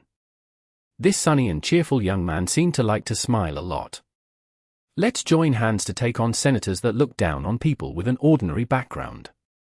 After speaking, Clinton left with his servant hurriedly, and 3 of the 4 guards he brought with him quickly followed behind him. And the guard with a knife wound between his eyebrows stayed behind. He should be Pananax. As a result, before Zhongheng greeted him, Pananax's face was darkened. He walked toward the table, pointed to an area on the map, and said rudely, "The area you are responsible for is here. Go and report there before dark." Wait, but the master said that he's free to choose the area he wants to patrol. Before Zhongheng could speak his mind, the slave girl in the corner started to fight for Zhongheng's right. Pananax sneered, glared at Zhongheng, like a vulture staring at its prey. Are you here to work or recruit others to work? How about we let you guard the palace? Zhongheng waved his hand to stop the slave girl from speaking again. He then nodded and said, "Fine. I will head there." Pananax was a little surprised when he heard Zhongheng's reply. According to his expectation, Zhongheng should be fuming right now, and he might even attempt to beat him up. After all, he was the champion of the gladiatorial performance that was held recently in Rome. Although Pananax did not watch the performance, he figured that Zhongheng's strength should be outstanding. People like him usually could not resist the desire to use their strength whenever they encountered trouble, since this was the easiest way for them to solve the problem. However, Zhongheng seemed to have no intention to do so. Pananax did not even see that Zhongheng was holding on to his anger. The latter seemed calm, as if he had foreseen that such a thing would happen. This made Pananax a little uncomfortable, but it did not matter to him.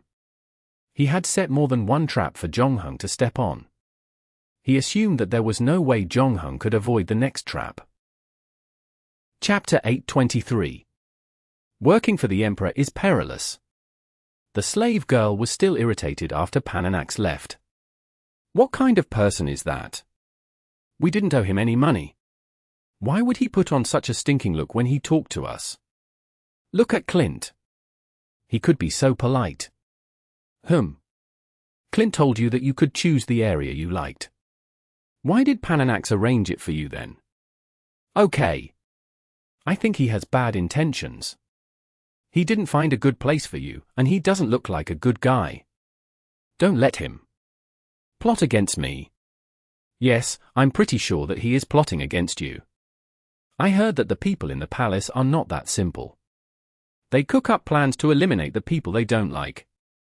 The slave girl felt that she performed rather well this time. She could not believe that she could see through Pananax's evil plan with a single glance. She thought that no one else could see through him except for her. At least for that moment, she was standing on the pinnacle of truth. Don't you have anything else to say except The slave girl was speechless. Then what do you expect me to do? Jonghung asked rhetorically. At least go and look for Clint and tell him what Pananax has done to you. Clint would not let him off the hook. What do you mean by Do you think Clint would not know what Pananax had just done? What do you mean? The slave girl was a little at a loss when she heard what Jonghung said, but Clint wasn't present at the time, right? He left in a hurry. What you said is quite right. We have no grievances with Pananax, and we didn't owe him any money either. So why did he mistreat me? He even risked being beaten by me just to irritate me. Especially considering that I will probably become an important person to the Emperor in the future. Yes, why? The slave girl was puzzled. Because Clint asked him to do so. Jonghang smiled. Who? The slave girl felt that something was not right. After thinking about it, she finally grasped the key point, but we have no grudges with Clint, and we don't owe him money. But I might be blocking his path, Jonghung said lightly. A small group like this gets all the authority from the Emperor. And although the Emperor is the supreme ruler of the Empire, he does not possess unlimited power. In other words, if one more person joins the group, the new member will receive part of the power. Of course, it won't be enough to make Clint target me. It is probably because the Emperor visited me privately some time ago. And Clint feels threatened by it. The slave girl opened her mouth wide. She felt like she was listening to a story from another world. Jonghang decided to explain everything clearly to the slave girl. If he goes against me personally, everything will go smoothly for him if he wins. However, if he fails to bring me down, he would be putting himself in a dangerous situation. That's because he'll be adding another enemy to his list. For a mature politician, it's unworthy to take the risk. Due to all these reasons, he chooses to smile at me and act like a good guy. On the other hand, he lets Pananax be the bad guy. If things go wrong, he can abandon Pananax. And I won't bother him if I turn out to be the winner. On the contrary, he might think that I'll have a good impression on him because he reaches out to help me in difficult times. At worst, he would get himself an extra political ally. Is that the case? The slave girl stammered. So Pananax is willing to be a shield for others. Of course, he's not happy about it. It is common for a person like him to become their superior's shield if they want to be promoted to a higher rank. If he helps Clint get rid of me, Clint will naturally take good care of him in the future. This is something consensual. With his current position, it is necessary for him to take a little risk if he wants to reap the benefits, Jonghung said as he picked up his unfinished slice of bread. He deliberately tried to annoy me earlier. He probably expected me to beat him up. If I did as he wished, he could use that against me. Commodore has a good first impression of me. However, I'm still a gladiator to him, and he didn't know whether I can take on the big task. The first task given to me was actually more like a test. The slave girl could not help but shudder. She had never thought that humans could be so complicated. The person who smiles at you on the surface might want to stab you in the back.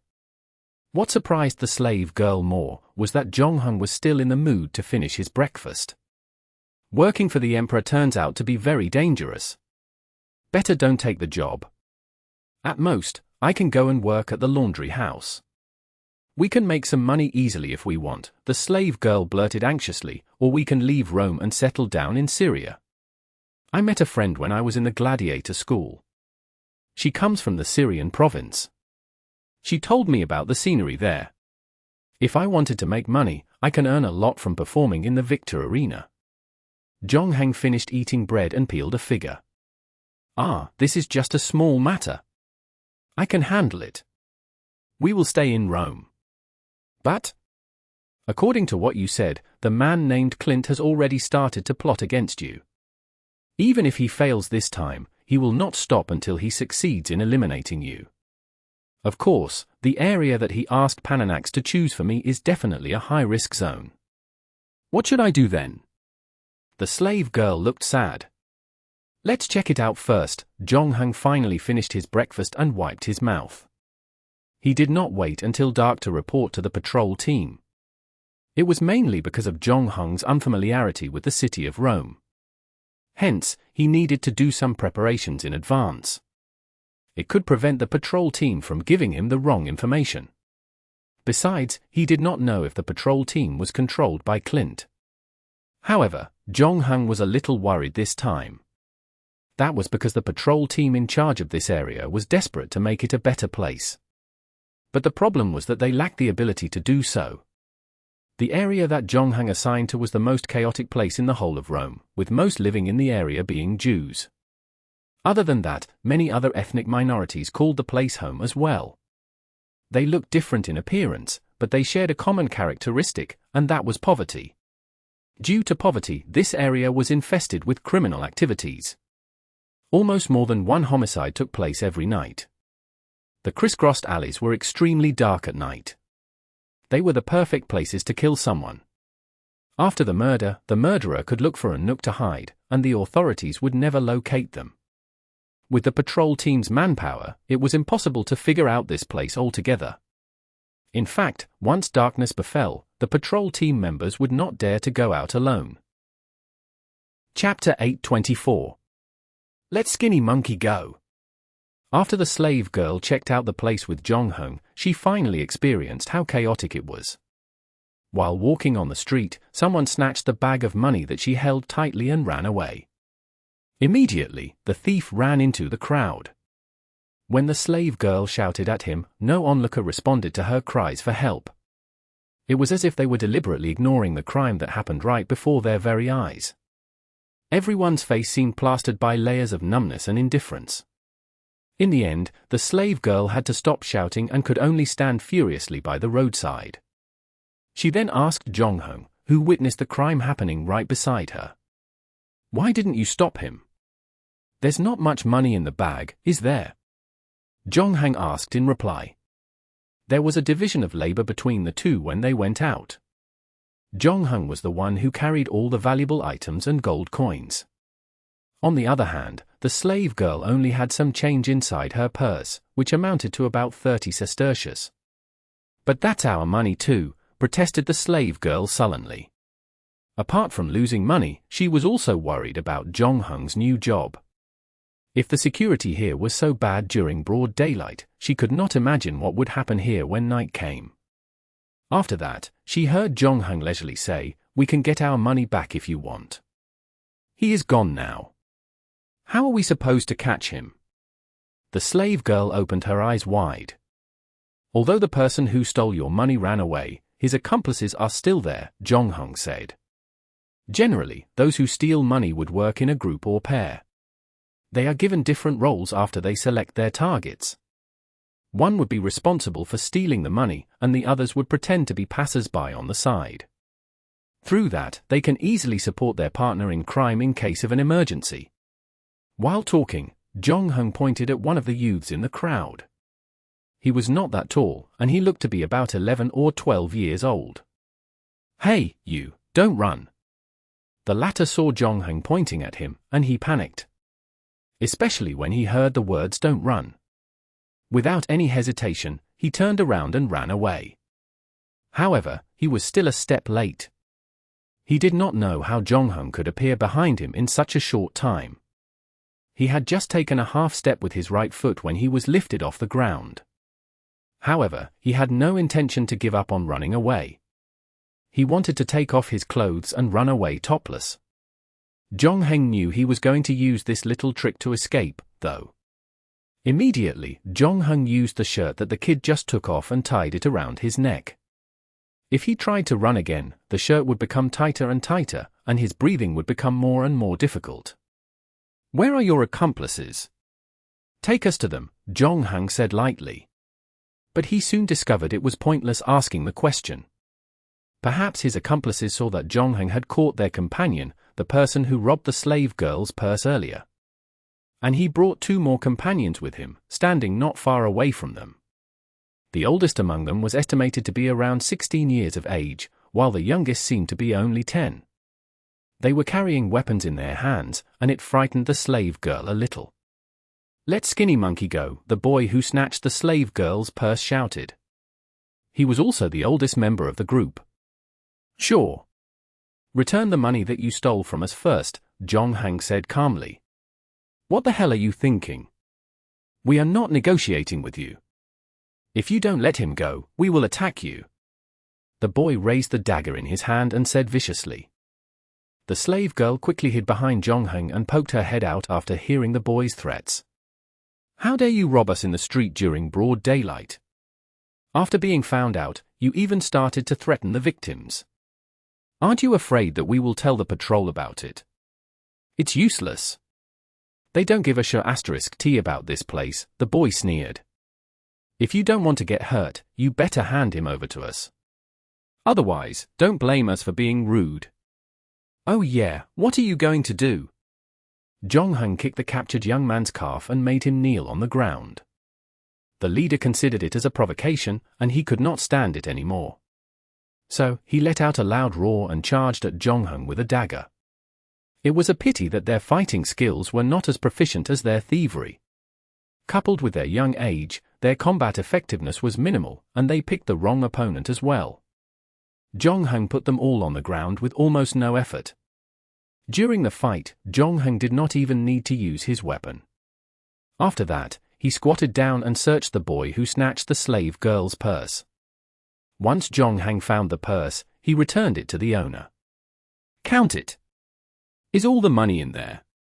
The slave girl happily took over the purse and stuck her tongue out at the group of teenagers that Zhonghang had just beaten up. She then counted the copper coins in it and nodded at Zhonghang. "It's all in there." The smile on her face did not last long.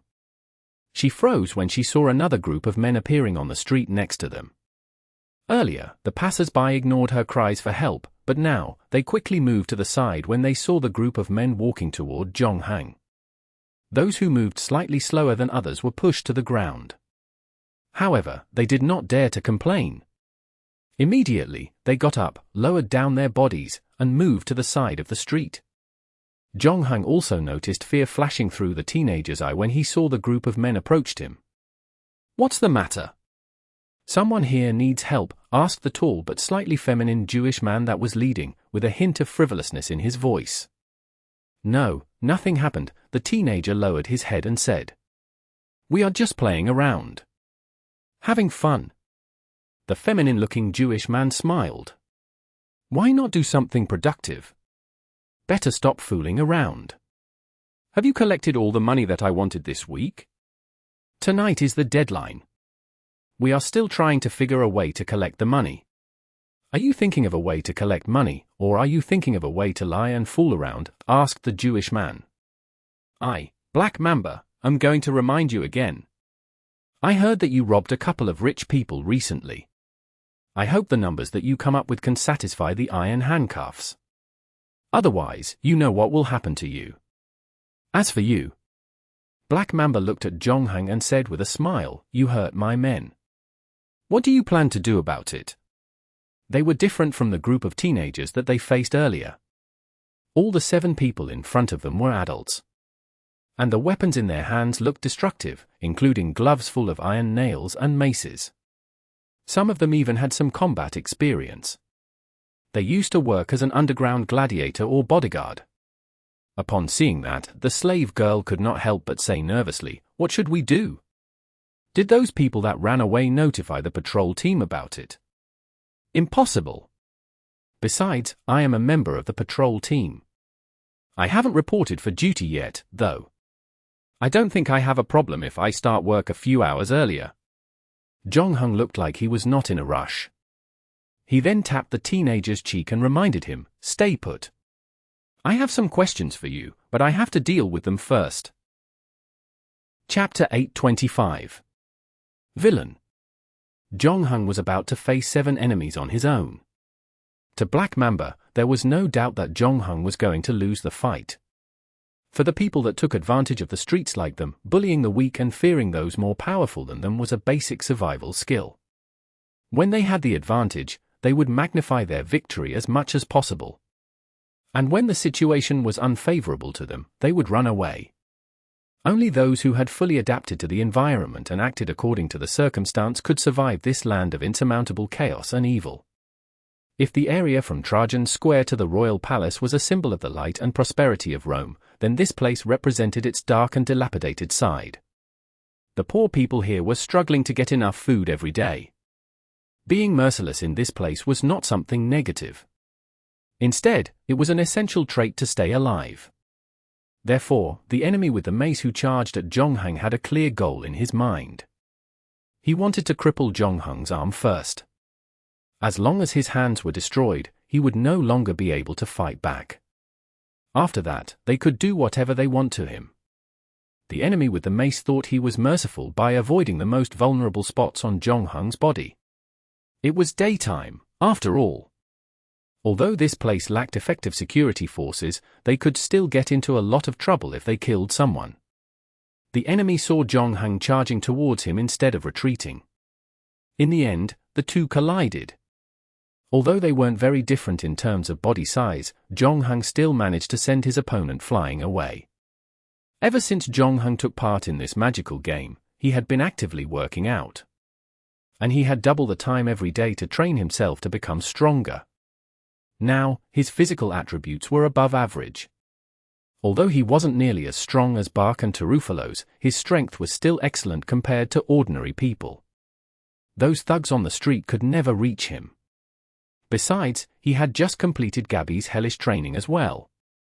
Zhongheng knocked his opponent to the fruit stand on the side, and he crushed the fruit stand. Immediately, the second enemy charged at him. And this time, there was another person who helped him. Both were underground gladiators. The underground gladiators were referring to gladiators who did not perform in the arena. They were generally men not strong enough to become official gladiators. For instance, Roman citizens who failed the final exams weren't allowed to continue staying in the gladiator school. The older gladiators forced to go on retirement would usually choose to become underground gladiators. The venues for their performances were usually very casual. They could just set up a stage or find an alley to hold an underground gladiator show. The spectators were mostly poor civilians or even slaves.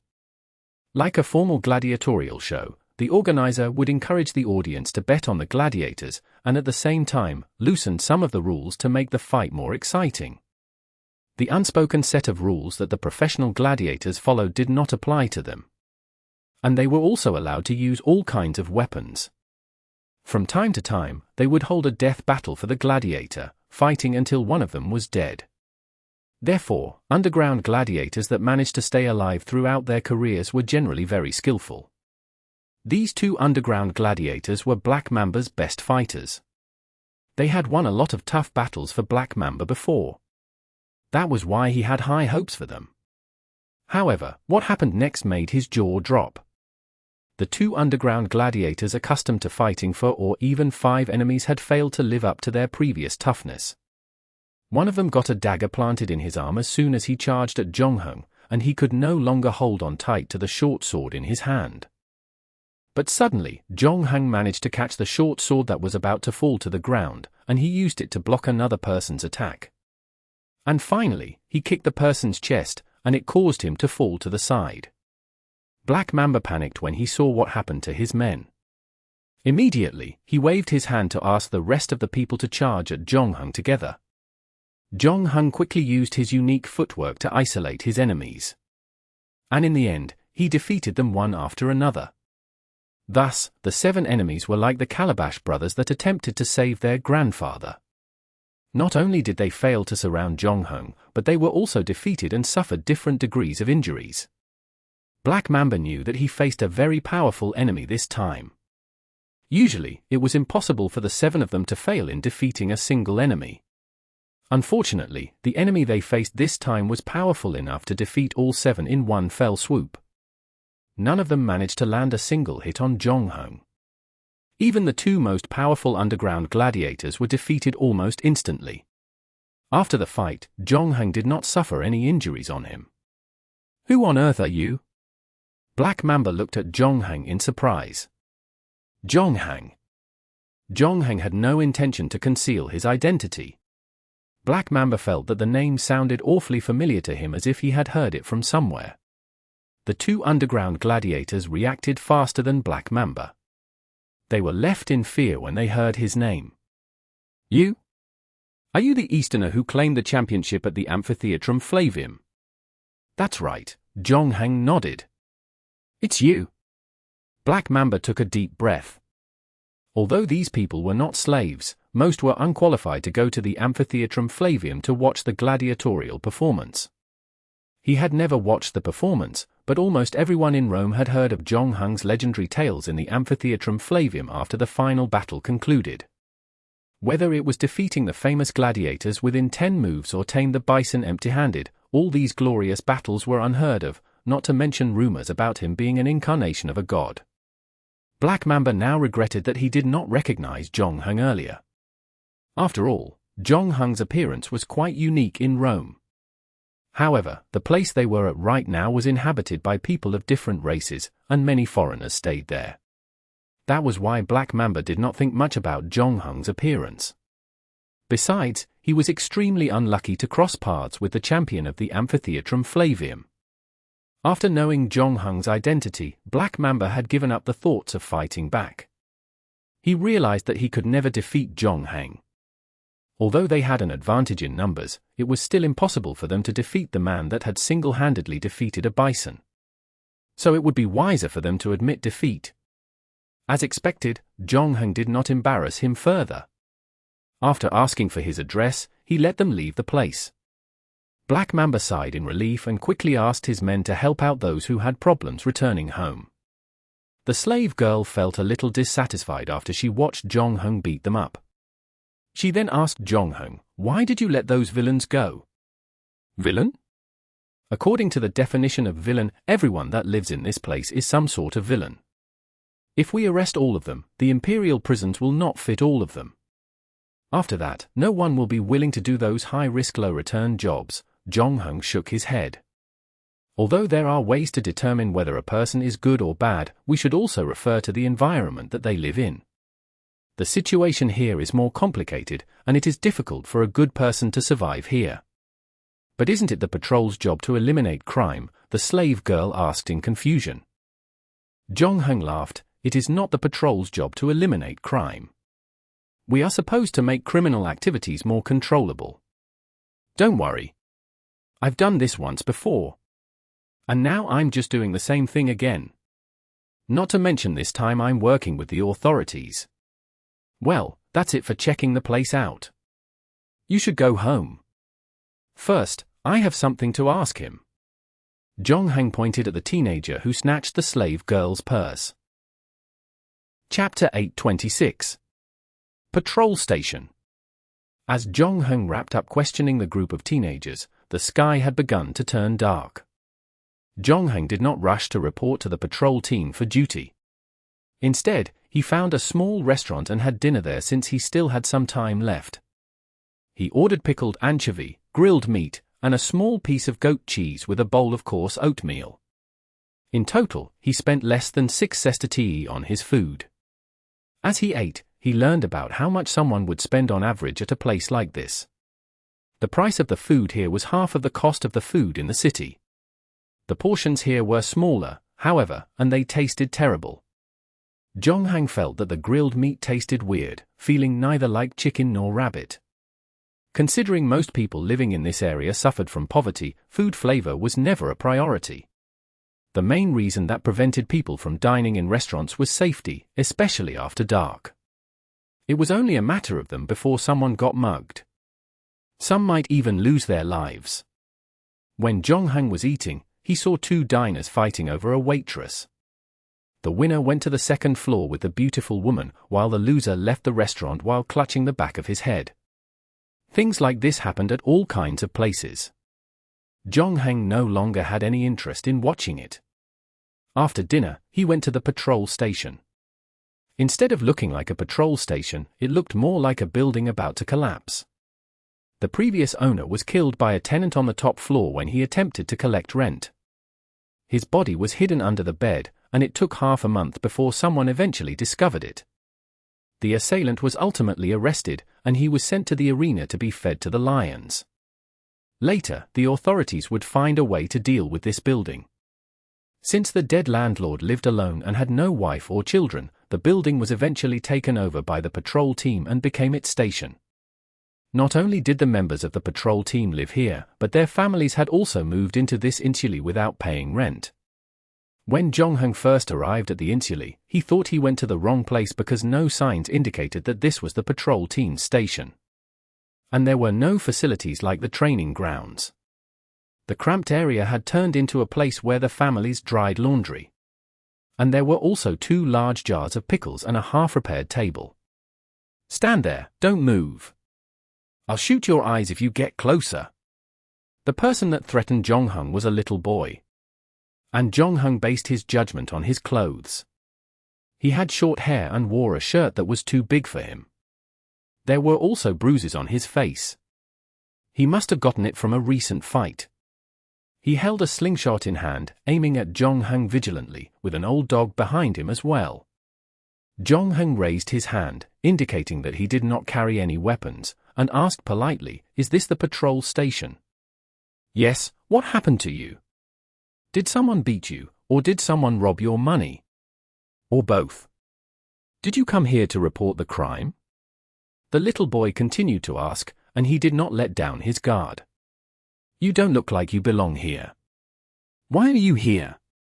Before Zhongheng spoke, a voice came from behind the little boy. "He is a new patrol team member. Put away your slingshot, Via. A girl shouldn't play with this stuff all day long." "But if I don't carry the slingshot with me, who will defend the patrol station when you leave?" Via asked in an affronted tone. "This is the patrol station. No bad guys will dare to come to his place." "That's not true. We lost 2 clothes last week. We lost half a bag of wheat the week before that, and there is no way to solve the thefts," the man who appeared afterward said helplessly. "Half of the robbers and thieves in Rome live here."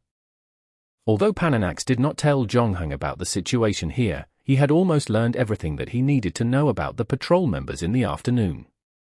He knew that the man that looked like a typical Roman soldier in front of him was Ares.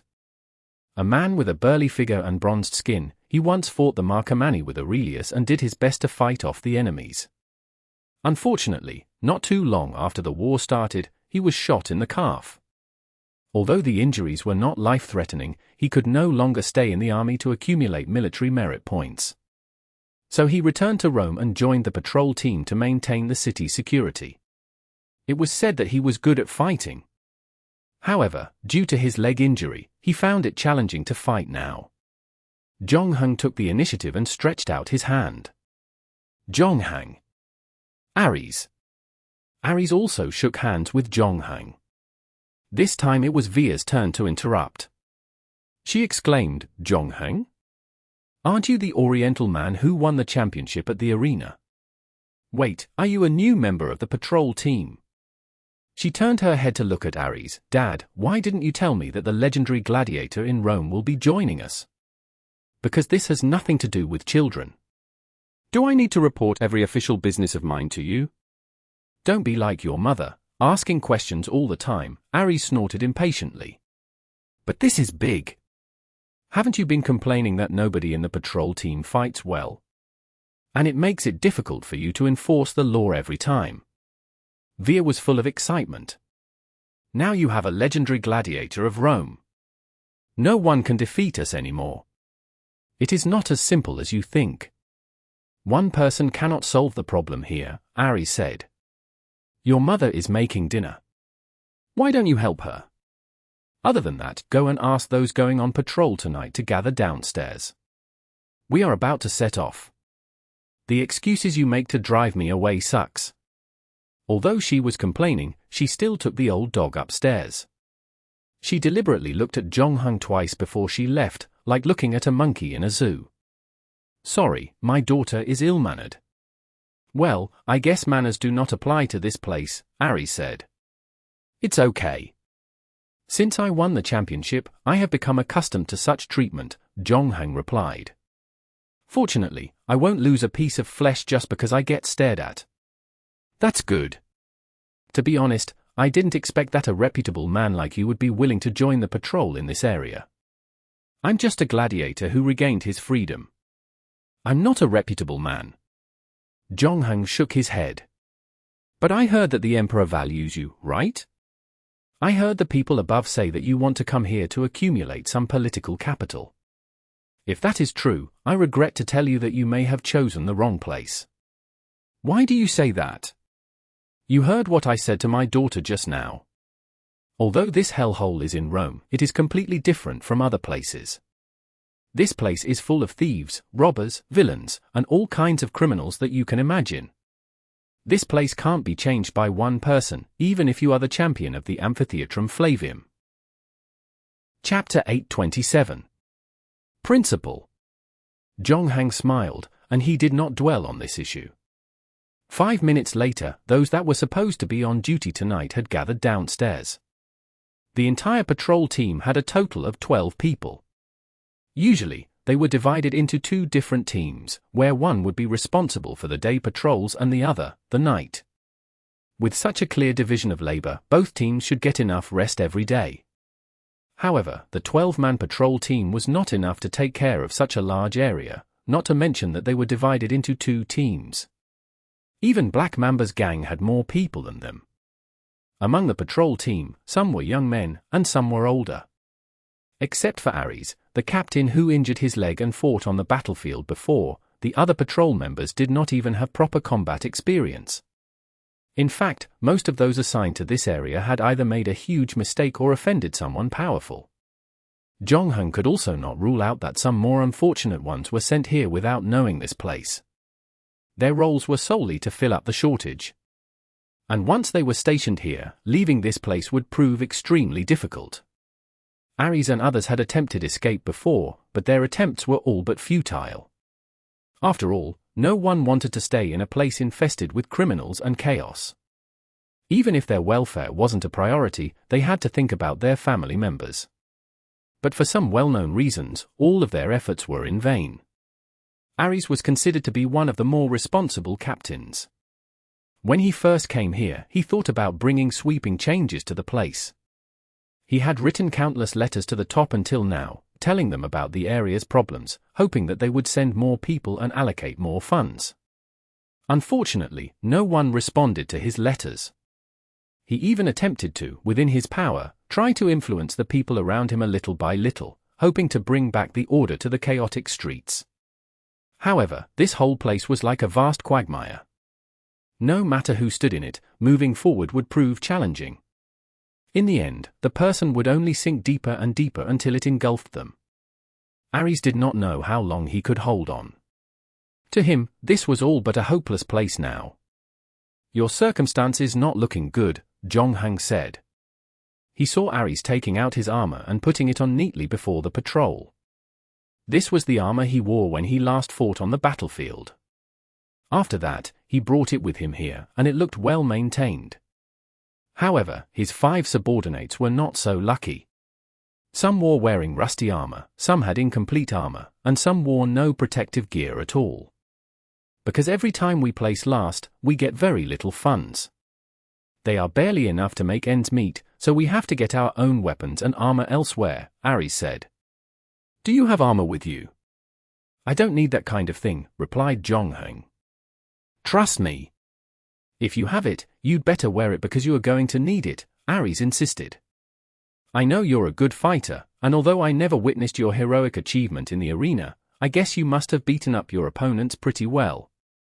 You could even fight 2 enemies simultaneously, but trust me, this is different from the opponents you encounter in the gladiatorial performances. Gladiators value honor a lot and will never do anything that will make the audience despise them. These people here are different. You might not get to fight them face to face, and it can happen at any time, anywhere. The person next to you might just suddenly draw a knife and stab you. The worst part is you have no idea who the person is and why he wants to kill you. Thank you, but I can handle an assassination without armor. Zhongheng raised his eyebrows. Having learned and familiarized himself with an assassin's methods for some time now, if he were stabbed by someone random here, Dadatis's teaching would be in vain. After that, Ares did not try to persuade him anymore. After all, it was the first time that the two met. Ares had reminded Zhongheng of the danger of this place only because they were colleagues. To him, Zhongheng was an arrogant man, and he did not have high hopes for him. Although there were rumors that the emperor attached great importance to Zhongheng, being assigned here said a lot about him. Out of good intention, Ares reminded him again, "Have you offended someone recently?" "Yes, for now." Zhongheng smiled again, but he seemed to not want to dwell on the issue. And soon enough, he changed the subject. "You mentioned the assessment just now. Can you tell me more about its rules?" This part was something Zhongheng could not inquire about earlier. Such information could only be received from the patrol team. Of course, this is also something that you should know. Ares nodded. As you can see, each team is responsible for patrolling different areas. Every 2 months, the higher-ups will send someone to conduct a statistical inspection. Mainly, they will check on the crime rate in different areas, for instance, the number of burglaries and homicides in each area. They need to know whether the cases have increased or decreased. They would also want to know how many cases we have solved. Finally, they will randomly select residents in the area and gauge their satisfaction on current public security. Ares paused when he said that, "We are in a special area. I believe you had checked this place out when you came here. We have a large number of Jews and some from the eastern provinces and immigrants from Egypt or Mauritania. We don't even know where a number of them come from. In short, this is a very complicated place. With so many people from different places cramped all together in such a small place, conflict inevitably breaks out every day." "Unsurprising," Zhongheng said. "We see a robbery or street fights every day. Sometimes, people of the same race would fight among themselves. And in order not to be bullied, many choose to join a gang. In the end, countless armed gangs are born because of this reason. The smaller gangs have a dozen members, but as for those big gangs, they have at least hundreds of people. And many of them embark on the journey of becoming a criminal once they acquire enough weapons. The small-time thugs and the gangsters on the street are backed up by the gangs here. Sometimes, you might offend the entire gang if you catch one of them. And it could cause a lot of trouble. The patrol team can't do anything about it. After all, the patrol team was led by a lame man, and they were abandoned by Rome as well. We don't even get a full salary. When Ares first came here, he was worried about how the safety of the residents in this place. However, after he experienced living here for so many years, he had become a little numb by it. To him, no one could solve the problems in this place unless the government decided to bring in the armies to kill all the people here. Otherwise, this place would always be a paradise for the thieves, villains, and murderers. Fortunately, we are just a patrol team. We don't have much money with us. Under normal circumstances, the criminals will not target us. However, if you want to live here long enough, you have to remember a fundamental principle, that is, don't be nosy, warned Ares. Chapter 828. Let's make money together. The first rule that the patrol team should be following was not to be nosy. Considering the terrible situation Ares and the others were facing, it was understandable that they behaved as such. Unfortunately, Ares did not know that Zhongheng was about to be causing a lot of trouble to them. Earlier, Zhongheng caused no problem because he was gathering information from everyone that he met and talked to. Now that he had enough information and had found the right time to take action, it was time for him to execute his plan.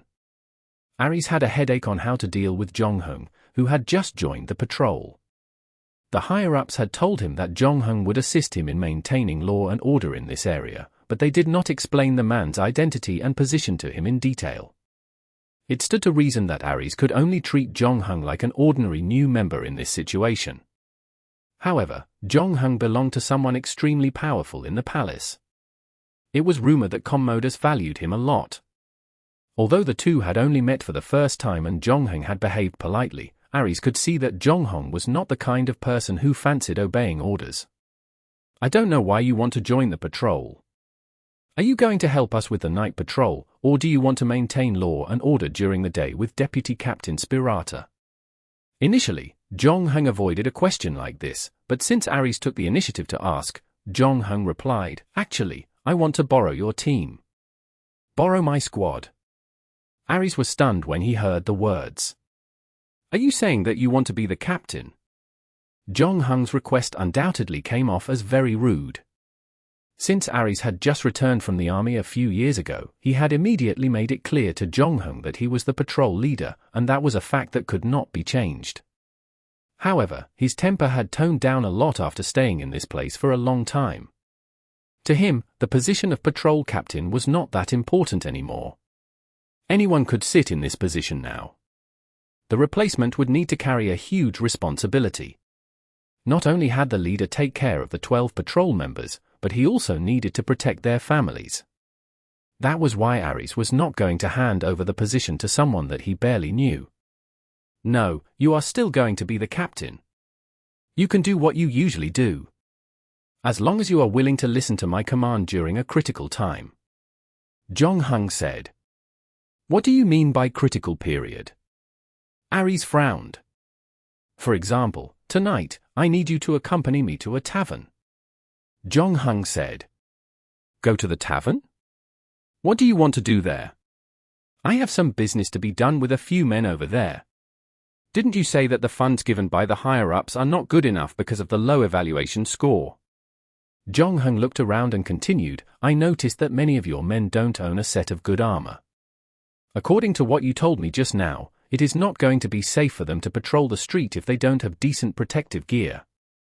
One of the major causes of these issues is because you don't have enough money. In that case, let's make more money first." "How can we make money in a tavern?" "Work as a waiter."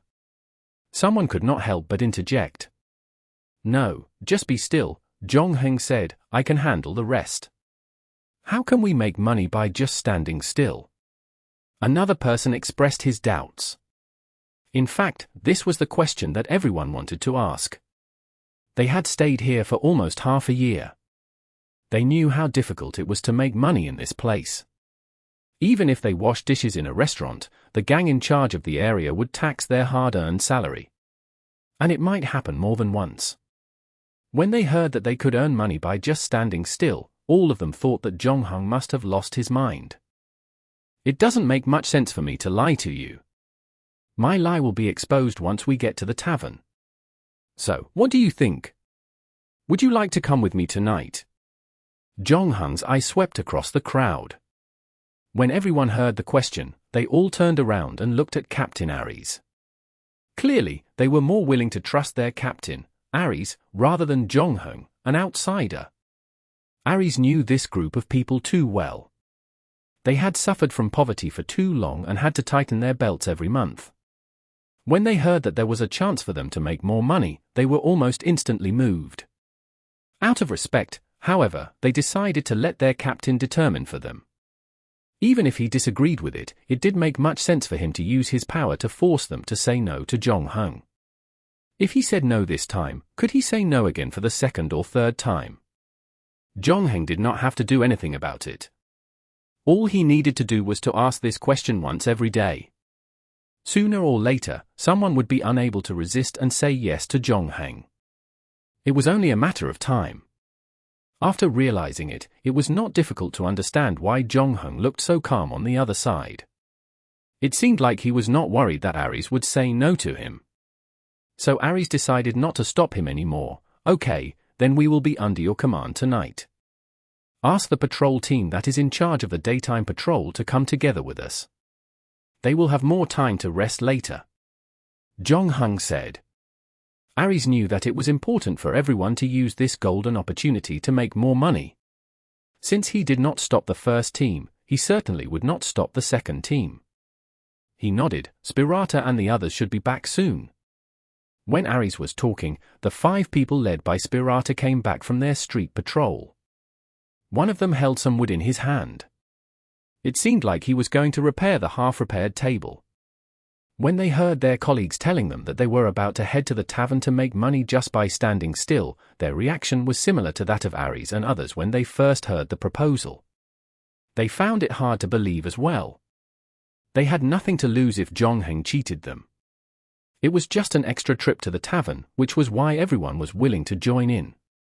In the end, Zhongheng finally gathered all 12 members of the patrol team, and together they walked to the tavern called Blackwater Bay. However, Zhongheng did not enter Blackwater Bay when he arrived there. Instead, he waited for a while until the teenager and his 3 companions who robbed his money in the afternoon ran over from the alley. Zhongheng now knew that their leader is called Theseus, nicknamed Soap. Zhongheng did not know why he had such a nickname. Maybe it was because he was really good at stealing others' money, and every time he got away with it. It did not matter to Zhongheng. Zhongheng asked Soap, "Are the Iron Handcuff and his people inside now?" Soap nodded. "Yes, on the last day of the week, the thieves from the 3 nearby streets have to report to the Iron Handcuff. They have to hand in the money that they steal or rob to the big boss. The one who robs the most money will be rewarded. And those who rob the least money will be punished." Speaking of being punished, a look of fear appeared on the teenager's face. "The 7 people you beat up this afternoon, their leader is Black Mamba, and he is the right-hand man of Iron Handcuff, and he also has a very powerful thug called Broken Finger. All the thieves from the 3 streets must obey them." It seems that he is the person that I am looking for." Zhongheng patted Soap on the shoulder and smiled. "Let's go in and meet this Iron Handcuff and his men. Don't be afraid. You are my men from now on. No one will dare to touch you." Chapter 829. Big Business.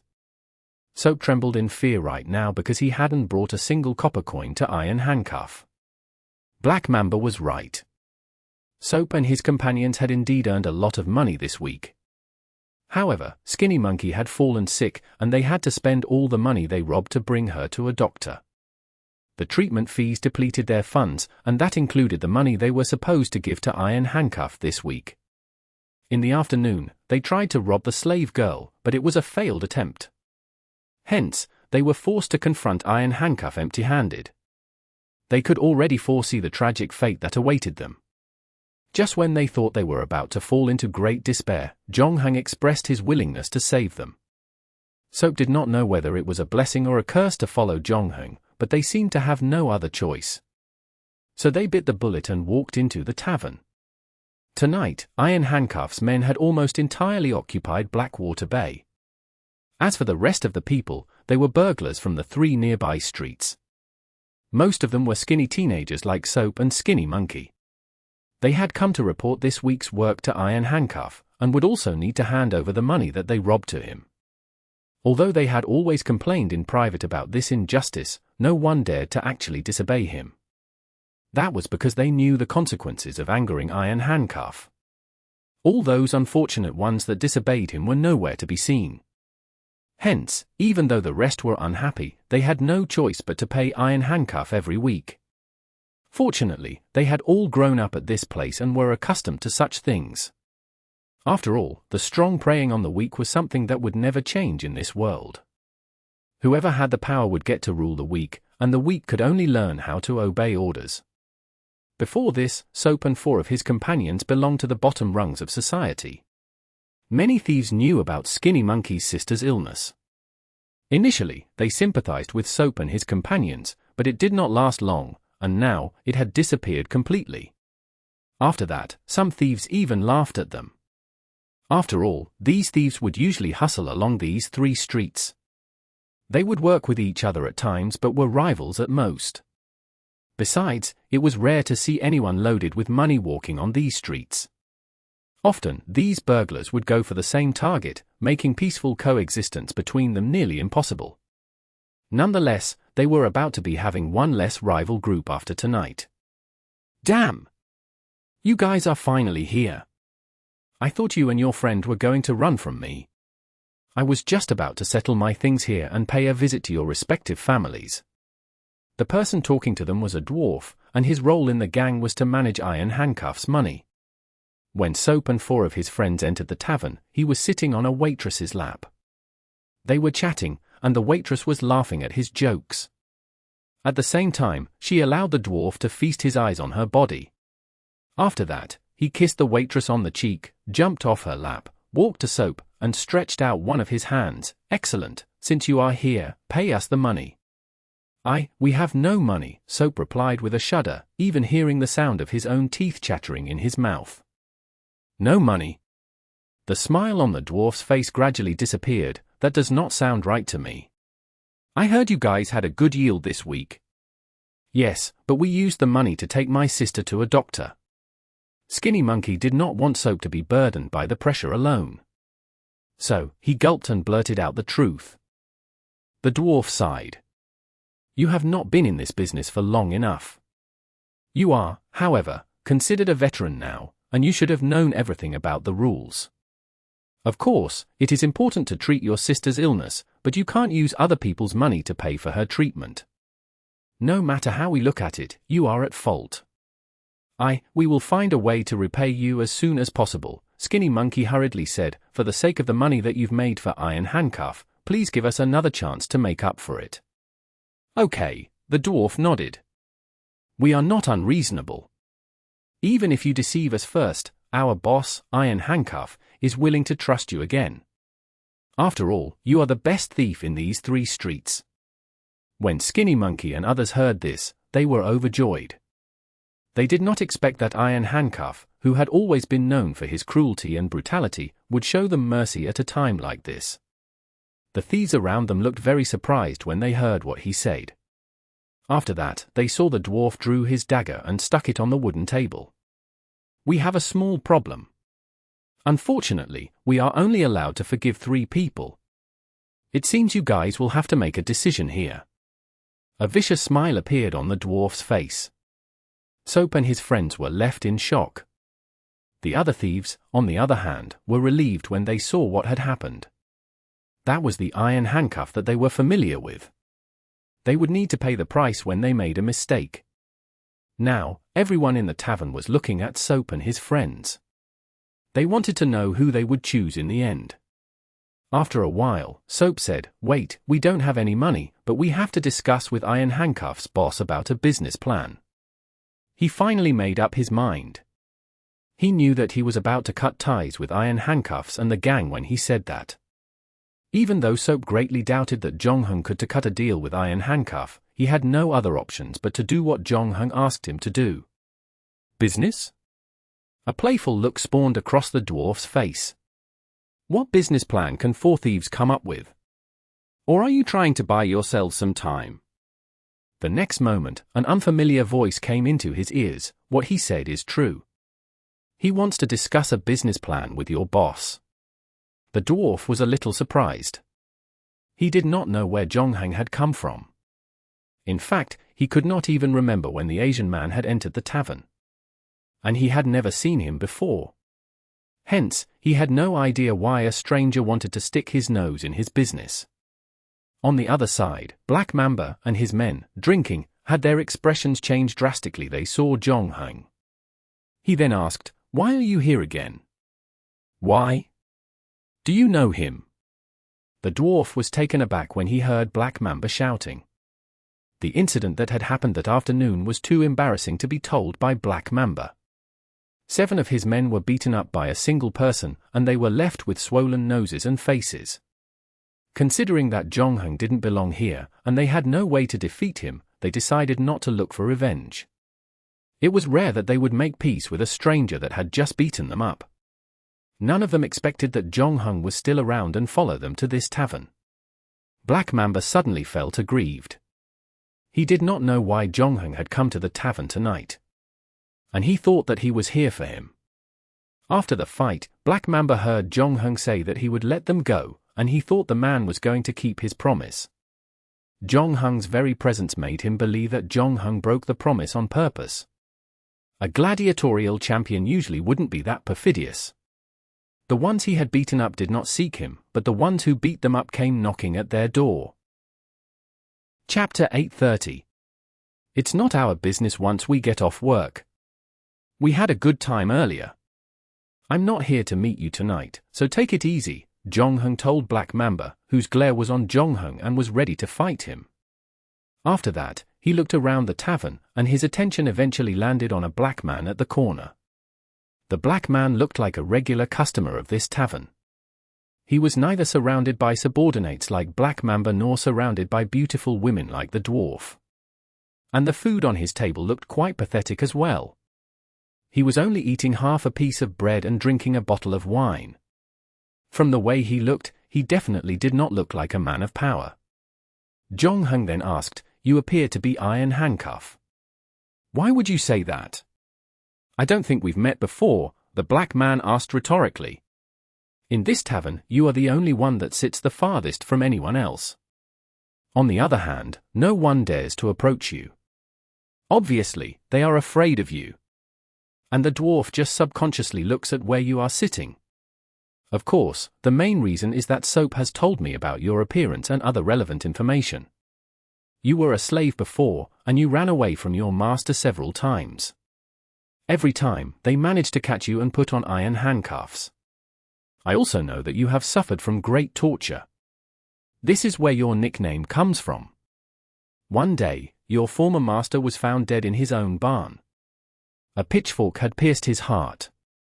They suspected you were the murderer, but they stopped suspecting you due to the lack of evidence.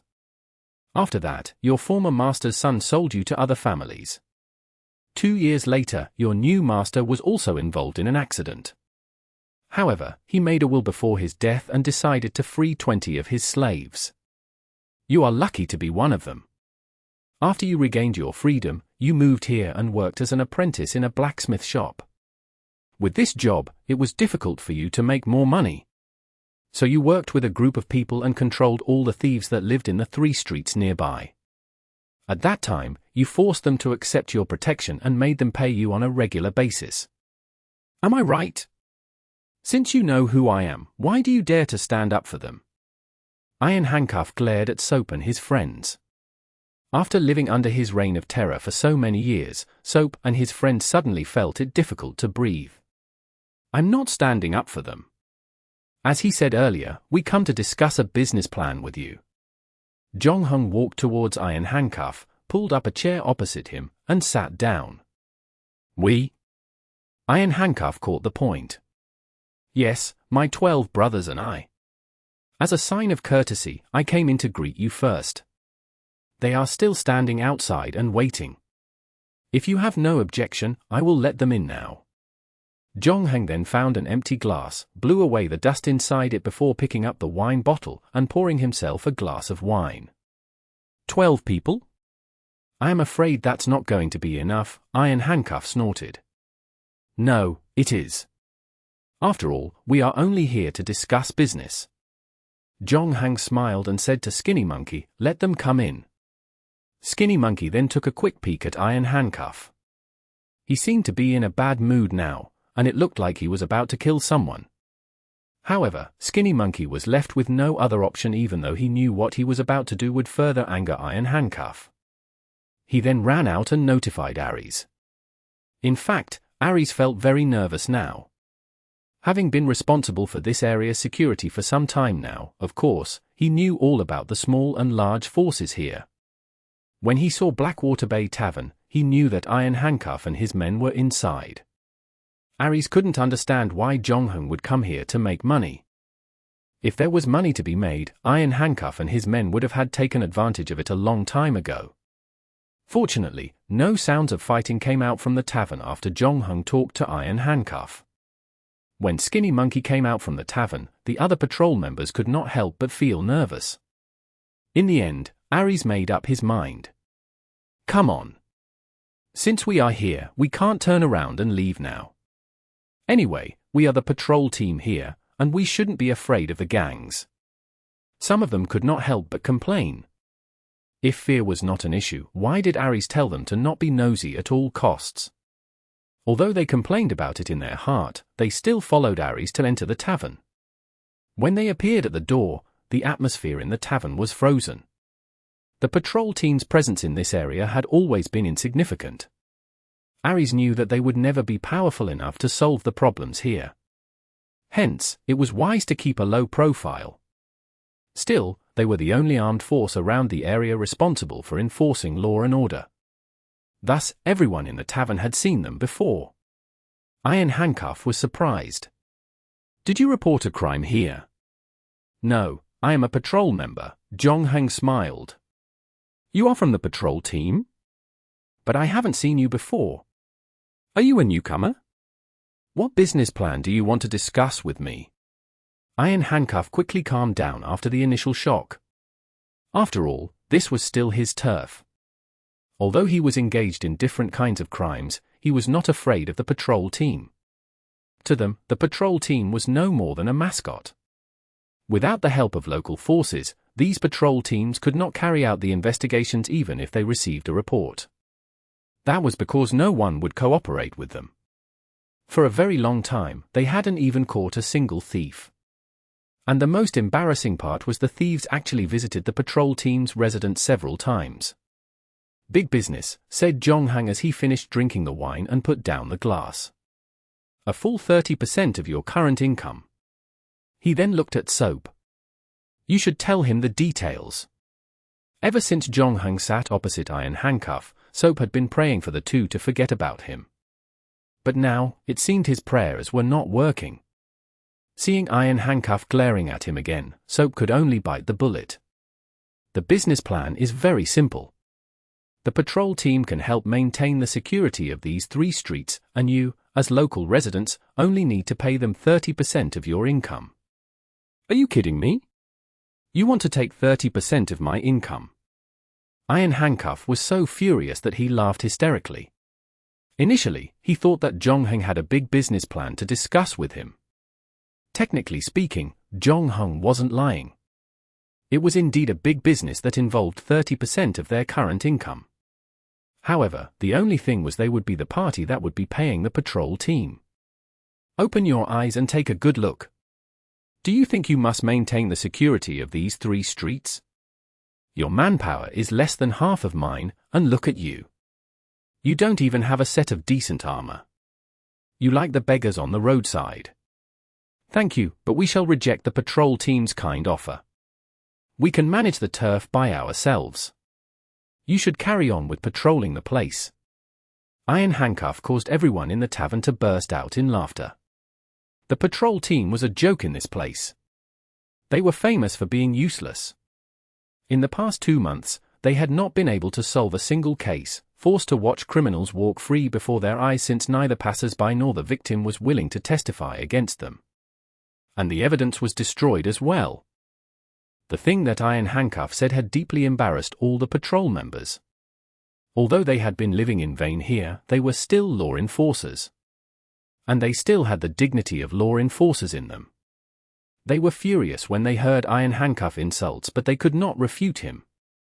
And some people even started to blame Zhongheng. They all thought that Zhongheng's plan was going to work. And now they were here standing there and letting Iron Handcuff embarrass them. Zhongheng did not speak until the laughter in the tavern settled down. "Fine. Although you criticized us, as law enforcement officers, we don't care about these things. We will still do what should be done. You can count on us to maintain law and order around here. Why are you embarrassing yourself? Didn't you hear what I just said? I'm not paying you a single coin." Iron Handcuff sneered. "I heard it, but I believe you will change your mind.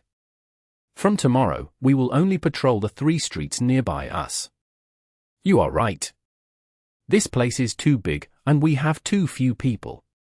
I think it's time to tell you the main points. We have 12 people, and we will only patrol 3 streets. Other than that, we will only work during the day. Don't worry.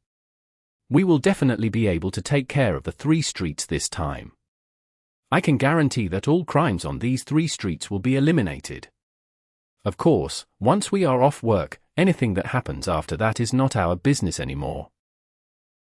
Chapter 831. Don't overdo it. Endless Fantasy Translation. Endless Fantasy Translation. After Zhongheng said what he wanted to say, the tavern became really quiet. All the laughter was gone. Black Mamba, the dwarf, and the rest all took a deep breath. The patrol team had come up with an effective strategy to go against them. Since they could not handle past cases because no one was willing to cooperate with their investigation, they wouldn't stop crime from happening on the spot if they focused on only 3 streets. This would happen to all of Iron Handcuff's turfs if they chose not to accept Zhongheng's offer. After all, those responsible for earning money for Iron Handcuff were just underage kids. And as Zhongheng said, if they focused on patrolling only 3 streets, the 12 members of the patrol team could make all the thieves lost their jobs. In other words, Iron Handcuff and his men would receive no income every week. Iron Handcuff felt that something was not right. The group of men in front of him was supposed to be the law enforcers of this area. However, they had now disregarded all laws. To be more precise, they were still talking about the rules, but they used their authority to seek personal gain. Right now, they did not look like patrol teams to Iron Handcuff anymore. They were no different from the others' gangs in this area. This was no business talk. Zhongheng was blatantly blackmailing Iron Handcuff. No matter what words Zhongheng would use to explain their behavior, they could not hide the fact that they were about to take advantage of Iron Handcuff's gang. Iron Handcuff and the dwarf had been living here for some time now, and they were all too familiar with such a practice. In order to not be taken over by other forces and survive, they often had to pay protection fees and donations to other more powerful gangs. However, this time, the group of people that blackmailed them was the patrol team. For a moment, Iron Handcuff, the dwarf, and others suddenly came to a realization. It seemed like the neighborhood that they lived in had degraded severely. Even the patrol team was now involved in the extortion business. As criminals, they even began to care about the spiritual development of their surrounding area. Everyone in the tavern dwelled in their thoughts. No one spoke for a long time. And when they came back to their senses, everyone turned around and looked at Iron Handcuff. Clearly, they were waiting for him to make the decision. However, Iron Handcuff was still hesitating. The patrol team had been the mascot of this place for a long time.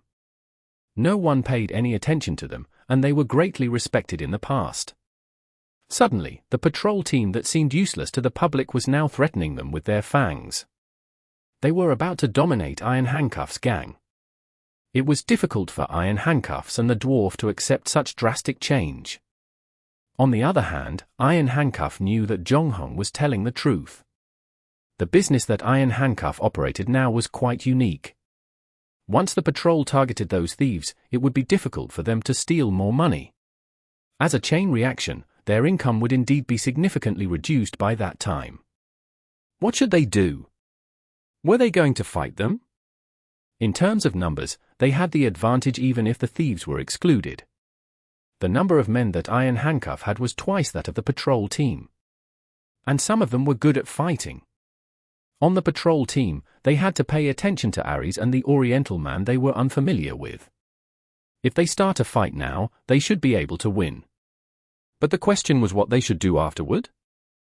No matter how useless Ares's patrol team was, they were still the only law enforcers in this area. If they beat them up, would the government send more powerful people to maintain law and order of this place? After all, this was not the only patrol team in the entire empire.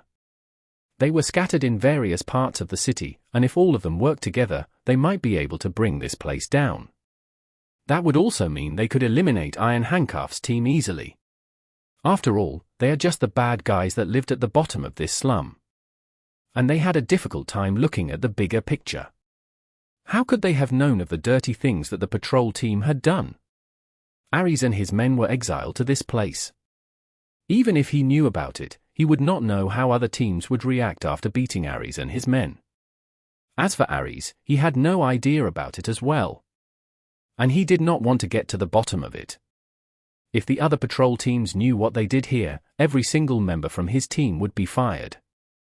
Although their lives were miserable, they still had a meager salary to make ends meet and provide for their families. If they were to lose their job here, they would probably be consumed by this place. Therefore, when Iron Handcuff was hesitating, Aries and the other patrol members felt very nervous too. They had one hand placed on their weapon. Iron Handcuff's men were ready to strike too. They were waiting for their boss to give the order to deal with the patrol members that knew no bounds. The situation in the tavern became really tense. Only Jong-hung could remain calm in such moments. He even leaned back to wait for Iron Handcuff's reply. Iron Handcuff noticed that Black Mamba was signaling him with his eyes as if something he wanted to tell him. However, Iron Handcuff did not have the time to discuss anything with his most reliable subordinate. He had kept silent for quite a long time, and it was time to speak up. Otherwise, his men and opponents would know his confidence was shaken. 30% is too much. Iron Handcuff chose to settle this matter through peaceful means. After all, they were just a small gang, and he did not wish to go against the patrol team. This was the most significant concession that Iron Handcuff had ever made. Next, they were supposed to enter the time of negotiations. However, he did not expect Jong-hung, that was sitting opposite of him, to shake his head when he heard those words. 30%, non-negotiable. Impossible. We don't get to keep all the money too. Iron Handcuff was so furious that he almost jumped up from this seat. But in the end, he suppressed his anger and explained, I have to pay half of my income to a more powerful gang. We can only get half of what we earn. And I have to pay my men too. At most, I can give 10% of my income to your patrol team. Some of the patrol members could not help but gulp when they heard Iron Handcuff's offer. Looking at how Iron Handcuff and his men spent the money they earned, they clearly had a better life than the patrol members. Even if they took 10%, they would still make more than what they earned currently. The patrol team wanted to yes to them immediately, but they did not expect Jong-hung to reject their offer. 30% is the final offer. No more, no less. Don't push me. Iron Handcuff finally could not stand Jong-hung, and he said sternly. Pushing you? We are just a patrol team that helps maintain public order on the streets. There's nothing wrong for us to catch a few thieves. Jong-hung shook his head and said, it seems that you haven't figured out the situation. From now on, without our permission, you can't continue carrying on with your business. You won't be able to make a single sestertius. I don't mind if you don't want to cooperate with us, though, I believe that some of your men are. Chapter 832. Please ask. After Jong-hung and the patrol team walked out of the tavern, a young patrol team member named Barbier could not help and shout in excitement. Wow! I can't believe it! This is amazing! This is just one night. No, it's less than that. We didn't even do anything. All we did was stand in the tavern, and we earned 6 aureus just like that. You should have seen Iron Handcuff's face. This was probably his most memorable night since he joined the patrol, especially when Jong-hung said to Iron Handcuff, 30%, no more, no less. Everyone in the tavern could hear Jong-hung's unequivocal powerful statement. It was as if hundreds of patrol members were waiting outside the tavern to ambush them. At Jong-hung's order, they would rush in and kill everyone. Iron Handcuff experienced the most pressure since he sat right opposite Jong-hung. To him, they were no longer the ordinary patrol team. He felt like he was talking to the 3 most powerful bosses in this area. A man like that could decide his fate in just one sentence. During the negotiation, Iron Handcuff's forehead was drenched in a cold sweat. And he found that he could not refuse Jong-hung's proposal. It was not until Jong-hung and the patrol members left the tavern that he woke up from his nightmare and noticed that his right hand under the table was shaking slightly. Jong-hung did not walk far. He stopped shortly after leaving the tavern and opened the coin purse with 6 gold coins. He divided the money into 14 shares and distributed it to 12 patrol members, each of whom would get about 42 sestertius. To the patrol members living on a meager salary, 42 sestertius was a huge amount of money. And that was only a week's income. According to Jong-hung and Iron Handcuff's agreement, Iron Handcuffs had to pay 30% of their income every week to the patrol team. The money was supposed to serve as a token of gratitude to the patrol team for maintaining law and order in this city. And they did not mind that Jong-hung took a double share. After all, Jong-hung was the one that struck a deal with Iron Handcuff. No one thought that Jong-hung could make so much money off the gang here. They even felt that Jong-hung took too little for himself. Even if he took a little more, they wouldn't have said anything about it. Nonetheless, Jong-hung did not need so much money for now. He was still receiving the performance income from the Victor Arena. He took one more share because he wanted to set the rules for the future division of money. Since he intended to take over the patrol team, he first established clear rules about dealing with monetary matters. Otherwise, the team would not be able to last long. While they happily took the money from Jong-hung, the way they looked at Jong-hung had changed too. They no longer regarded him as a new member. Right now, they respected and admired him more. However, Ares looked at Jong-hung in a slightly complicated way. He did not take his share right away. Instead, he said, "I actually wanted to ask you something just now, but you were still negotiating with Iron Handcuff. Since you are one of the patrol members, I couldn't embarrass you. I think I can ask you the question now." "Please ask," replied Jong-hung. "What is the difference between those bastards and us?" Ares asked. His words poured over the patrol members like a bucket of cold water. The lively and cheerful atmosphere was now gone. And now, all the patrol team members who took the money from Jong-hung looked a little embarrassed. Especially the two young people who just joined the patrol team. Since their hope for this place had not been consumed by the terrible reality here, they bowed their heads with shame. No matter how careful Jong-hung chose his words or how grandiose they were, it could not change the fact that they had just blackmailed them. They had used the fact that they were patrol members to extort Iron Handcuff and his men, which granted them a huge sum of money. This was no different from Iron Handcuff and his men collecting cash from those thieves. However, they recognized that they were the villains of the area and felt no guilt when they committed such crimes. The patrol members, on the other hand, were the law enforcers in this area. They were supposedly different from the criminal organizations in this place. After the patrol members received the money from Jong-hung, they had forgotten how he acquired that money. When Ares brought up this matter, everyone had to re-examine their role in this incident. However, Jong-hung's expression did not change. He nodded when he heard what Ares said. "Good question. I'm going to ask you a question now. What do you think is the most important duty of the patrol team?" "Maintaining law and order here and catching criminals," Ares replied without hesitation. As the captain of the patrol, he was certainly no stranger to his duties.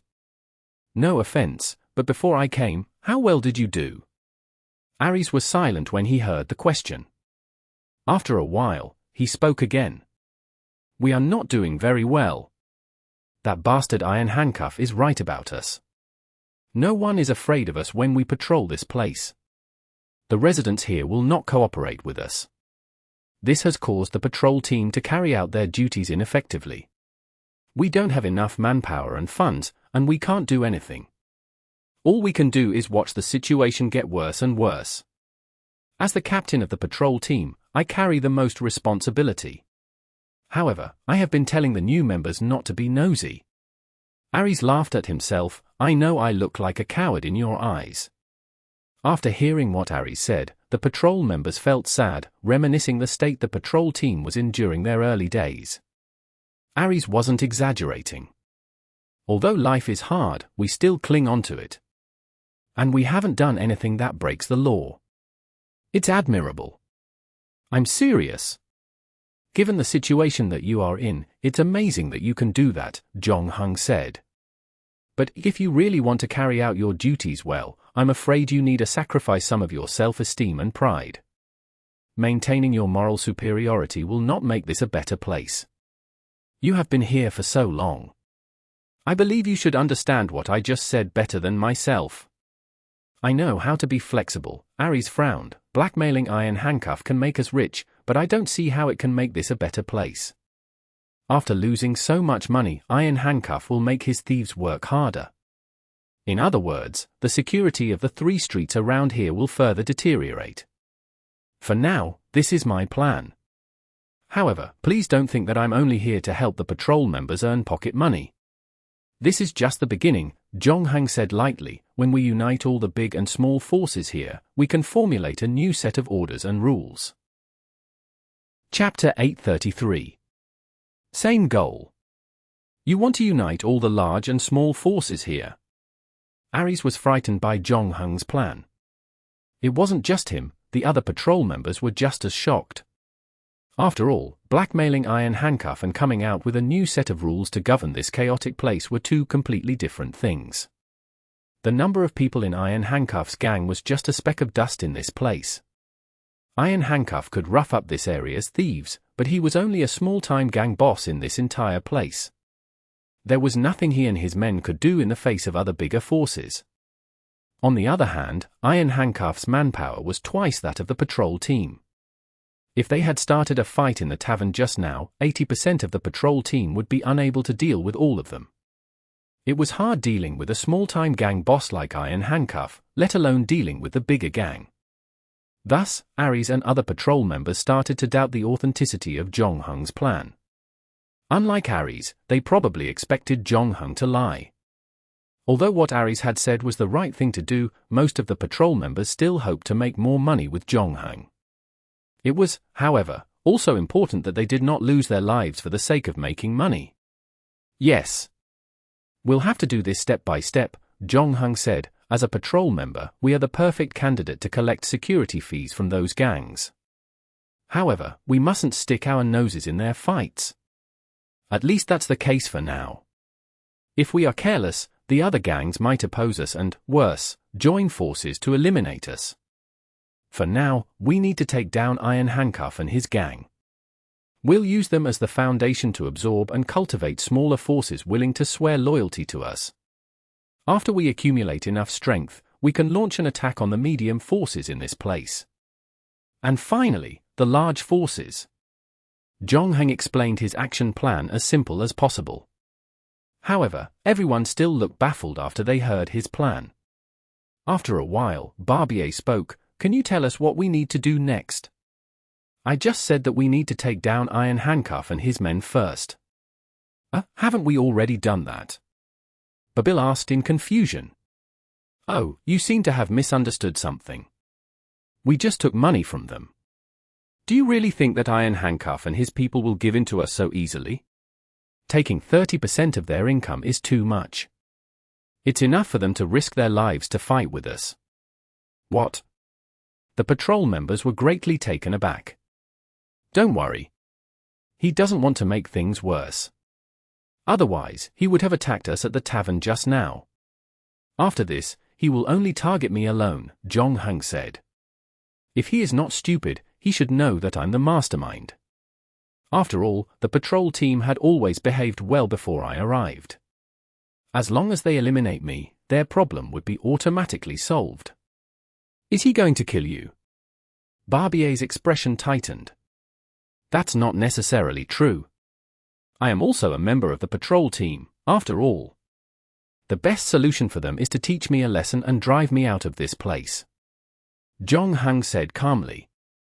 As a result, not long after he finished speaking, a patrol member named Marcus suddenly said, I'm with you. It had been 2 years since Marcus joined the patrol. He did not speak much during normal times and seemed to prefer to be alone. He would spend most of his time thinking about his affairs. That was why he did not have many friends from the patrol. Although he did not mind joining the group's activities, he was still not very active overall. No one expected that he would act so righteously tonight.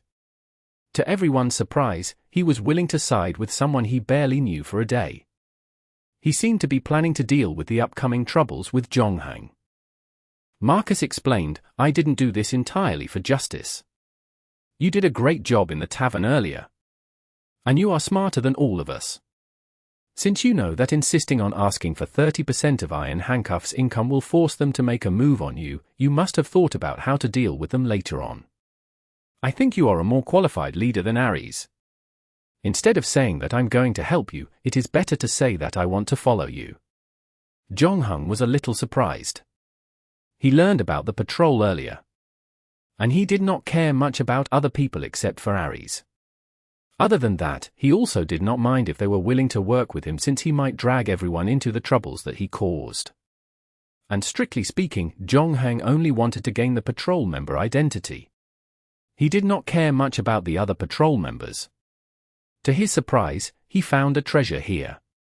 Although this young man named Marcus spoke little, he had a clear mind, possessed great calmness, and at the same time, wasn't indecisive. When he was required to make an important decision, he would never hesitate. With some training, Zhong Heng would be able to put him to great use. Zhong Heng wanted to integrate all the large and small forces here. He certainly could not do it alone. He would need someone to help him. Zhong Heng's original plan was to select suitable talents from the powerful gangs here to help him. However, it would be perfect if he could find someone great from the patrol team instead. After all, the people in the team had the same goal as him. With Marcus taking the lead, several people on the team expressed their willingness to stand on Zhong Heng's side and work with him to deal with Iron Handcuff and his men. This meant that the patrol team had begun to divide. This seemed unbelievable at first glance. It had taken Ares many years to gain his team members' trust and make his way up the ladder to become a captain eventually. However, Zhong Heng broke it in less than half a night. This was actually an expected outcome. After all, the thing that Zhong Heng did in the tavern was so impressive that it shocked everyone. Of course, the most important thing was that he proved that those who followed him would never be short of money. Although they were patrol members, most people do not possess such high moral standards as Ares, especially after staying here for a long time. They would be influenced by the culture here to a certain extent. When Ares questioned Zhong Heng earlier, some of the patrol members did not argue with Ares because he was, after all, their captain. In their opinion, since they did not rob the money from anyone on the streets, it was totally fine for them to take it. Besides, Iron Handcuff and his gang were the villains of this area. Some of them even blamed him for saying such a thing and stopped them from taking the money. But to everyone's surprise, Ares said afterward, "Let's stop fighting. Zhong Heng is a member of the patrol team.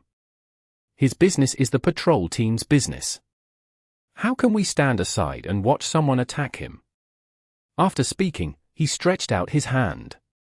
"What?" Zhong Heng raised his eyebrows. "My share of the money," Ares demanded. "You won't feel good if I don't take the money, right?" Zhong Heng knew Ares had figured out something. It was unsurprising that he was being assigned here. Ares knew that someone more powerful was trying to make his life difficult. Besides dealing with the gang problem here, Zhong Heng also had to look out for someone plotting against him in the dark. It was true that the thing that Zhong Heng did now was not legal. And, of course, Zhong Heng realized it too. He was cautious with the words that he used. There were a lot of things that he did not plan to do by himself. But in any case, he would not reject the fact that Ares proved to him that he would never betray him. "I will always keep one eye on you to see if you can fulfill your promise," Ares said after taking the money. "Welcome." Zhong Heng said, "Actually, I don't plan to change my final goal because I don't intend to stay here too long." Chapter 834. Growth and Test. Late in the night. 2 days and 1 night had passed since Zhong Heng led the patrol team to collect security fees from Iron Handcuff. In the meantime, Iron Handcuff also managed to figure out Zhong Heng's identity. In fact, it was not hard to find out that Zhong Heng was the gladiatorial champion of the Amphitheatrum Flavium, since it was currently the hottest topic of discussion in the entire city of Rome. This man had captured the hearts of many ladies. Everyone regretted that they allowed Zhong Heng to regain his freedom so early, since it meant they wouldn't get to watch him fight in the arena anymore. Fortunately, Mark Roos's gladiator school advertised that Zhong Heng would perform once in Victor Arena every month. And they were now accepting ticket bookings. The ticket sales of Victor Arena skyrocketed, showering Mark Roos in joy. Not only did Zhong Heng's return significantly increase Victor Arena's exposure level, but it also allowed Mark Roos to slowly gain the upper hand in negotiation when he purchased Terufalos, the giant. Until now, Terufalos had not been sold. His owner had received dozens of offers. Basically, all the gladiator schools that could afford to purchase Terufalos had made their offer. These offers were only getting higher and higher. The more offers Tarufalo's owner received, the more hesitant he became. He thought he could sell Tarufalo's at a higher price if he were willing to wait a little longer. After all, the seller had the greater advantage in the market now. After Zhongheng was freed, Tarufalo's, who made an impressive performance in the final battle, became the best-selling gladiator in Rome. However, when they heard that Zhongheng would be performing in Victor Arena every month, the demand for Tarufalo's finally began to cool down. The gladiator schools did not make any new offers after that. It was now their turn to hesitate, since going all in on a gladiator could be a precarious business, not to mention that once Zhongheng started to perform in Victor Arena, Tarufalo's would also lose the title of the strongest gladiator. One should never underestimate how different the first and second gladiators could be. Take Sethnet's and Sartanilo's back then, for instance. Although Sartanilo's had many followers himself, he did not sell as many tickets as Sethnet's. Zhongheng's return would turn Victor Arena into the top arena in the city of Rome. In order to compete for second place, how much were the gladiator schools willing to pay? At this time, the only gladiator school owner still willing to make a higher offer was Mark Roos. However, Mark Roos had also mentioned that he would only allow Tarufalo's owner to think about it for a night. Once the time was up, he would cancel his offer and withdraw himself from the bidding competition. Finally, after thinking about it for an entire night and coupled with the persuasion of Tarufalo's, he accepted Mark Roos's offer. And he left Rome with the money before dawn. The other gladiator schools had no idea that Victor Arena had purchased Tarufalo's until the afternoon. Marco Roos now possessed the top 3 gladiators in Rome. His greed had caused all the other gladiator schools' owners to take a deep breath. On the other hand, Iron Handcuff was taken aback after learning that Zhongheng was the strongest gladiator in Rome, especially after Black Mamba told him that Zhongheng had single-handedly defeated all of his men. It also proved that Zhongheng's combat skills were as powerful as how the rumor described him. However, it did not stop Iron Handcuff from getting his revenge. Losing 30% of their income was unbearable for them. After all, they were just a small gang in this area, and there were lots of bills to be paid. And typically, at the end of all that, not have much money would be left in their pockets. He could still hang on to the sudden loss of 30% of his income in the short term. However, he would definitely reduce the number of people under him over time. Their situation would deteriorate even further in the long run, and they would either be replaced or annexed by other forces. Thus, Iron Handcuff was determined to drive Zhongheng out of this place, now that he had found the reason that had changed the patrol team's usual behavior. As long as Zhongheng was gone from this place, the patrol team would return to its previous state. In the last 2 days, they were preparing to exact revenge. Considering Zhongheng's terrifying combat abilities, Iron Handcuff decided to avoid head-on conflict as much as possible, even though he had the advantage in numbers. In the meantime, he also found out where Zhongheng lived. For some reason, Zhongheng did not live in the patrol station but rented a room on the next street alone. He spent the night alone there for the past 2 days, giving Iron Handcuff and his men a great start to their revenge plan. Of course, not all of them were confident that their plan could work. Black Mamba, for instance, was one of them. Traumatized after Zhongheng beat up his men, he felt that something must be wrong with this coincidence. Deciding to retaliate against Zhongheng had thus presented a golden opportunity. It was as if they hit the jackpot. It was too late for them to step back now. They had to strike Zhongheng while they were still able to do so. Iron Handcuff arranged 2 of his men to watch the patrol team's movements. Ares and his men were the only people who might rush to protect Zhongheng. As long as they did not make any moves there, Iron Handcuff would not have to worry about any unexpected incidents. And they deliberately chose to do it late at night. At this time, most of the people were asleep. No matter how powerful Zhongheng was, there was no way that he could figure out their plan in his sleep. At the same time, Iron Handcuff had also found a guy who excelled at picking locks. As long as they could enter Zhongheng's room quietly and get a few men to pounce on him simultaneously, that would be the end of him. Iron Handcuff's plan was well formulated. They first got to the ground floor of Zhongheng's residence.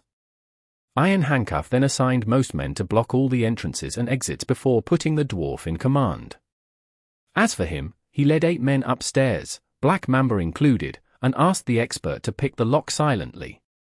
The 8 people held their breath together and looked at the figure lying sideways on the bed. It appeared the target was in a deep sleep. Seeing that the other party did not respond, a touch of joy appeared on Iron Handcuff's face. He then took the lead, followed by his 7 men, and walked up to Zhongheng's bed. Zhongheng looked down at Iron Handcuff's men moving around outside his residence on the roof of the building. After that, a ghostly figure quietly passed through their seemingly indestructible line of defense. Iron Handcuff did not even notice that someone walked past them and went upstairs. It was as if the darkness had blinded them. Zhongheng made silent applause and complimented, "That's not bad. You are still quite good at what you do. Stop talking nonsense. I've already killed the people watching the patrol team as you requested." The man helping Zhongheng was none other than Dadatis. Just a handful of useless grunts, and they are scattered all over the place. We can kick all of their asses in a few minutes. Do we really need outsiders to help us? Besides, the people on the patrol team don't seem to be useful to us. Well, they need to grow up. How can they grow without opportunities? They are not useful now. It does not mean that they will not be useful in the future. After all, I won't be staying with them for too long, said Zhongheng. I underestimated the patrol team. I didn't expect that there'd be some valuable people on the team. I simply wanted to see which ones were worthy of my training. Chapter 835. The fight begins. Dadatis stared at Zhongheng for a while and let the latter touch his face. Why? You know that many in the organization disagree with me choosing you as my successor, right? However, I still insist on doing so. But I am a bit confused now, whether or not this is the right or wrong thing to do. I realize that I don't seem to know you quite well.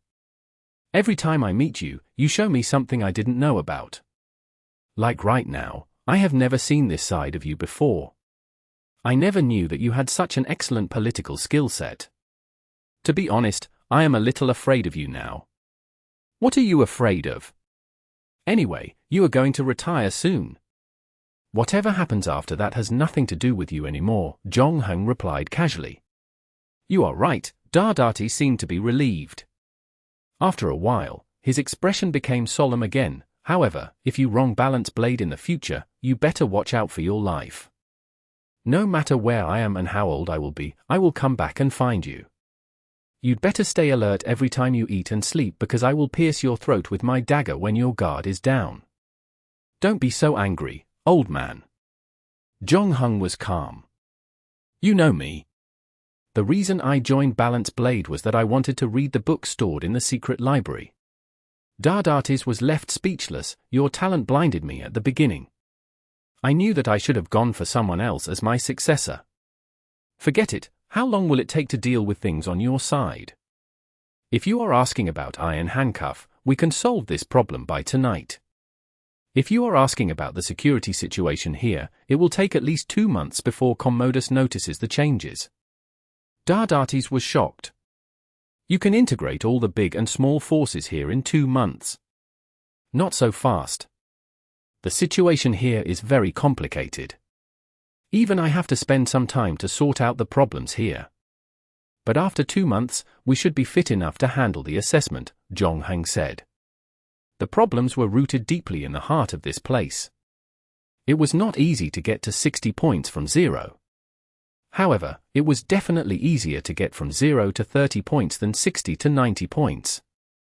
They would still fail the assessment, but they could not deny that it was a great improvement. Zhongheng hadn't forgotten his purpose here, coming to prove that he could lighten the young emperor's burden by joining his side. Of course, he would not break the promise he made to Ares and other patrol members. He would complete the integration of the big and small forces here, and other than preparing himself to receive a promotion, he also wanted to look for someone that he could rely on during critical moments. He needed someone that was neither Balance Blade nor under the control of Commodus. And this was the perfect place for him to look for someone like that. Therefore, when Zhongheng found out that Clint had purposely assigned him to his place, he was thrilled. The 10 years spent in the Black Sail dungeon had provided him the experience needed to handle the chaotic situation here with ease. Besides, Zhongheng had also accidentally discovered a cheating device when Satanilos and others ambushed him. It could help him skip the most troublesome part of this quest and speed up the whole process. I don't care what you do next, but you'd better spare 2 weeks for me, and I only need to meet up with you during the evening. An old friend has asked me to help him with something. I guess I'll be away for quite some time. Before I leave, I want to teach you everything that I know. Zhongheng knew that the priestess had fulfilled the agreement she made with him. Hence, he nodded, okay, we can start with the meetup tomorrow evening. At the same time, Iron Handcuff and his men realized that their ambush had failed after discovering the person sleeping on the bed wasn't Zhongheng. The person that they pressed on the ground was a trembling stranger. According to him, he was the only tenant in this building, and he did not know why he ended up here and got attacked by them. Iron Handcuffs and his men felt that something terrible was about to happen. It seemed that their plan was going to fail miserably. So Iron Handcuffs made a decisive decision and prepared to evacuate the location. But at this moment, the men assigned to guard the entrances and exits sent them a signal. They saw that the heavily armed patrol was approaching the building, and they were led by Ares. The 2 men that Iron Handcuff sent to keep an eye on the patrol team had disappeared. Iron Handcuff was not afraid of the patrol team. After all, he knew what they were capable of. Besides, they had an advantage in number as well. What really worried him was Zhongheng.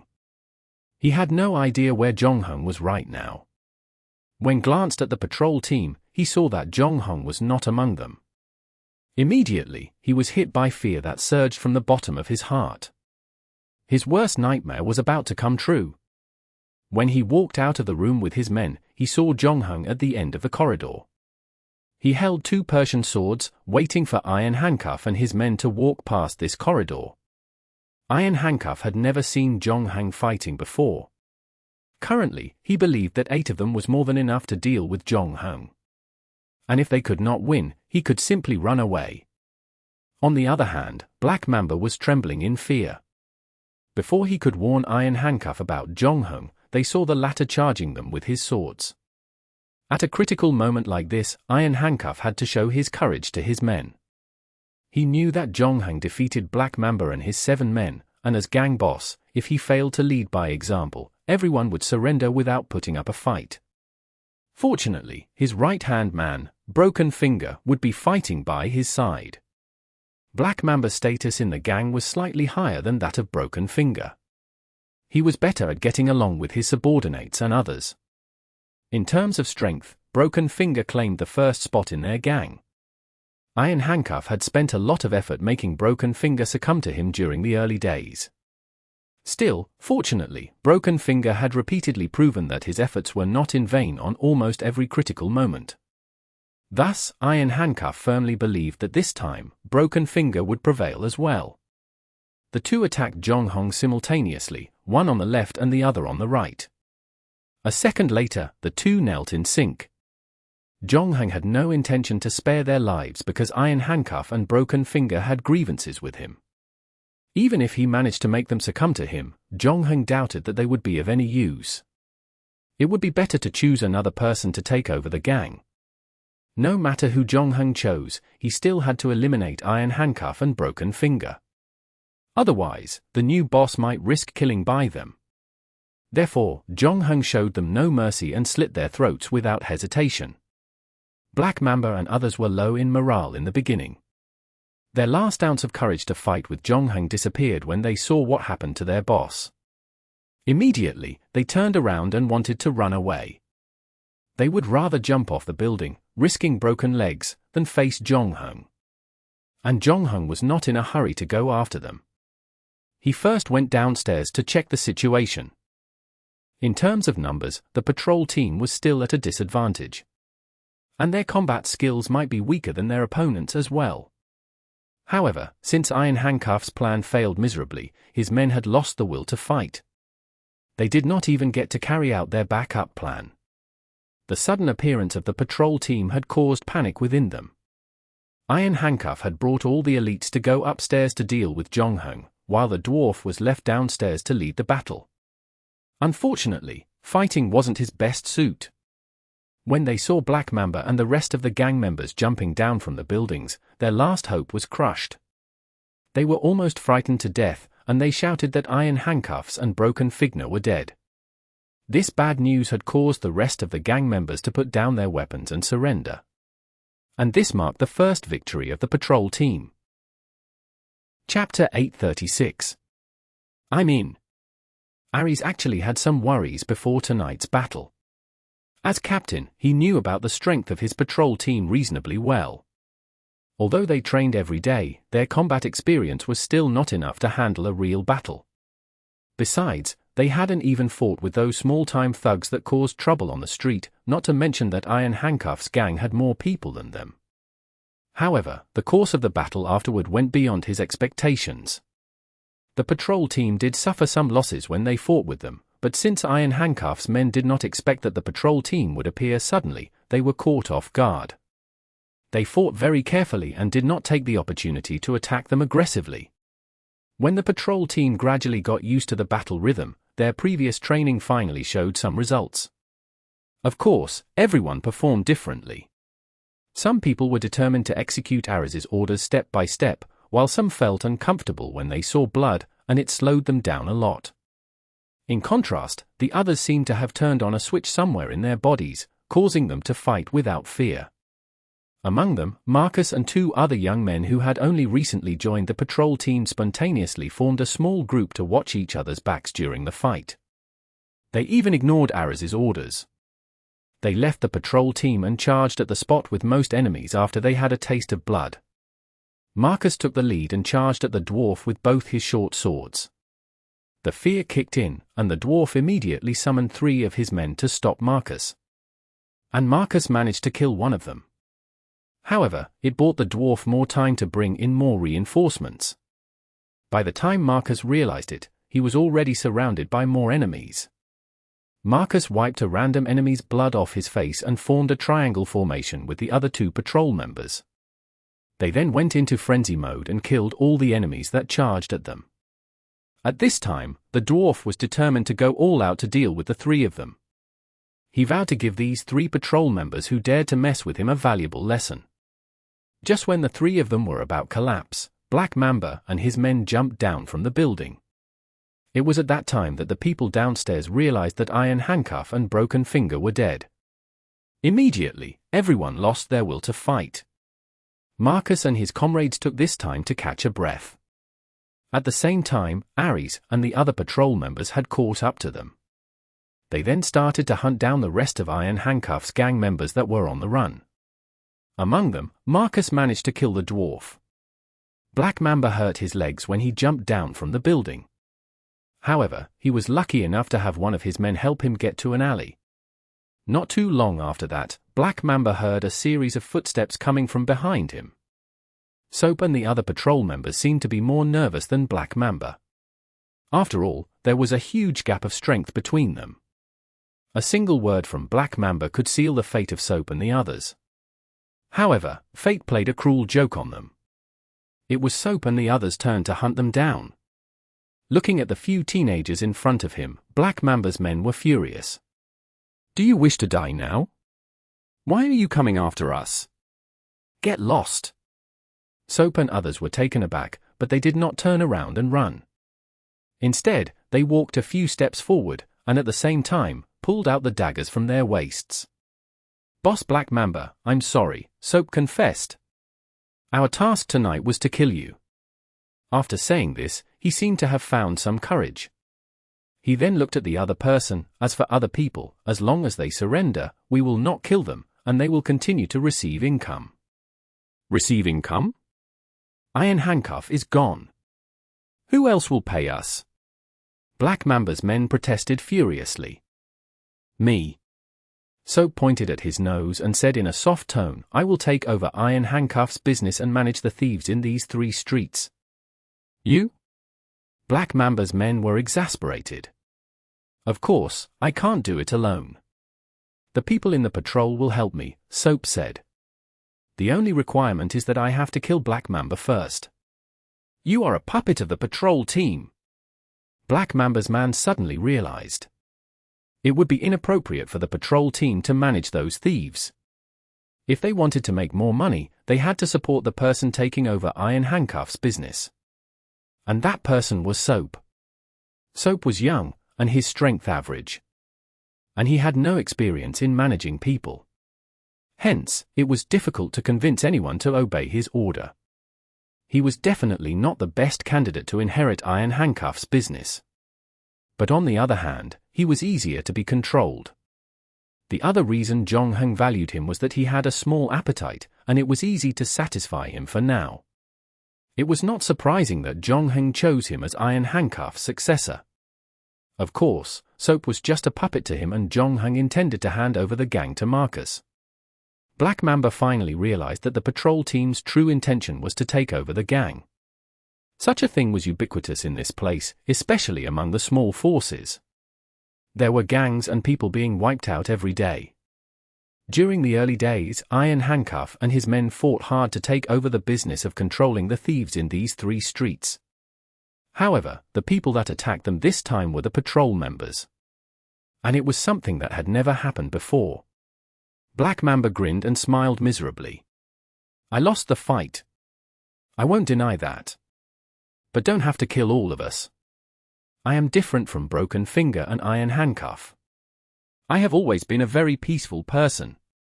Instead of killing me, you might as well let me assist you. With my help, you will be more likely to master the business left by Iron Handcuff. Besides, I also know where Iron Handcuff hides all his income over the years.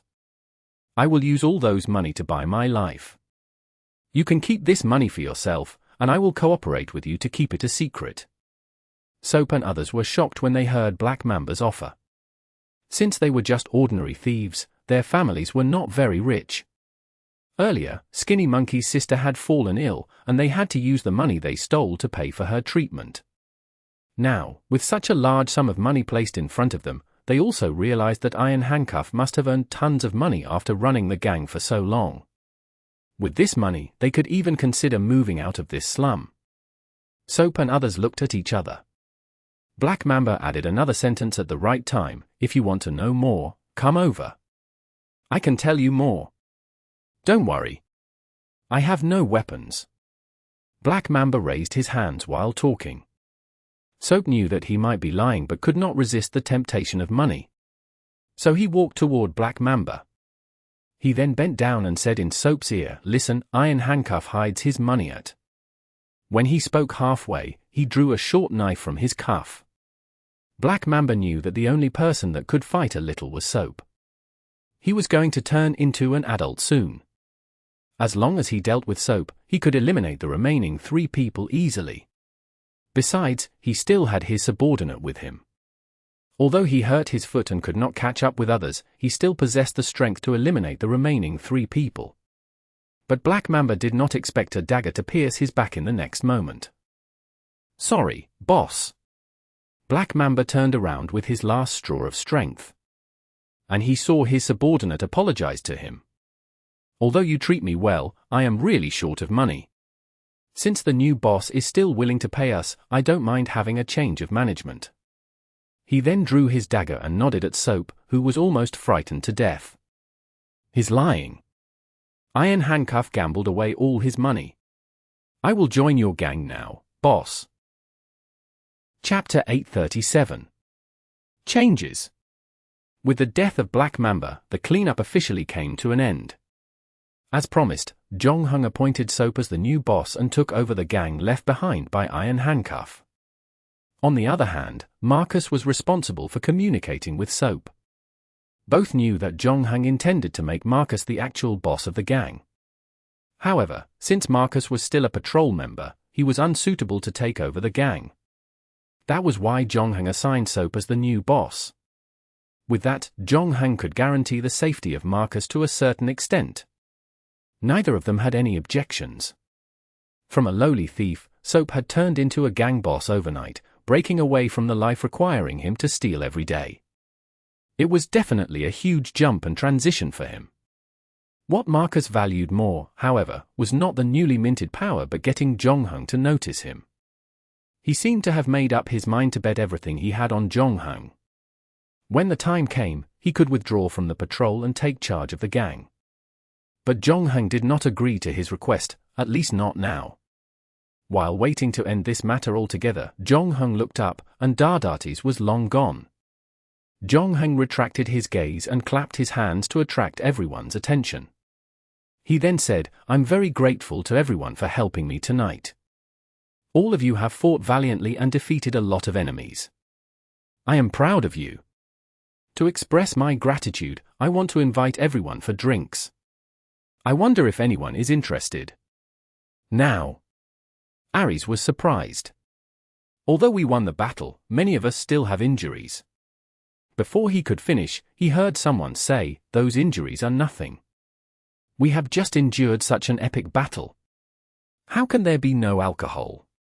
Don't blame us for breaking your wallets later." His words immediately triggered the approval of many. After this battle, the patrol team's confidence had increased tremendously, as if they were reborn from ashes. All that accumulated frustration was now gone, and everyone's faces were filled with confidence and pride. Not only did they show no signs of exhaustion, but they even seemed to run out of places to spend their extra energy. So, Zhongheng suggested buying them drinks to let the alcohol drain all that unused strength. In the end, Ares did not get to say that they still needed to patrol the street tomorrow. And he did not want to make everyone unhappy. However, when Ares looked at his team members again, he suddenly found out that they looked like strangers to him. Especially Marcus and others, that looked at Zhongheng was as if they worshipped him. After all, anyone clever enough would know that although the patrol team performed well tonight, the key to victory was that Zhongheng got rid of Iron Handcuff and Broken Finger. And at the same time, he had put enough fear in Black Mamba and other gang members to care only about themselves and eventually flee this place. Zhongheng predicted almost every step that Iron Handcuff and others made. From there, he formulated a corresponding plan to deal with them. Coupled with his previous outstanding performance in the tavern, he quickly gained his first batch of hardcore followers. Ares knew that Marcus's small group still respect him. However, if his order conflicted with Zhongheng's order, Marcus and the others would definitely choose to obey Zhongheng. If they acted in such a way, what about the others? Perhaps they were still willing to obey his orders now, but if this went on, Ares was sure that it would not be long before he lost all his power as a captain. Still, Ares chose not to say a word about it because he had neither the ability nor the intention to prevent this from happening. When he was the captain of this patrol team, the patrol team was the embarrassment of this place. Although external environmental factors contributed to such a failure, Ares, as a captain, was partly responsible for it. Now that someone was more qualified than him to captain the patrol team, he was more than willing to take a step back. However, Ares did not know how Zhongheng would shape the team's future and what would become of them. The change had already begun tonight. After Zhongheng promised to buy the team drinks, he pulled Soap aside and whispered something into his ears. Immediately, Soap had a shocked look on his face.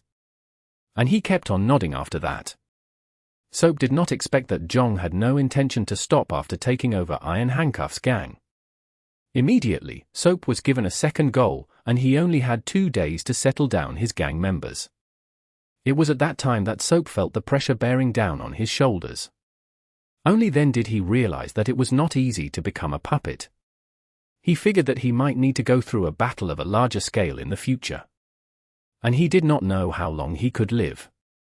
Soap was reminded of Black Mamba's surprised look before his body slowly fell to the ground.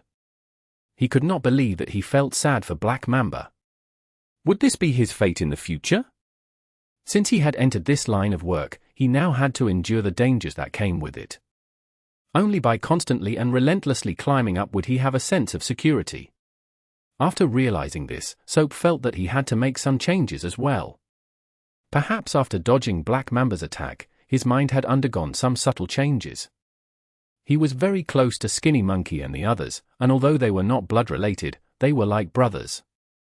In order to save Skinny Monkey's sister, he had gone against Iron Handcuff's orders and used the stolen money to pay for her treatment. However, when Soap looked at Skinny Monkey again, it made him wonder if Skinny Monarchy would stab him if he too went on the path like Black Mamba one day. Soap thought that Skinny Money would not do it for the money. However, if someone placed more bargaining chips on the scale. Soap shuddered, and he did not want to think about it anymore. Skinny Monkey, on the other side, felt happy that their lives were transformed. He was dancing and singing happily. When he saw Soap looking over, he smiled and shouted at him. He then winked. "Boss, what are we going to do next?" "Marker and his men run the prostitute business at the 2 streets nearby us. Our next goal is to absorb them." Soap tried hard to recall the way Iron Handcuff behaved and talked, and he unconsciously imitated it. However, in actual fact, he wanted to emulate Zhong Heng. Unfortunately, Zhong Heng's temperament was too unique, hence Soap felt it more logical to imitate Iron Handcuff. Marker and his thugs are very powerful, and they are way stronger than ours. Skinny Monkey was startled when he heard the plan, and he was worried.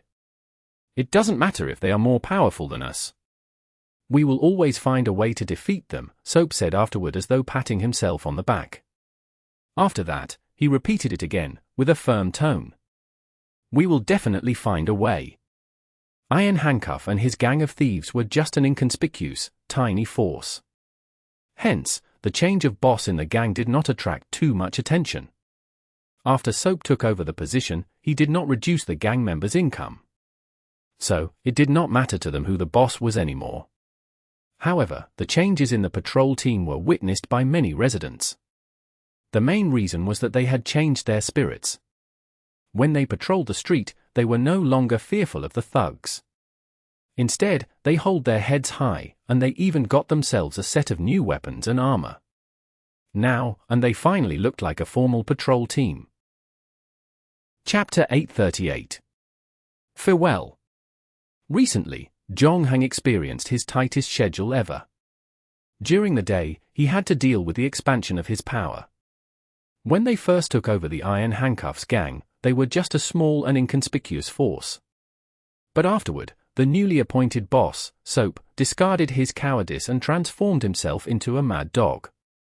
He began to provoke the nearby gangs and declared war on them. Once, he even provoked 2 more powerful gangs on the same day. Hence, Soap was supposed to be killed by his enemies when he headed for lunch. Fortunately, the patrol team that was waiting at the side managed to stop them in time, eventually saving him. Simultaneously, all the gangsters who attempted to kill Soap were taken down, and they were charged with attempted murder. That night, someone came to attack the patrol station. If it were the old station, they would have been forced to release the captured gang members, and Ares might have had to apologize to the gang boss. But now, the patrol team had gathered their family members in a unit on the top floor. After that, the rest put on armor, took up weapons, and silently guarded behind the gate. A short while later, Soap received news that another gang would attack the patrol station. So, he quickly rushed over with his men and greeted the gang boss with a grin. Before the enemies could figure out what was going on, Soap and his men had drawn their weapons, ready to attack. And on the other side, the patrol team opened the gate, and Ares led his men to charge at them. Soap and Ares attacked them from both sides. In a blink of an eye, they defeated the enemies. The enemies were then forced to drop their weapons, kneel, and surrender. This scene was similar to the night they defeated Iron Handcuff's gang. Although the enemy outnumbered them, they did not expect that they'd be working with the patrol team to mess them up. This was the second time Soap and the patrol team set a trap for them to step in. They had lost so thoroughly this time that getting back up again would be very hard. In just 2 weeks, Soap's gang had expanded 6-fold, and they were almost at their limit. His gang hadn't been built on a good foundation, much like a premature, deformed baby. Before he even learned to walk, he had started baring his fangs, attempting to chew at his enemies, hunting down all that stood in his path. Under the care of the patrol team, however, he prevailed. Presently, they had now almost made all the money that they could make. Now everyone knew that Soap's gang was under the protection of the patrol team, naturally causing the other gangs to be more careful. They had to make sure that the 2 sides would not work together to attack them. Earlier, Ironhead had sent a team of people to attack Soap, but they failed miserably. After that, they sent another team of people to attack the patrol station but were yet defeated. Basically, a situation like this would not happen anymore. On the other hand, Soap also needed some time to digest what he had swallowed recently. Whether it was the area he took over or the gang members he could not even remember his men's names. Naturally, there was no sense of unity among them.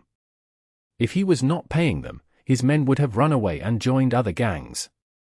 Besides, he just killed another gang boss and had no idea what the new members would think of him. When he learned that Jongheng had decided to give him a 2-week leave to deal with his internal affairs, Soap was relieved. Jongheng was also a little surprised by Soap's performance. It was much better than he expected.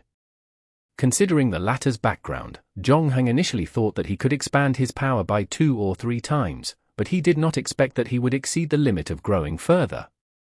Nonetheless, Jongheng had no intention to change plans. He summoned the group of gangsters who helped him investigate Vero's enemies, and he was preparing to create a new gang. For now, Jongheng had no plan to ask Soap to expand his gang. That was because his gang was close to growing into a medium-sized one. And they had also joined forces with the patrol team. It began to draw the public's attention. So Jongheng intended to create a new gang. This time the patrol team would not help them so blatantly. The new gang also had an advantage, however. At the same time, Jongheng just finished his first performance at the Victor Arena. That day, the stands were filled to the brim with spectators. Mark Roos, the greedy gladiator school owner, sold 50% more tickets than the arena's capacity, leaving the audience to worry if the stand would actually collapse. Fortunately, the performance would undoubtedly be a huge success. Jongheng again proved his popularity as the #1 gladiator in Rome, and according to the agreement between him and Mark Roos, he also received a large sum of money. Jongheng used half of his money to form the new gang. He also planned to use the threat posed by the patrol team and Soap, the Mad Dog, to force some small gangs to join his new gang. After that, he would turn his man into the boss of the new gang. And now, the embryonic form of this alliance had begun to take shape. Jongheng had been very sensible. He chose to absorb the gangs at the bottom of the pyramid and avoid touching the powerful ones. When those big gangs realized what was happening, they would find that the bottom of the pyramid had gone through a huge change. Other than that, the patrol team had also started recruiting more soldiers after their big windfall. Of course, the new recruits were not considered patrol members just yet. They could only be regarded as informants who assisted the patrol members in arresting criminals. However, these informants could also turn into thugs when necessary. This place was full of poverty and sin. However, one good thing did come out of the poor conditions. As long as one was willing to spend the money, they could recruit as many as they liked to work for them. Jongheng's plan to integrate large and small forces was steadily advancing. His real focus, however, was not here. It took 2 weeks for Dadatis to finish all the lessons, and since he memorized everything that Dadatis told him, Jongheng gained a LV1 assassin skill. After he had fully understood and mastered those things, his skill should be upgraded to LV2. It would take him 2 months to do so, however. The time to say goodbye had come.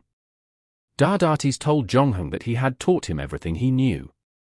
He had been procrastinating for quite some time, and it was time to hit the road to accomplish what the Priestess entrusted him with. So when their last training session ended, the two said goodbye by the Tiber River. And Jongheng also brought a bottle of wine to bid him farewell. Dadatis asked after he took over the wine, "How about Commodus? Did he visit you again? With the interest he has in you, shouldn't he come to visit you once? After all, it has been a long time since you won the championship." Jongheng shook his head. "I think the people around him are stopping him from seeing me. When I resolve the matter here, I will return in Commodus's sights." "That's good, get rid of Altris as soon as possible, and you can be a Balance Blade Corps member sooner." After Jongheng told him his plan, Dadatis no longer had any doubts about him. He then uncorked the wine bottle and took in a whiff. "This wine is not bad, worth at least 3 gold coins. I'm glad you like it.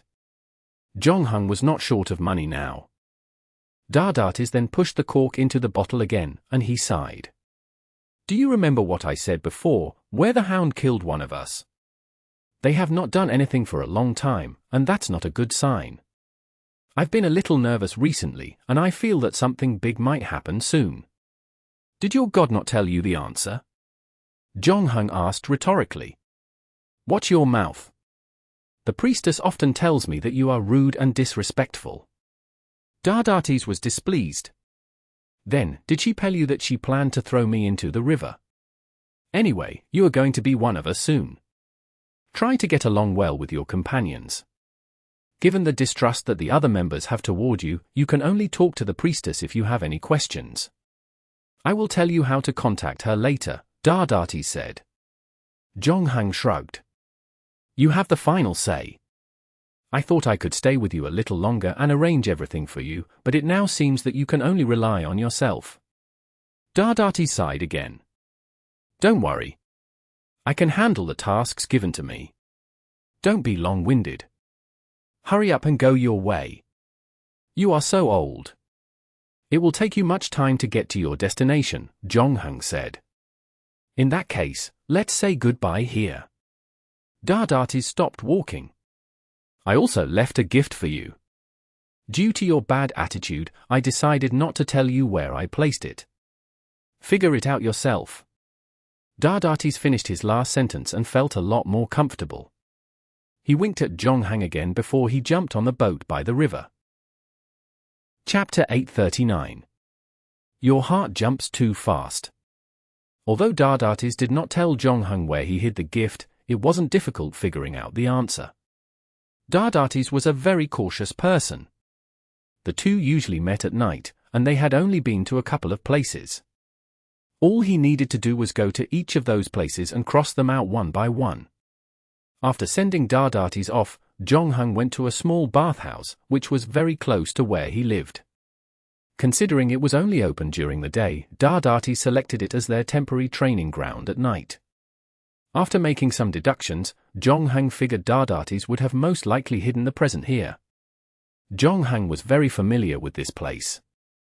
He climbed over the wall and bypassed the place where the guard slept. The bathhouse was not that big, but there were still heaps of places for Dadatis to hide the gift. Considering the fact that he might not be able to find it immediately, the gift would not be hidden in a place the ordinary person would accidentally come across. Hence, Jonghung eliminated the spots where the ordinary customers would go to. After that, the first place that he thought of was the locker area. Usually, the customers would store their clothes in the locker. At most, they could store their belongings there for a day. When the bathhouse closed for the day, they had to clear out all their stuff. However, the regular affluent customers would rent a long-term locker for themselves. Jonghung then walked to where those long-term lockers were and checked the names written on them. Unexpectedly, he could not find Dadatis or his own name on them. To be safe, he opened the lockers and checked one by one. It was confirmed that Dadatis's gift was not placed here. So Jonghung could only continue to consider other possibilities. He circled the bathing area, and when he walked to the cold water zone, he noticed the 12 pillars there. 8 of them were supporting the roof, and the other 4 pillars served as a decorative piece. He moved around and found a crack on the top of a decorative pillar. Did Dadatis think that he is still young and strong? Jonghung tried the firmness of the pillar, and he used his hands and feet together to climb up the pillar. He then put his hand into the crack. The next moment, he heard a system notification. Game item found, Heart of Christ, unidentified. Jonghung took the game item and slid it down the pillar. After that, he took a good look at the fingernail-sized sapphire in his palm. Although it had not been identified yet, he could figure out the item's function when he back on the ground. He noticed that his senses had become sharper and his landing much lighter than before, his breathing almost inaudible. If he was right, this item allowed its user to conceal the sounds the user made while on the move or hiding. Christ was supposed to be the god of assassins, and this was the perfect item for Jonghung, who had just started to work as an assassin. After that, Jonghung unfolded the little papyrus wrapping the heart of Christ. Only one sentence was on the paper. "Now you believe me, right?" Zhonghang smiled. After playing so many games, he had become more and more aware of the nature of those gods. Instead of saying that God created humankind, it was more like humankind created those gods to satisfy their needs. In the early days, when productivity wasn't that developed yet, many worshipped gods to strengthen their reign, or because they were afraid of death and disease. They had to make sure that the stability of the social structure was upheld. The existence of gods could explain many unknown phenomena. With the improvement of productivity and the spread of popular culture, more and more things that looked mysterious in the past could now be explained by science. And humans no longer relied on their prayers to win battles or reap good harvests. Hence, the group of ancient gods began to weaken. And the new gods started to surface. For example, Zhonghang suspected that he encountered the god of technology in the Apollo quest and the god of Lego in the Lego world. However, Zhonghang did not expect that Christ would be selected to become one of the gods because she was not as popular. It seemed there were more assassins in Rome than Zhonghang thought. After that, Zhonghang put away Dadatis' gift and left the bathhouse. The patrol team was still working on the integration of the bottom forces. Simultaneously, the anti-patrol alliance on the other side was in its full force while Soap took the time out to deal with his gang's internal affair. During this time, the small forces in this area began to choose a side actively and passively. As a result, the situation on the street worsened.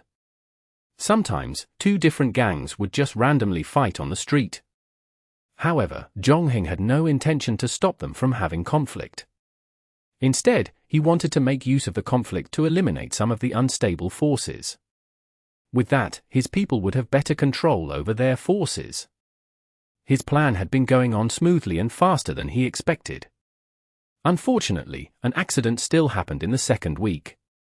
When Zhonghang and Marcus were patrolling the street, they were told that a patrol member on his off day had been blocked by a group of masked men while buying a loaf of bread in a bakery. However, the member was no longer a sack of potatoes to be kicked around. When he saw the masked men, he threw away his bread immediately and drew out the weapon he carried. Despite his brave performance, the enemy still had the absolute advantage in numbers. Several people rushed up at him and snatched his weapon, and started to beat up the patrol member. Zhonghang and Marcus quickly put aside whatever they were doing when they got the news and ran to where the patrol member was. When the incident happened, Zhonghang and Marcus found out that onlookers had surrounded the bakery. Marcus was standing in front of the crowd, and Zhonghang got into the crowd from behind, trying to squeeze forward. At this moment, a dagger quietly pierced into Zhonghang's heart. Surrounded by so many people, his body was in close proximity to them, not to mention how noisy the surroundings were. Logically, there was no way Zhonghang could guard against this fatal blow. The assassin was obviously very satisfied with his silent attack. To him, Zhonghang was surely dead by now. He had worked as an assassin for so many years, and he had never missed his targets. He was confident in his strength, and he initially wanted to attack Zhonghang head-on. However, his employer had repeatedly emphasized that he should be careful of Zhonghang. Hence, he finally came up with this plan. It could be said that he had perfect control over the environment and his target's mental state. However, he did not expect that his perfect strike would fail in the end. A second ago, Zhonghang was still in front of him. And the next second, he had lost sight of him. After that, he felt a stink on his wrist, and now the dagger had gone to Zhonghang's hand. "Who is your teacher? Didn't he teach you not to keep staring at your target before you assassinate him? I can see through your plan now. Besides, your heart beats too fast when you wanted to attack me." Chapter 840. Uninvited Guest. The assassin didn't expect that he'd miss his target. And the worst part was that it took him a long time to come up with this plan. Fortunately, he was not a new assassin. He realized that it was not the time to be consumed by ego even though Marcus was not with Zhonghang. When the assassin discovered that Zhonghang was the champion of the Amphitheatrum Flavium, he knew that he would not stand a chance against him. So, he did not hesitate to run after he missed his target, pretty confident in his stealth ability. Almost every assassin had worked hard to perfect their stealth ability. Not only would it help them to approach their target silently, but it could also help them to escape, thus saving their lives. And as the assassin ran, he deliberately created more chaos in the crowd. He pushed and kicked the people around him.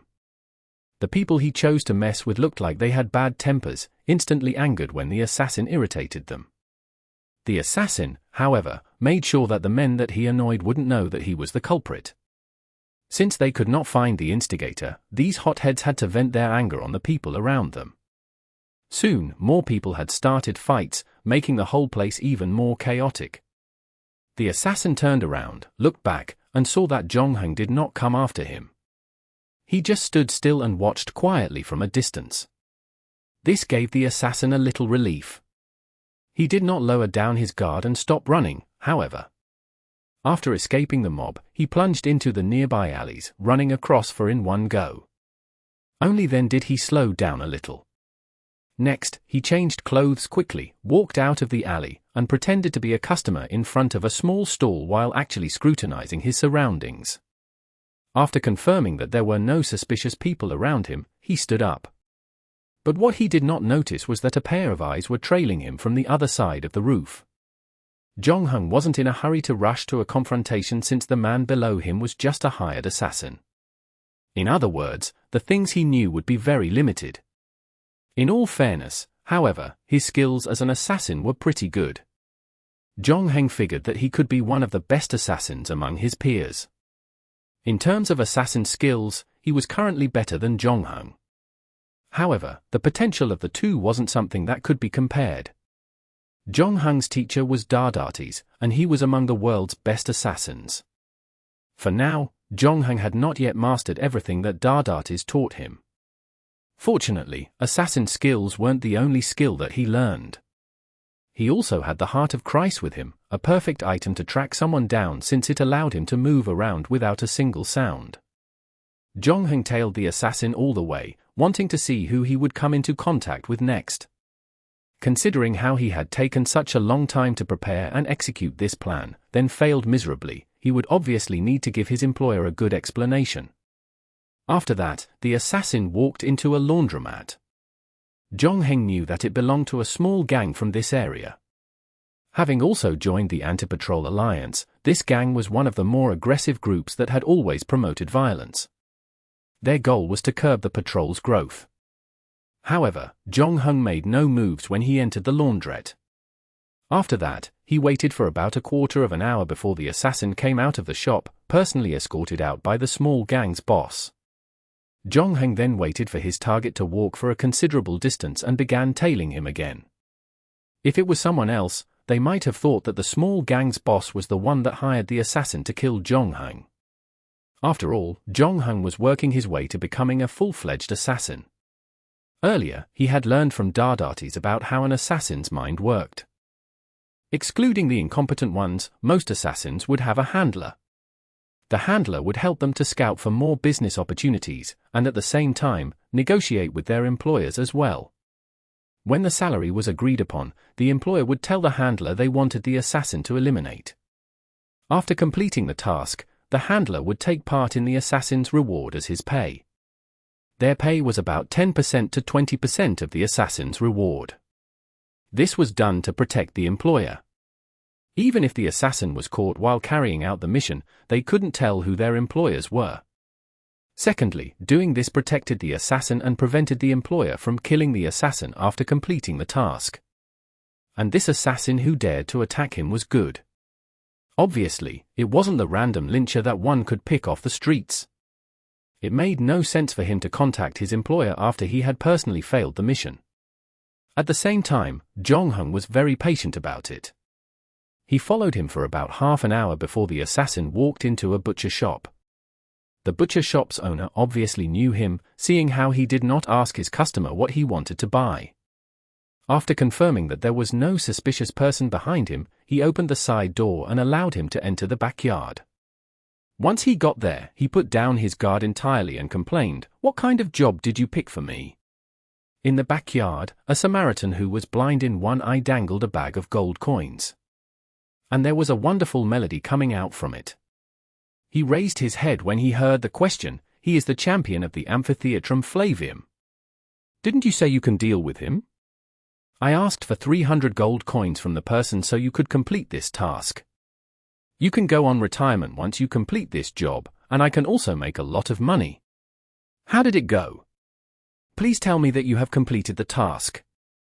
There was a touch of eagerness in Samaritan's eye.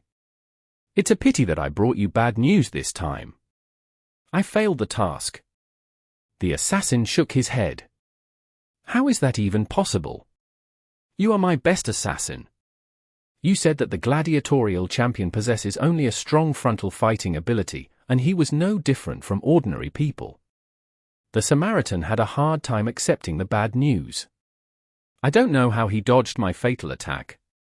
He even took the dagger from me, and I don't feel too good about it. The assassin hesitated. It seems he and I are the same kinds of people. What? Are you from the far and mysterious Eastern Empire, too? The one-eyed Samaritan asked. I'm not talking about where he comes from. For a moment, I thought he was also an assassin. Do you think he is an assassin too? Then why would he give that up and transform himself into a gladiator? I know it sounds a bit ridiculous. Forget it. Maybe I'm wrong, the assassin muttered. And I've also managed to lose him and put on a show to confuse him before I come here. Before he could finish his sentence, the one-eyed Samaritan on the opposite side had his eye wide open as if he saw a ghost. So the assassin also turned around, followed where the Samaritan looked and saw Jongheng standing by the wall. I heard you talking about me, and I just have a few questions to ask. So please forgive me for the uninvited visit. Chapter 841. Suspected Assassination.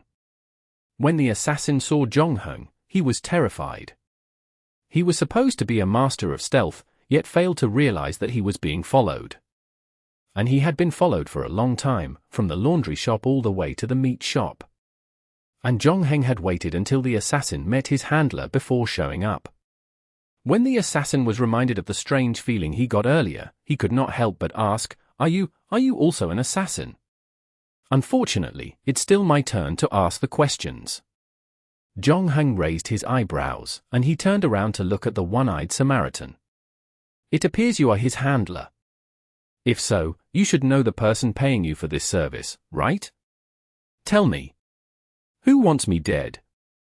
The Samaritan had quickly calmed down after his initial bout of panic. He simply shook his head and said, I don't know what you are talking about, I'm just the boss of this meat shop, I don't know what the heck assassination is. Really? Jongheng did not rush him after he heard his reply. Instead, he drew the 2 Persian swords from his waist. What are you going to do to me? Arrest me and bring me back to the patrol station. The one-eyed Samaritan raised his voice, Do you have any evidence that I am his handler? Arrest you? I think you just complicate the whole thing. It seems you have no idea how the patrol team works recently. Jongheng said, I was very careful when I came over here. No one on the street noticed that I entered your meat shop. In other words, no one will know that I kill you here. The one-eyed Samaritan was left in shock when he heard what Jongheng said. He did not expect Jongheng, a patrol team member responsible for maintaining the area's order, would break the law. To him, Jongheng was no longer a law enforcer. Now, he was just a robber. Immediately, the Samaritan turned around and looked at his assassin to seek help. At that time, the assassin was looking around as well. It seemed he was looking for a viable way to flee from this place as well. He was just an ordinary assassin. After all, his forte being sneak attacks and assassinations. It wasn't possible for him to defeat a gladiatorial champion. Fortunately, the burly butcher from the meat shop walked into the backyard. He was the Samaritan's bodyguard. Selling meat was just his side job. His real job was to ensure the safety of the Samaritan. Earlier, the Samaritan had deliberately spoken louder. It seemed effective enough to summon his bodyguard to come and rescue him. The butcher rushed over with a sharp knife the moment he spotted Jongheng, while the assassin on the other side was caught in a dilemma. He wanted to take advantage of this rare opportunity and run away. However, when he thought about Zhongheng's extraordinary tracking ability, he became unsure if he could get away. Besides, he had a good relationship with the one-eyed Samaritan. The latter had been his handler for 4 or 5 years, and it would be unethical to betray him at such a critical moment. Thus, the assassin gritted his teeth and rushed forward to help the butcher attack Zhongheng. With the butcher in front of him, he could adopt his best combat strategy. He believed that the two of them would stand a chance to defeat Zhongheng. While the fight ensued, the Samaritan jumped up from his chair, turned his head, and ran towards the house. Knowing how dangerous his business was and the number of haters he had, he was well prepared to face such life-threatening situations. Not only did he have the butcher as his bodyguard, but he also had a secret tunnel hidden under his bed. It led to the alley outside the shop. When the Samaritan entered the secret tunnel, he suddenly felt a sharp pain in his right foot. Zhongheng had nailed his feet to the ground with his Persian sword. "Where are you going? You haven't even answered all my questions. Stay for a while, please." Zhongheng then blocked the butcher's knife with another Persian sword while dodging the assassin's sneak attack. It resulted in the assassin moving half a beat slower when he stepped back, and Zhongheng almost slashed his stomach. When the Samaritan saw the three of them finally fighting together, he wanted to escape again. However, after 2 attempts, he still failed to pull out the Persian sword stuck in his foot. Instead, the excruciating pain caused him to scream and sweat profusely. On the other hand, the butcher he had high hopes for was losing the battle. He had finally got to experience the true strength of the gladiatorial champion. If it were not for the assassin, he would have already lost the battle. Now, he was stuck in a tough situation, and it was only a matter of time before Zhongheng beat him to the ground. At the same time, the assassin who partnered up with the butcher also realized that the situation was worse than he had imagined. Even though the two teamed up against Zhongheng, they were still no match for him. Now, the assassin couldn't flee from this place. That was because Zhongheng did not spend too much of his effort to deal with the butcher. Most of the time, he focused on dealing with the assassin. The assassin realized that he could not leave even if he wanted to. No matter where he moved, Zhongheng would seal his retreat in advance with his sword. His forehead was covered in sweat. Since he was about to lose the battle, the assassin pulled his trump card. He threw the weapon in his hand to the ground, took a half step back, and raised his hands, saying, "I surrender." And Zhongheng pointed his sword at his nose. The Samaritan, on the other side, almost cried when he heard that. Earlier, he had endured excruciating pain and pulled out the sword stuck in his foot. After the Samaritan heard that the assassin was going to surrender, he could not help but shout, "You should have surrendered a little earlier. If you did that, I wouldn't have had to pull out the sword in my foot." After that, he looked at the butcher and shouted at him, "Stop fighting. We can't beat him anyway. We will surrender this time." The butcher hesitated for a while and finally dropped the sharp knife in his hand. Zhongheng did not intend to kill him anymore. He took his other Persian sword from the Samaritan. The latter quickly asked the butcher to get him a cloth to bandage the wound on his foot. The Samaritan had suffered a lot this time. He was carried back to the chair by the butcher and assassin, and he complained non-stop about it. "So you want to know who hired me to kill you? I'm afraid I'll have to disappoint you because I don't know the person who contacted me. I have never seen him before. I don't think he is from around here. And that's it." The Samaritan looked a little innocent. "We don't ask questions that do not concern us. I negotiated the price with him and collected his money to execute his order. We didn't talk much. I don't even know how he found me. By the way, he even specifically told me to make it look like the gang killed you. From here, you can know that the gangs were not the ones that ordered your death. Don't force me to stab your left foot," Zhongheng warned. "I have a way to check if you are lying. If this is it, why did you attempt to run away just now?" There was a frustrated look on the Samaritan's face, and after a moment, he said, "Well, the next thing that I'm about to tell you is just speculation." Although he hid it well, some of his small habits betrayed him. "I think he is from the military. I always felt that this is an extremely complicated matter. The last thing I want is to get involved in any political events. So why accept the deal, then? Because the other party paid me too much, the Samaritan confessed. Your hunch is correct. For your safety, you'd better not tell anyone that you've told me this, replied Zhongheng, indifferent. Also, find someone to paint how the person looks like and show it to me. Chapter 842. Let him in. Zhongheng was a little surprised that the person who wanted him dead was an Imperial Guard. Considering that he had spent most of his time here taking down gangs, it was not surprising that the bigger gangs wanted him dead. However, it was bizarre that an Imperial Guard wanted him dead. The person he first suspected was Clint. After all, Clint had a conflict of interest with him. Commodus now favored him more than anyone else, and if he was asked to work by Commodus's side, there was a high chance that Clint's position would be affected. In other words, if he died here, Clint would benefit the most. And Clint had done something like this before. Earlier, he appointed Pananax to make things difficult, not to mention that Pananax was also an Imperial Guard. This time, it seemed Clint was eager to get rid of Zhongheng once and for all after seeing how he improved the patrol team. Zhongheng also knew that he could be mistaken. Although assassination was the most effective method to get rid of someone, politicians never used this method unless it was their last resort. That was because if their target survived the assassination, they would have to bear a lot of risks. After Zhongheng talked to Clint, he proceeded to profile him. As expected, he was indeed full of jealousy and thirst for power. Once the situation worsened, he would not mind hiring someone to assassinate Zhongheng. Most of the time, he was a relatively cautious and conservative politician. This was evident in the way he dealt with Zhongheng. More accustomed to hiding himself behind the scenes and twisting the existing rules to play to his advantage, assassinating Zhongheng was not something he would do right now. This would just make it easier for his rivals to go against him. As of now, Zhongheng was not too large of a threat. Taking such a huge risk wasn't worth it. After that, Zhongheng received the portrait given by the Samaritan and found that the person was not Pananax. It was someone that he had never seen before. For now, Zhong could investigate this matter no further.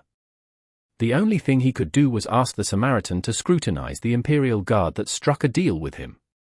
He didn't put much hope in this one either. The person who wanted him dead clearly tried his best to cover his tracks, not wanting anyone to know about him. After discovering that the assassin had failed to kill him, Zhongheng figured that he would not contact the Samaritan again. If he wanted to keep investigating, he had to wait until he returned to Commodus's side. By that time, there would be more opportunities to contact the Imperial Guards. Although Zhongheng's attempted assassination not life-threatening, it was a stark wake-up call for him. Now, he knew that someone was watching him from the dark. This, however, did not affect the next step of his plan. Zhongheng wanted to integrate all large and steadily advancing smaller forces. After all the bottom forces had chosen their sides, Zhongheng soon started a new war. This time, he used the excuse of investigating a patrol member assaulted on the street to attack a medium-sized gang. Of course, Zhongheng knew that the medium-sized gang was not the one responsible. Previously, the assassin had already confessed how he planned the assassination. After its failure, the assailants at the bakery quickly fled from the scene. The member of the patrol team suffered some minor injuries. But it would be a pity for them not to take advantage of this incident, especially after Zhongheng noticed that one of the accomplices belonged to the medium-sized gang. He managed to locate the accomplice and went ahead to plan the dramatic revenge. The patrol team attacked the medium-sized gang after they refused to hand over the accomplice. While the gang boss was still trying to figure out what was going on, the other patrol team had already come knocking at his door. The current patrol team had gone through a huge transformation. They were no longer the useless puppets they were a month and a half ago. Every single one of them had showered in the enemy's blood before, and they had been recruiting soldiers as well. Combined with the people they had spent money on to hire, they now had more than 50 people. With Zhongheng leading the team, they were now stronger than ever. The medium-sized gang had a lot of members, amounting to more than 100 people. However, they seemed to lack teamwork, working all over the place around the area. It was difficult for them to gather at the same time. Zhongheng had stated that it was a grievance between the two parties. However, none of them informed Soap about it.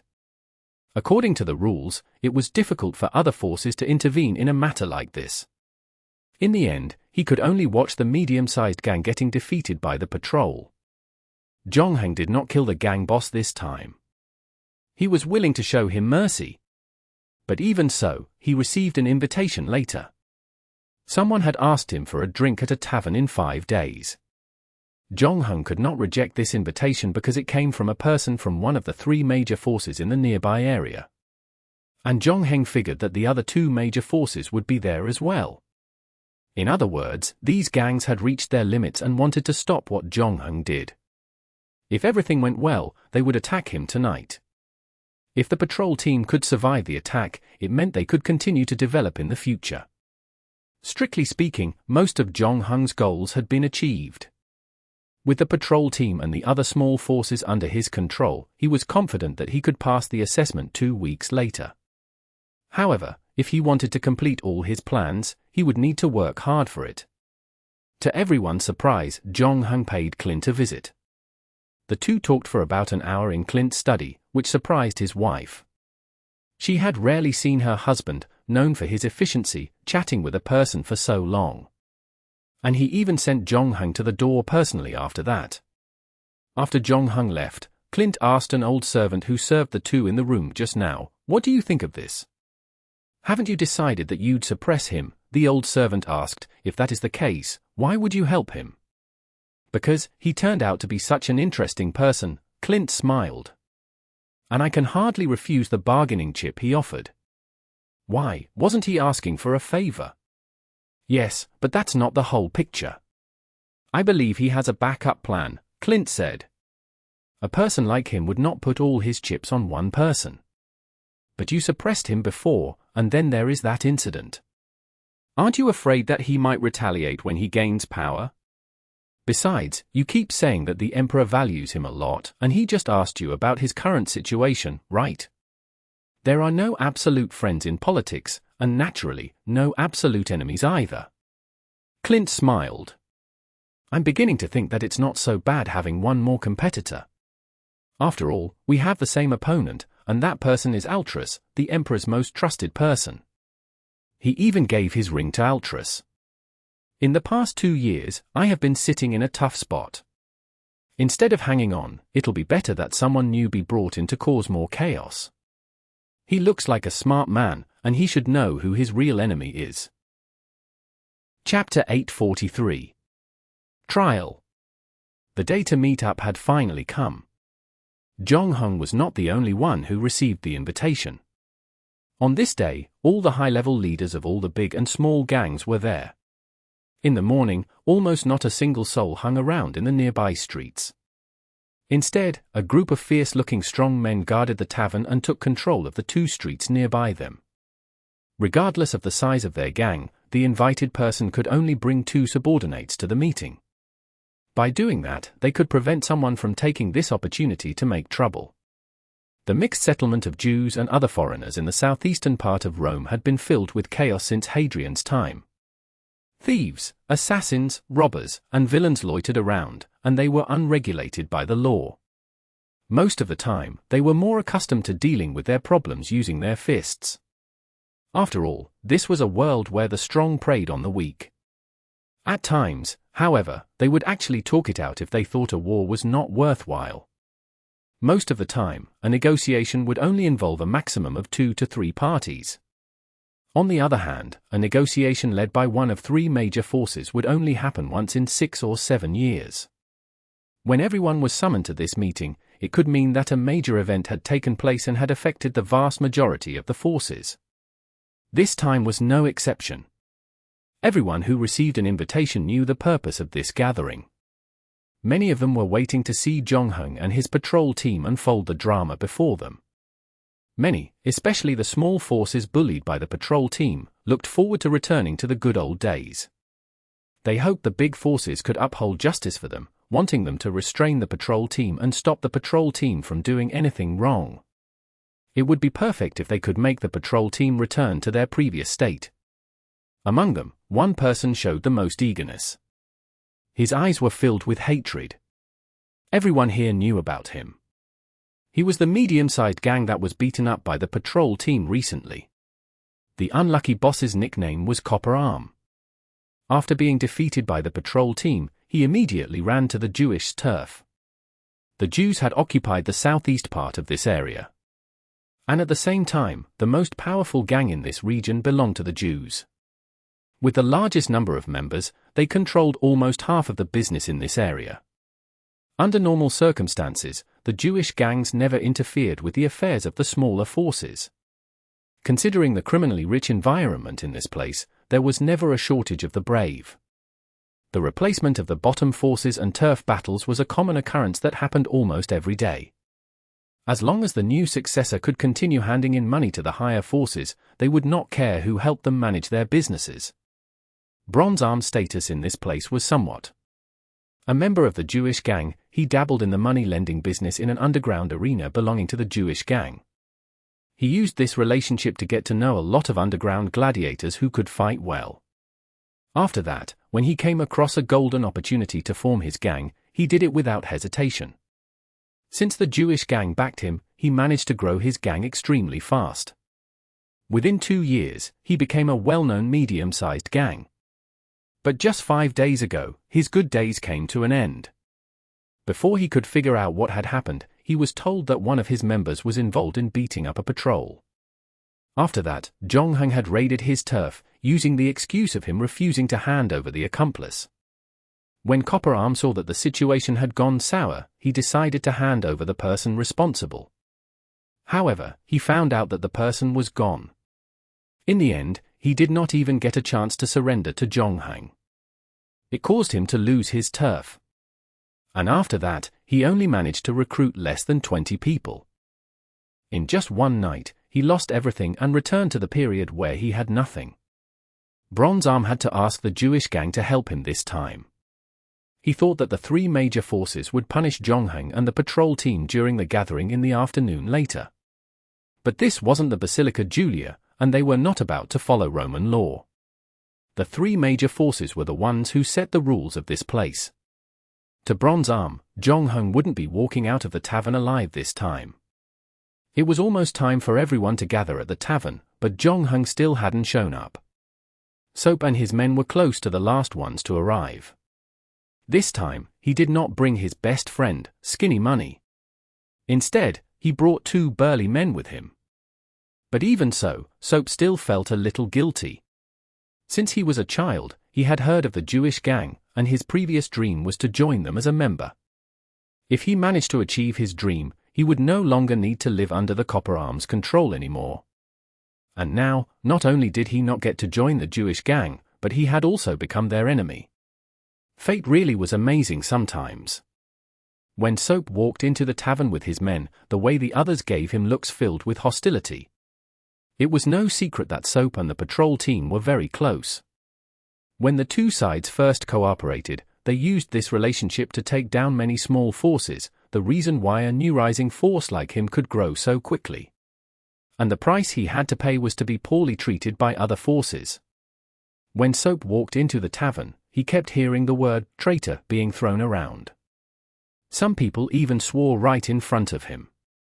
After all, he was only a thief. Although he performed relatively well some time ago and started to feel that he was slowly becoming a true boss, many here still had more influence and bigger territories than him. When he saw that everyone was staring at him, it was inevitable that he started to fear his life. And his biggest backup, the patrol team, was not here yet. Even if they were here, they might not be able to protect him if a fight broke out. After Soap received the invitation, the first thing he did was run to Jongheng and ask him what he planned to do. However, the only thing Jongheng told him was not to worry. But how could he not be worried? They were now facing all the forces in the southeast city, united to strike at them. Soap could not figure out how Jongheng would neutralize a huge threat like this. Fortunately, his worries were not reflected in his expressions. Soap might not make him look calm, but he could at least a straight face. he did not have the guts to fight with the people that swore at him, so he went to a secluded corner with his subordinates and sat down. After waiting for a while, almost everyone had arrived, except for Zhongheng and the patrol team. Soap saw a middle-aged Jew walking downstairs. He wasn't of low status in the Jewish gang, and he was also the person in charge of this meeting. He then walked towards Soap and spoke.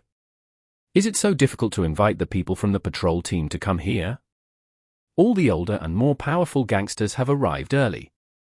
Only they have not appeared yet. Are they trying to make Mr. Locked wait for them?" Chapter 844. Disobeying the Rules. Lockheed was the leader of the Jewish gang. No one on the southeast side of the city had the guts to make him wait. Except for his favorite woman and his children, no one else could do something like this to him. When Soap heard what he said, he could not help but stand up and apologize. "Sorry, I think something must have caused them to be late. Would you like me to have someone look for them? Is there anything else more important than this afternoon's meeting?" The middle-aged Jew snorted unceremoniously. "We've notified them 5 days in advance. Even if they have business to attend to, they should have gotten them done within that 5 days. About that." Soap did not know how to answer the question. He wiped away the cold sweat from his forehead. "You guys have done lots of bad stuff recently. Do you really think we are blind? We invited him here to give him a chance to explain his intention. If he refuses to explain himself, we are more than happy to enter the next phase." The middle-aged Jew was clearly threatening them. Soap had no idea what he could say since he knew nothing about Zhongheng's plan. Hence, he did not know how he could help improve the situation. Fortunately, Zhongheng finally made his appearance at the tavern right at this critical moment. The people in the tavern had been waiting for them for a long time and were all too ready to give them their hostile glares like how they did Soap earlier. However, when Zhongheng and his men showed up, they realized that they could no longer do as they wished. That was because the 3 people outside the tavern were wearing brand new uniforms, armor, and were carrying sharp weapons. They were armed to their teeth. This was especially true for their leader, Zhongheng. When he glanced at everyone in the tavern, no one dared look back at him. They lowered their heads subconsciously and thought of the unpleasant things that had happened. As of now, the patrol team was the kryptonite of all the small and medium forces in the area. Initially, they wanted to put some people on the patrol team. However, they realized if Zhong survived the judgment, he would probably retaliate later. Hence, the crowd had to swallow their pride and anger. The atmosphere in the tavern turned cold for a while, with Copperarm the only person that was still glaring at Zhongheng and his men. He had nothing left anyway, and naturally, he was no longer afraid of the patrol team. According to the Jewish gang's rules, even if they decided to back him up, he would no longer be able to get back what he lost. Thus, the best outcome for him right now was for Zhongheng and the patrol team to be driven out of this place. The middle-aged Jew frowned. He did not expect Zhongheng and his men to make such a powerful appearance. "Are you here for a fight or meeting?" he asked. "Of course, we are here to attend the meeting. But don't you forget that we are still the patrol members. It's our responsibility to maintain law and order of this place. We must not forget our responsibilities. In fact, we had just finished patrolling the nearby streets, and we rushed here immediately." Zhongheng took off his helmet as he spoke. The leaders of the various forces in the tavern quietly scolded Zhongheng in their hearts when they heard what he said. Everyone knew that he was lying. If it were not for the patrol team and Soap's gang, the southeastern part of the city wouldn't have fallen into such chaos. Let alone enforcing law and order, the security and safety of this part of the city were no better than before. Fights constantly broke out on the streets now. After seeing what happened to Bronze Arm, the other bosses were forced to bring bodyguards whenever they headed out. At times, they even felt insecure in their own turf. Think about it. If the criminals felt insecure about the place, there was no way law and order could be adequately enforced. The middle-aged Jew was also taken aback when he heard what Zhongheng said. Sure, he said nothing wrong. He shouldn't have been the one to say something like this. Since the Jew represented the Jewish gangs, he had no intention to dwell on such a small issue. He could always hold them accountable anyway if there were more time later. Hence, he simply nodded at Zhongheng's excuse. "Since you are here, please take a seat." Zhongheng thanked him politely and led Ares and Marcus to sit at the table beside Soap. Immediately, a waitress poured wine for the three of them. Just then, the middle-aged Jew came to the center of the tavern too. He first glanced at the leaders from different forces. "Thank you, everyone, for taking the time to attend this meeting," he said. "I will not waste any time talking about anything useless. The situation here is getting worse, and I believe it has affected the boss's businesses. Some people have called for Mr. Locke to set this right, but it has always been the principle of the Jewish gang to allow everyone to handle their own issues. I don't think you guys want us to stick our nose into your business. Evidently, the situation is gradually getting out of control, thanks to the unruly behavior of a small group of people. So, the Jewish gang is obliged to get things back on track." His remarks were immediately supported and applauded by everyone. On the other hand, Soap was sitting on the needle. Everyone knew who the small group of people that the middle-aged Jew had just mentioned was. He then looked at the patrol team. "We are reasonable people. As the party of concern, do you have anything you'd like to explain and add on?" The middle-aged Jew went straight to the topic they wanted to discuss today.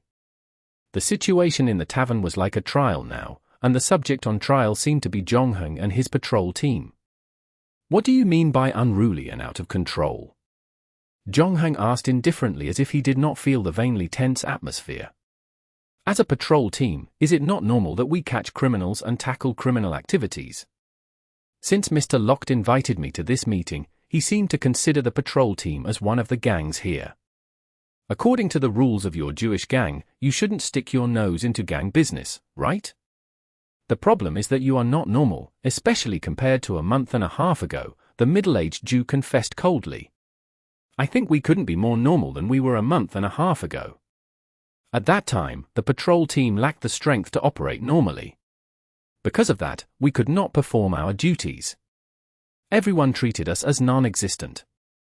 Now that we have the strength, we, of course, have to carry out our responsibilities." "So you mean you were just fulfilling your duties?"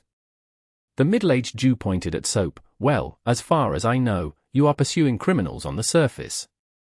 However, you secretly colluded with his gang to deal with other forces. After you eliminate the other bosses, he will take over all their turf and gang members. Is this also your responsibility?" Zhongheng said, "So you want us to arrest all the local criminals and throw them in jail? By doing that, you will wipe out all the criminal activities in this place.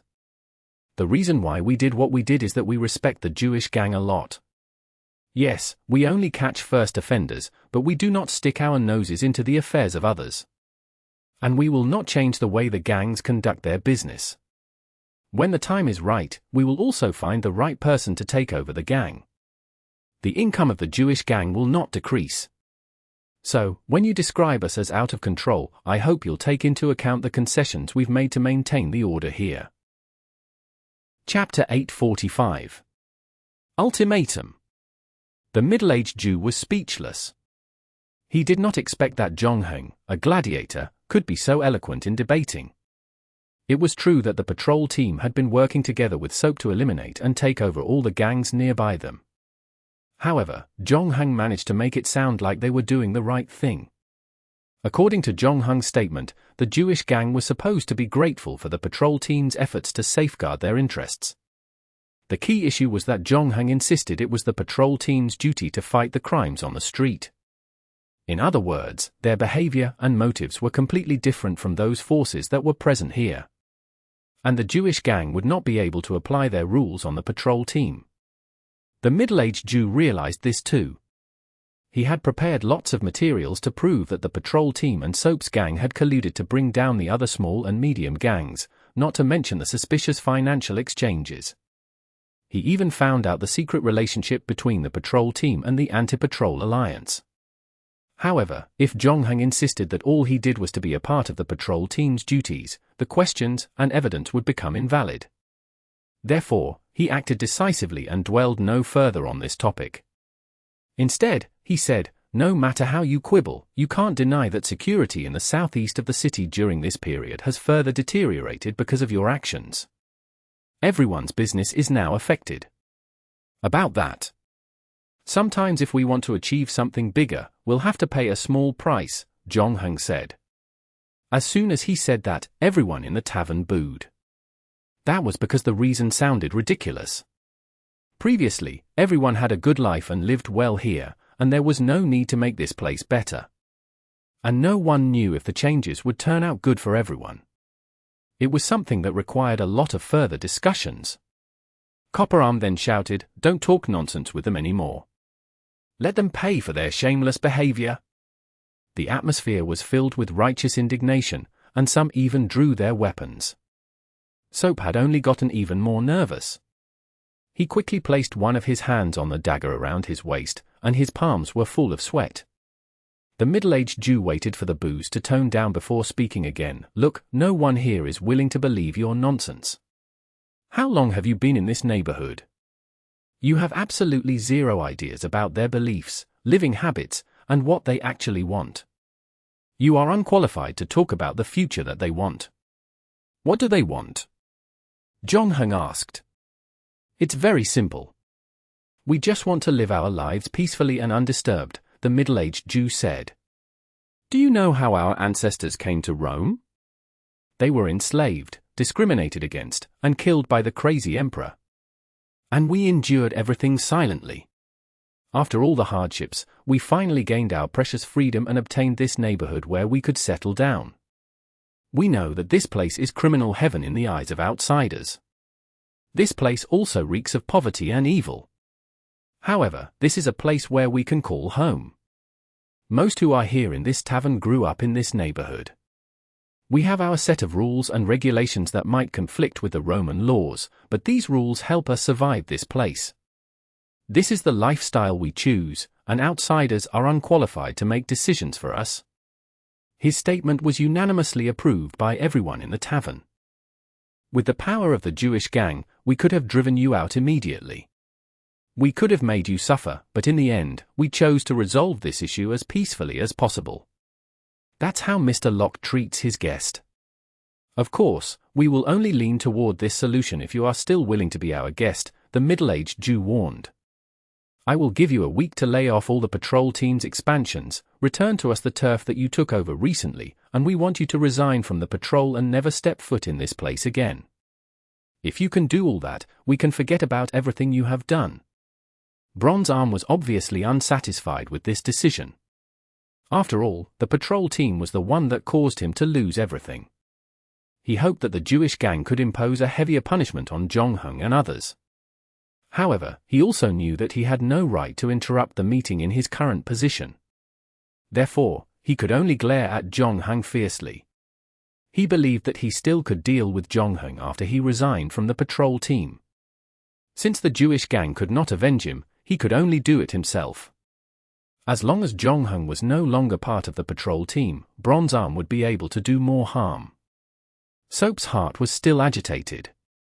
Was the big fight inevitable? The Jewish gang finally gave Zhong Heng an ultimatum. Indeed, this was also a dilemma they had to face. No matter how well Zhong Heng could explain the motives of the patrol team, this was not Basilica Julia, after all. There was no need to abide by any law. The only rules that worked here were the rules that the three most potent gangs came up with. And the Jewish gang was leading them. This decision was made before they invited everyone. Giving Zhong Heng a chance to explain himself simply just a formality. The Jewish gang was determined to restore the situation to how it was a month and a half ago. Soap would not be able to accept this decision. A month and a half ago, he was an ordinary thief on the street, and he had never thought of becoming a gang boss. But now that he had tasted power, Marcus and the patrol team were still the ones that controlled the gang. However, his outstanding performance during this period had allowed him to more decisions on his own. That was why he was unwilling to hand over his power. Of course, the bigger problem was that he had recently been following Zhong Heng's orders to fight with the other gangs. Thanks to that, he had offended a lot of people. Still, his gang was growing bigger, and he was backed by the patrol team. Once he fell from his current position, he believed that many would come forward and make him pay for what he did to them. Thus, after the middle-aged Jew finished speaking, Soap and others turned around and looked at Zhongheng. But Zhongheng's expression remained unchanged. After listening to the middle-aged Jew, he said, "Very well. Don't try to justify yourself since you are the bad guy here. It's good that you gave me an ultimatum." "I don't mind if you see us this way," the middle-aged Jew said lightly. "Then I won't beat around the bush anymore. I appreciate all the efforts you have made to maintain your lifestyles and traditions." Zhongheng looked around again. "But, unfortunately, I can't do the 3 things that you asked. In fact, you should be grateful for everything I've done because the old order has collapsed. Either you welcome the new world with me, or you can go down with the old order." Chapter 846. You are not in charge here. Are you threatening us? The middle-aged Jew acted like he just heard a hilarious joke. With your current patrol team and the gangs that currently side with you or are secretly controlled by you, how many people can you gather against us? Do you know how many members the Jewish gang has? If we want, we can even turn the 30,000 Jews living here into our people. You have nothing you can use to threaten us. The threat I'm talking about won't be coming from us, Zhongheng said. I believe that some of you have heard the fantastic news recently. Our young emperor has just returned from the battlefield and has claimed the throne. He is desperate to do anything that can win him the praise and support of the people. Holding a gladiatorial performance was only his first step. Next, he intends to turn his attention to public security. The emperor has noticed the southeast city's extrajudicial status and is concerned about the people living in that place. No matter what you think, you are ultimately the citizens of this empire and to the emperor. And the conditions of this place have indeed affected the surrounding areas. Otherwise, why do you think I joined the patrol team? Zhongheng paused. My arrival here is only the first step. If I fail to improve the security, then 1,000 guards will be stationed here to take over the security and defense work. By that time, you will face the spears and daggers of the Imperial Guard. Are you sure you still want to drive me away? Zhongheng's words immediately caused an uproar. None of them expected that this incident would involve the Imperial Guard, especially after hearing that the newly appointed emperor was preparing to take action on the southeast security problem. Everyone's heart skipped a beat. Previously, they could bully the poor patrol team, but if 1,000 Imperial Guards replaced them, all gangs in this area would surely suffer a great deal. As for a powerful gang like the Jewish gang, they could indeed mobilize 30,000 Jews. However, let's not talk about whether these civilians could actually defeat the Imperial Guards. Even if they did, were they prepared to rebel against the emperor? Although they were all criminals and had engaged in multiple crimes in the city of Rome, their goal had always been to make more money and ensure that they wouldn't go hungry. None of them wanted to commit treason. The Spartacus gang was a living example. Currently, Roman national power was at its peak, and the war with the Germanic had ended. The group of veterans who had been at war had returned to Rome. It was not a problem for them to deal with the gang problem in this place. However, everyone was skeptical about this matter. The southeast security problem had existed since the first group of Jews settled in Rome, way before even the history of the Jewish gang. None of the emperors could solve this problem. It was not because they could not, but that it was simply unworthy of their effort and attention. Although the southeast was the worst part of Rome, it also provided a steady stream of cheap labor. Sometimes these desperate people were sold for prices lower than slaves. After all, when the slaves died, the masters would lose a fortune. In this part of the city, however, no one cared about the life and death of its residents. The people responsible for cleaning the sewers and the laborers who unloaded goods at the Tiber River were all from the southeastern urban area. Most of those cheap laborers were controlled by the criminals like the Jewish gang. If they wiped out all the criminals here, forget whether it could be done or how many people were left, it was estimated that labor costs in the city of Rome would definitely skyrocket. This was something the businessmen and the nobles did not want to see. Therefore, the problems that Rome's southeastern part faced had been put on hold for a long time. But now that Commodus was on the throne, most people still could not figure out what he wanted to do to make Rome a better place. In other words, chances were he could decide to eliminate the criminal forces here once and for all. The three major forces had conducted an investigation on Zhongheng's background. They knew that he was someone that Commodus valued. It was strange that the emperor would assign him to this place. If Commodus wanted to deal with the crime problem here, it did make sense that he appointed this job to Zhongheng. 1,000 imperial guards? If there were 1,000 imperial guards stationed here in the future, they might be unable to continue their businesses. Therefore, all the leaders in the tavern began talking about it when they heard this unexpected news. When the middle-aged Jew saw how the crowd reacted, he coughed to signal them to shut their mouths. He then shook his head. "Do you really think that you can trick us with this kind of fake news? I have been through many storms. In the end, this place will always belong to us." "Whether I'm bluffing or not, you know better than anyone," Zhongheng responded calmly. "I believe you have spent a lot of money to build a good relationship with the Senate. This is the main reason why no one touches this place. In that case, your men must have already passed the news to you. It's not even a proposal. It's just something the emperor spurted on a whim a few days ago. How could the Senate approve something so ridiculous? There's an 80% chance that this will be intimidation. After being invited, didn't you go to Clint's house? This news popped up after you went to his house." The middle-aged Jew was furious, but soon after he blurted those words, he realized that he had made a mistake. After he said that, he had basically helped Zhongheng confirm that what he said. As expected, after he said that, everyone in the tavern had a worried look on their faces. Although they had to deal with the recent troubles caused by the patrol team, they were undoubtedly more reluctant to see the Imperial Guard stationed. The very presence of those guards could be simply devastating. After the young emperor sent the Imperial Guards to this place, he might realize that there was nothing to be gained after a while. By that time, he might consider bringing in the cheap labor again. By that time, how many of them would be left there? Even if it was just a possibility, it was still worrying. This was also the purpose of Zhongheng's visit to Clint some time ago. He proposed a plan to Clint where it could benefit both sides. Zhongheng realized that after he caused all those troubles in the southeast, it was only a matter of time before the three major forces led by the Jewish gang paid attention to him. And Zhongheng's solution to this problem was very simple. All he needed to do was to apply pressure on them and make them focus on something that might cause them more devastation. On the surface, it seemed difficult for the patrol team to grow in Rome's southeast because they lacked manpower and money, and they could not afford to offend the big forces over there.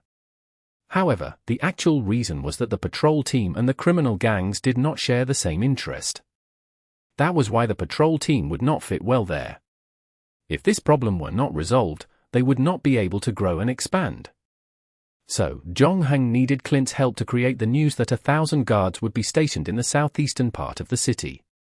And Zhongheng did not mind giving Clint some of the credits. Heck, in the end, he gave most of the credit to Clint. All he wanted was to complete the test and return to Commodus's side. And Clint would receive a great political achievement without having to do anything. And the public would see that he worked with Zhongheng to solve the overdue security problem of Rome's southeast. Of course, he could also choose to stand aside and stab his potential competitors in the back, but as Clint said, he believed that people like Zhongheng always had a backup plan. Zhongheng knew that Balance Blade had something to do with Rome's political situation as well. If Clint refused to help him, he could go and look for the Priestess for help. But if that were the case, he might have to pay a hefty price. Hence, coming up with a mutual benefit plan with Clint seemed the better option. Zhongheng looked at the middle-aged Jew. "You are not in charge of this matter. Why don't you ask Mr. Locked and other powerful people to come down here and talk to me? Or should I bring my men to the second floor?" Chapter 847. The Master of Southeast City. The big and small forces from the southeastern part of the city of Rome were gathered in this tavern today. It was crowded, and it looked very lively. However, Zhongheng knew that those powerful enough to make decisions were not here. They were sitting on the second floor. He instructed the middle-aged Jew to conduct the meeting while quietly listening to their quarrels and conversation downstairs. They would only comment during critical times and would be the ones that would decide the fate of this place. And Jong-hung was hoping to hear from them. The middle-aged Jew sneered when he heard the words, "Do you really think you can meet Mr. Lockheed whenever you want?" However, as soon as he finished talking, a young girl came down from the second floor, looked towards Jong-hung, and curiously asked, "You are the gladiatorial champion of the Amphitheatrum Flavium, the mysterious Oriental man from the distant empire?" "That sounds like me," Jong-hung nodded. "There are rumors that you are the incarnation of a certain god, with wings on your back, and you can soar in the sky, but you seem to be no different from the ordinary." The girl seemed a little disappointed. "In order not to scare my friends, I put my wings away." The girl laughed when she heard this. "You men like to talk nonsense. Since you treat us as friends, come on, my grandpa wants to see you." "After you." Jong-hung stood up from his chair and followed the girl to the second floor. The middle-aged Jew had a look of frustration on her face, but he knew the girl, and he knew that Lockheed decided to meet Jong-hung. And the most important rule of being a member of the Jewish gang was never to question Lockheed's decision. So, he closed his mouth and said nothing. After that, he respectfully watched the two go upstairs. The girl whispered to Jong-hung as she walked, "My grandpa hates dishonest people the most, so don't lie when you see him later." "Thank you for the reminder, but I always like to tell the truth," Jong-hung replied. "Well, I think we will know soon." The girl smiled. The two arrived on the second floor fairly quickly. Contrary to what Jong-hung expected, there were only 4 people on the vast second floor. 3 of them were sitting at a long table. On the main seat was an old man in his early 60s. He had a distinctive Jewish look and had short brown-black hair, but most of his hair had turned white. He also had a broad forehead, aquiline nose, and a pair of deep-seated eyes. It seemed like he could see through everyone's heart. Needless to say, he should be the current boss of the Jewish gang, Lockheed. He was the most important figure in the entire southeast city. The rise of Lockheed was a legendary tale in this place. Born of an ordinary Jewish family, his father died young, and his mother had to sell her body to support the 3 children in the family. As the eldest son, Lockheed had to work from a very young age to make more for the family. He used to be a thief, an apprentice in a blacksmith shop, urine collector, and saw cleaner. In short, he had done all kinds of jobs that could make him money. It was not until he joined the Jewish gang that his life gradually got better at 16. But at that time, fate would make a cruel joke on him. His mother and sister died in plague one after another, and his only remaining brother also died in a gang conflict. And until the age of 30, Lockheed was just a small and inconspicuous character in a Jewish gang, with only 5 subordinates at most. Then there was the legendary battle. At that time, the leader of the Jewish gang was betrayed by his own men. Someone wanted to assassinate him, so he fled all the way to the temple. There was no one around him, and at that time, Lockheed happened to bring his 2 men to collect money at the market in front of the temple. The 3 of them protected the boss. No one knew how they fought against those enemies while severely outnumbered, but when help arrived, the 3 of them were soaked in blood. Lockheed's 2 men did not manage to hang on until the doctor came to help them. Lockheed was the only one that survived the battle. After that, his bravery was recognized by the Jewish leader, and his rank in the gang rose to new heights. And after the death of the leader, he was chosen as successor, taking over the largest gang in this southeastern city. All the children on the streets of the southeastern district regarded Lockheed as their idol. They wished that, like Lockheed, they too would be able to achieve something great. On the left-hand side of Lockheed was a Sicabri who was about his age. He was meditating, and his eyes were closed. He was the boss of the second largest gang of the area, Golden Crown. His business included money lending and rent collection. Although he didn't have as many members as the Jewish gang, he was richer. More than half of the real estate in the southwestern city belonged to the Golden Crown. On Lockheed's right-hand side was a young man. Unlike the 2 people around him, he looked very young, about the same size age as Jong-hung, and came with an innocent smile on his face. He looked like the family member of the bosses here. He was actually the spokesperson of Beehive, which was the third largest force in this city. No one knew who Beehive's boss was, and no one knew exactly how many members Beehive had and what kind of business they conducted. The only thing they knew was that Beehive was the oldest gang in the Southwest City. They were everywhere, and anyone could be a member. Even Golden Crown and the Jewish gang had members from Beehive. Hence, no one could hide anything from the Beehive gang. Other than that, it was rumored that all the assassins in the southwestern city were related to them too. The young man here was one of the few from Beehive in charge of communication and negotiations with other gangs. His nickname was Cornu. As for the fourth person, instead of sitting at the table, he stood aside and poured wine for the three important personnel like a waiter in a tavern. However, Jong Hung stared at him the longest because he realized that he could not gauge his true strength. It was no wonder that the three of them could sit so casually on the second floor, with no guards protecting them. Jong Hung, in the southeast city, no, it should be told that the whole city of Rome is talking about you. The first person who spoke was Cornu from Beehive. With a smile, he said, 2 months ago, you were still the gladiators from the Victor Arena. After you regained your freedom, you immediately began to work for the Emperor. It is said that the Emperor values you a lot. When you were a gladiator, he visited you privately. Naturally, you don't want to mess up your first task. So when you joined the patrol team, you started to work on your task right away. First, you forced Iron Handcuffs and his men to attack you. After that, you appointed the thief called Soap to be your puppet. It is a smart move. You know that it is not right for the patrol team to take over those gang members and territories. Otherwise, you would have attracted our attention long ago. And you are very cautious. You looked for the 5 gangsters that you knew previously and formed an anti-patrol alliance. With that, you can make sure Soap will not grow too fast. Second, you can take the opportunity to get rid of the unstable factors in the 2 gangs. After that, you started to expand your patrol team aggressively. Your series of actions have successfully attracted the attention of Mr. Locked.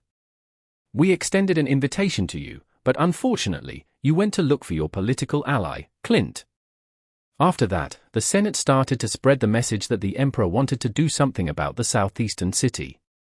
Am I right? By the way, you had focaccia with honey for breakfast. You don't like the bread because it was overbaked. Chapter 848. True Purpose.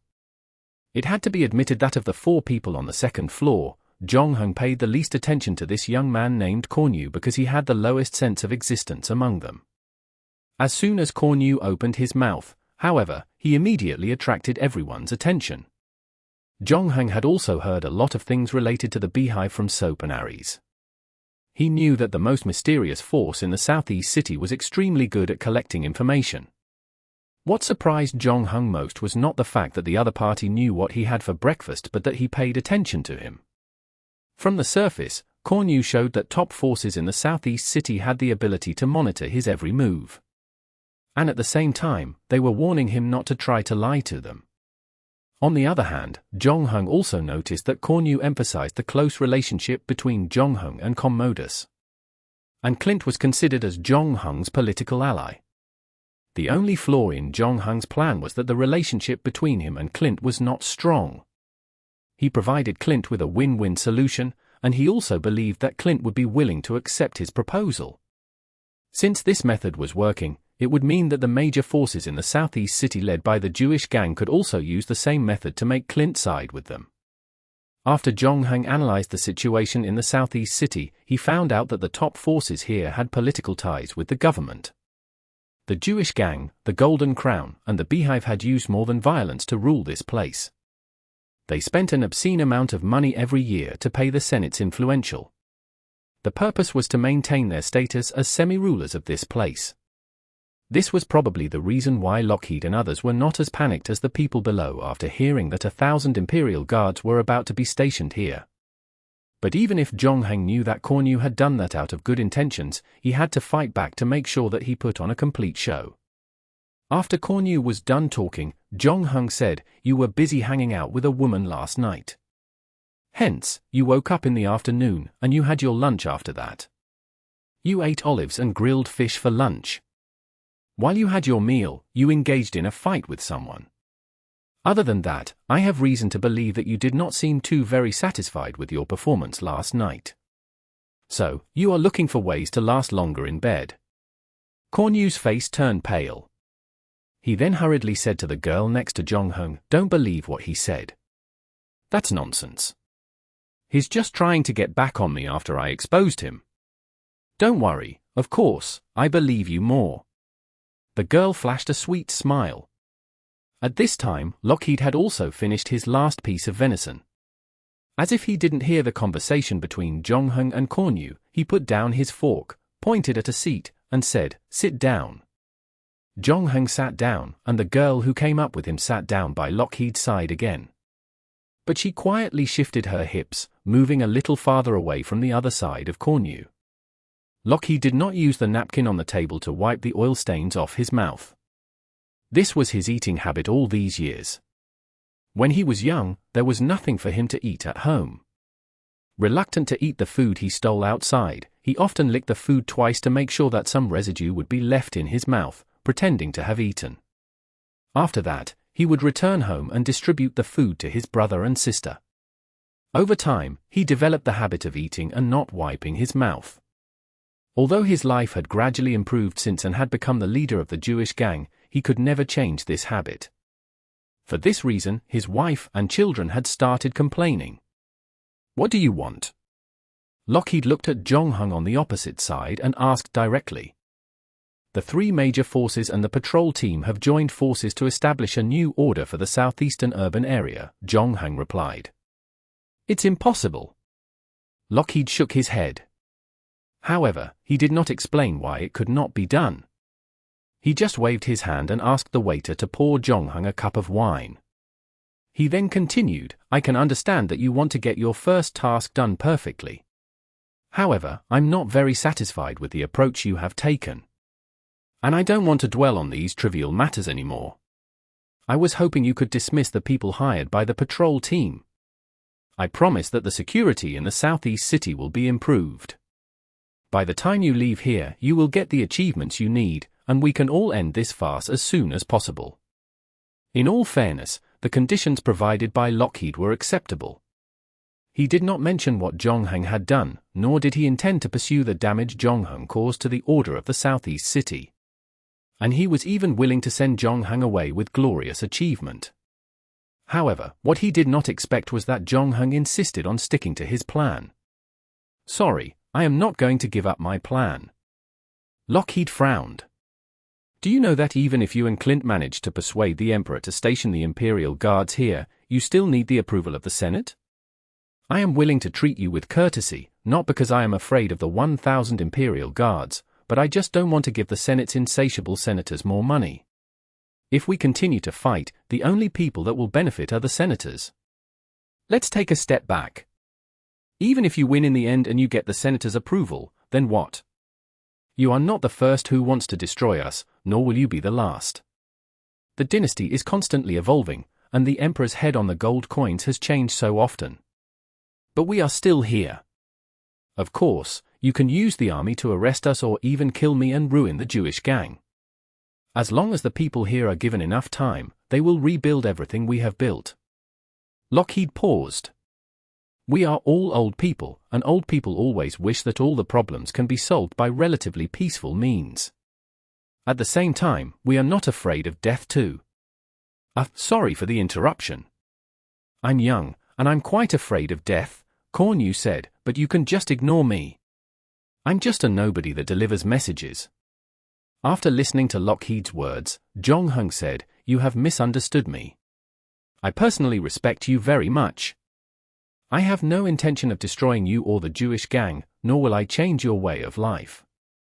I just hope that the patrol team can be included in managing this place instead of being spectators like before. It turns out that what you want is not just to score political points, but you also want to cultivate your strength in this neighborhood." Lockheed's words revealed Jong-hung's true purpose. And Jong-hung did not hide it. In fact, he generously admitted to it, I have heard your story about how you started from scratch and eventually became the uncrowned king of the Southeast City. I, like the other young people in this neighborhood, am deeply inspired. So, I wish to create my own business here too. You're quite honest, Lockheed nodded when he heard Jonghung's explanation. It's good for young people to be ambitious, but your identity is the big problem here. You were not born here, and you rely on the patrol team to help expand your territory. This is not a fair competition. Hence, I can't just sit there and watch you grow. This time it was Jonghung's turn to frown.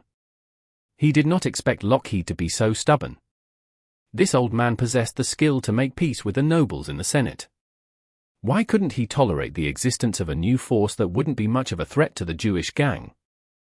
At this moment, the boss of the Golden Crown, who had been closing his eyes meditating, opened his eyes. Mr. Locked is saying that if you want to establish your influence here, you first need to prove that you belong to this place, so that we can consider accepting you. How can I prove it? It's effortless. After you return to the Emperor's side, we want you to kill someone for us. At this point, Lockheed finally told Jonghung the true purpose of asking Jonghung to go to the second floor. Jonghung raised his eyebrows when he heard the request. He almost thought that his relationship with Balance Blade was exposed. Fortunately, Lockheed on the opposite side added, "Veteran Devo Braille, we need you to find a way to end his political career and strip him of his position as a senator. He is too greedy, and we can no longer satisfy him. In exchange, we can allow you and your patrol team to develop here, but you can't go overboard as before. If you agree, then we can talk about the places that the patrol team is allowed to govern." Chapter 849. Set in stone. No one thought that the gang gathering initiated by the Jewish gang with the three major forces in the Southeast City to sanction the recent crimes committed by the patrol team led by Jonghung could now be forgotten. Those who were waiting to see the patrol team were all dumbfounded. They all thought that Jonghung must have fed magical potions to Lockheed and forced him to obey his order. In the end, the three major forces fully recognized the territory that the patrol team took over recently, including Soap's gang and the Anti-Patrol Alliance. The Jewish gang also nodded and showed everyone that they allowed the patrol team to carry on with whatever they were doing right now. In other words, they had now approved their existence in this place. Soap and others breathed a sigh of relief when they heard what Lockheed said. Other than that, the three major forces did not prevent the patrol team from expanding their territory in the southeastern city.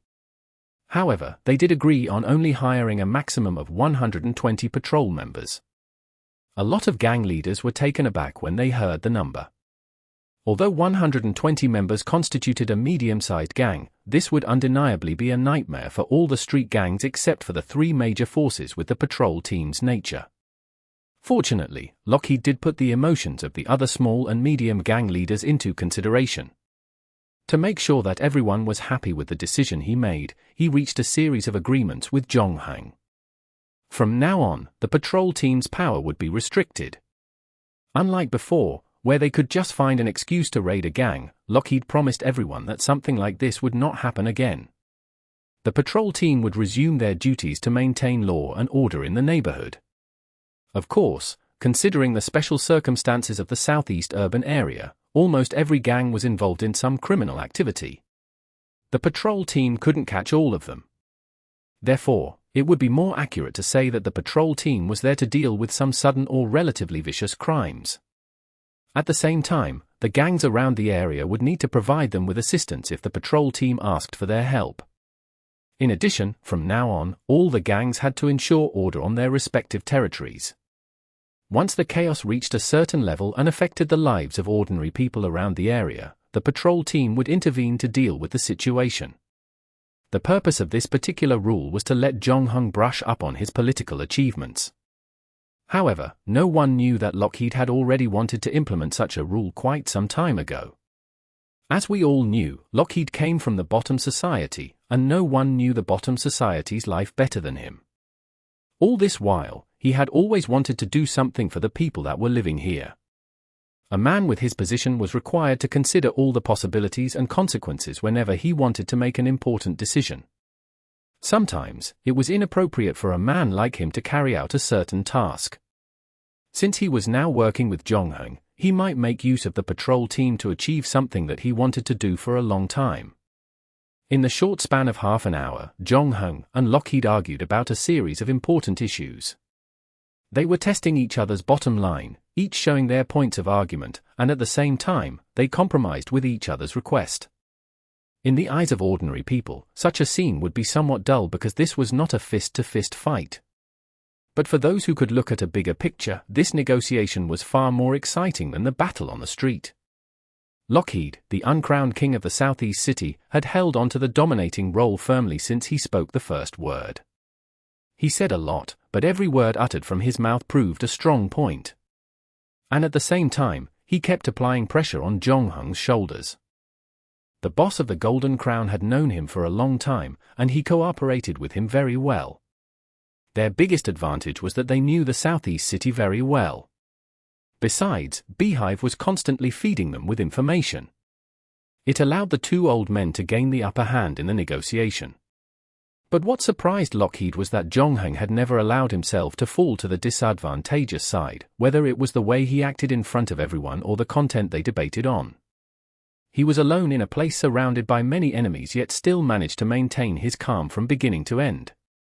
His confidence level and the way he talked gave Lockheed the impression that this couldn't be his first time dealing with something like this. However, when he was reminded of his age, Lockheed thought that his deduction was ridiculous. Lockheed remembered when he was as old as Jongheng, he was just a nobody in the Jewish gang. Whenever he saw the leader of the Jewish gang from a distance, his legs would tremble. However, Jongheng managed to respond to them calmly and confidently.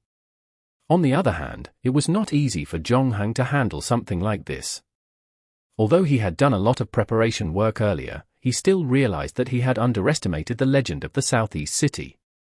Lockheed was more difficult to deal with than he thought. So Jongheng also realized that his previous plan to integrate all the Southeast City forces might change. Although he could easily replace Lockheed, that would mean that he had to spend more energy and time in the Southeast City. This time, the situation was different from that of Black Sail. At that time, Jongheng was trying to stay alive when he announced that he wanted to retrieve Jackdaw and attempted to become the king of Nassau.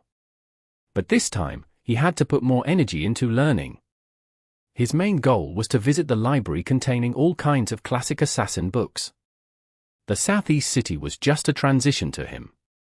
Even if he wanted to grow his power here, Jongheng did not want to invest too much of his resources and energy in this matter. Hence, he was willing to accept Lockheed's proposal and seek a stable coexistence with multiple parties. However, Jongheng would not reveal his true intention prematurely in the negotiation. On the contrary, he still adopted a rather offensive approach in the argument, especially when he realized that Lockheed was willing to meet him because he hoped to find a new political ally. After they wanted him to eliminate the blood-sucking nobles for the Jewish gang, Jongheng found out that he had more bargaining chips than before. So the negotiation between the two became more intense.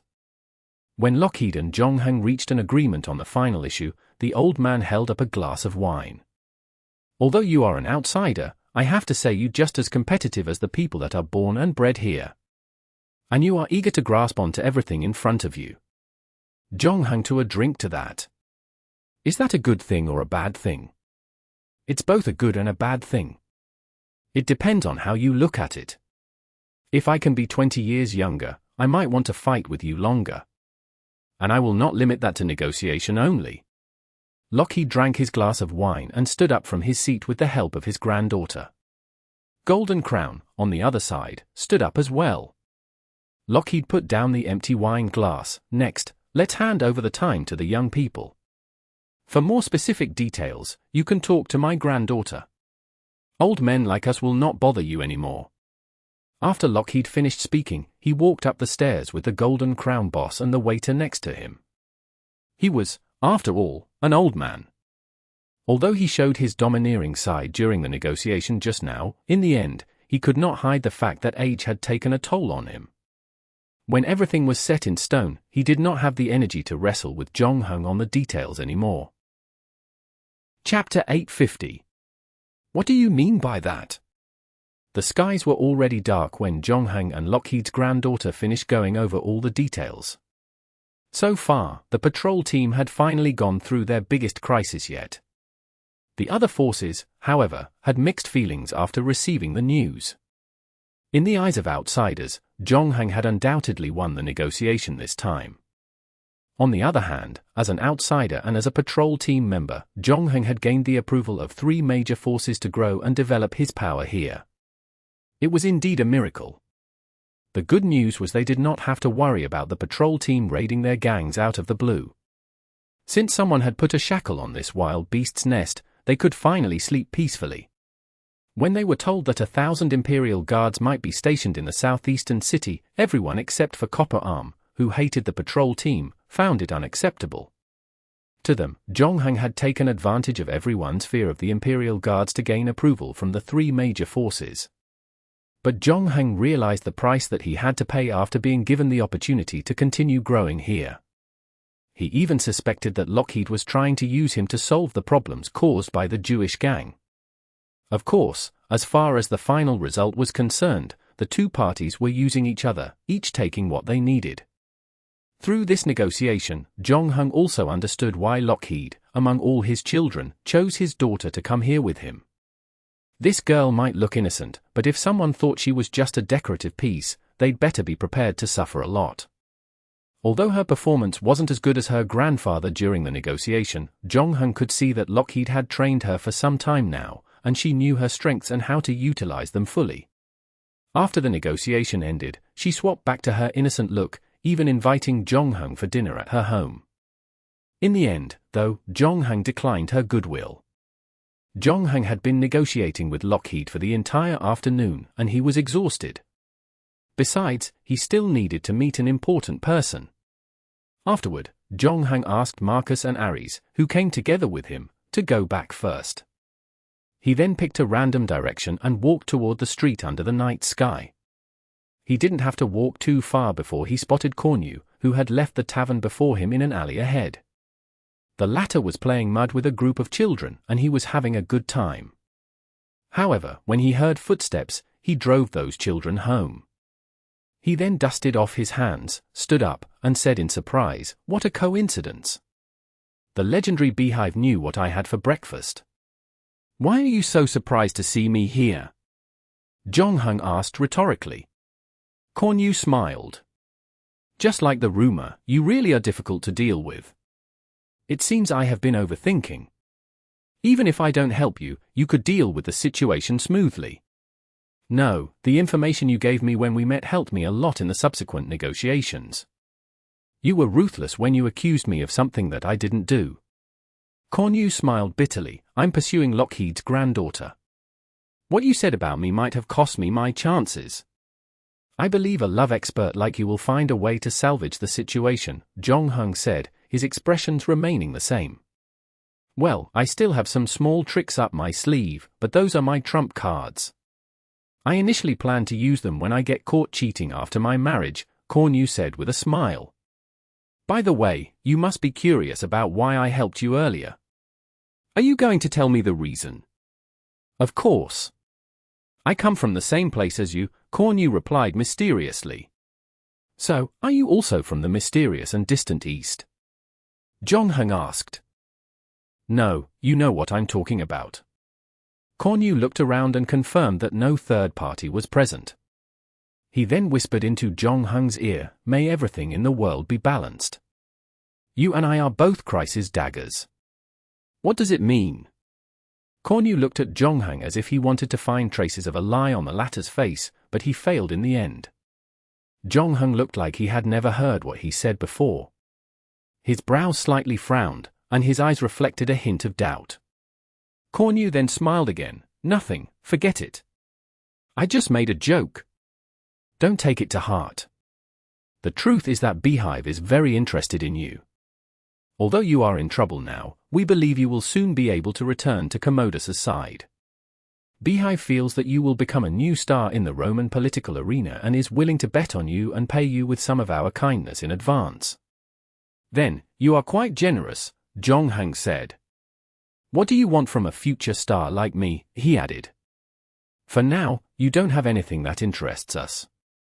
However, when you advance a little further, then, I think we can find more things to talk about. I never thought that Beehive is interested in the politics outside the Southeast City. Zhongheng raised his eyebrows. We are unlike the Jewish gang and the Golden Crown. The Southeast City is not the only place we pay attention to, said Cornu. However, it seemed he did not want to explain further. He then smiled again. Anyway, I'm glad to meet you. I believe we will meet again soon. After speaking, he squatted down again and continued to play with the mud, apparently attempting to finish the mud palace he had built with the children.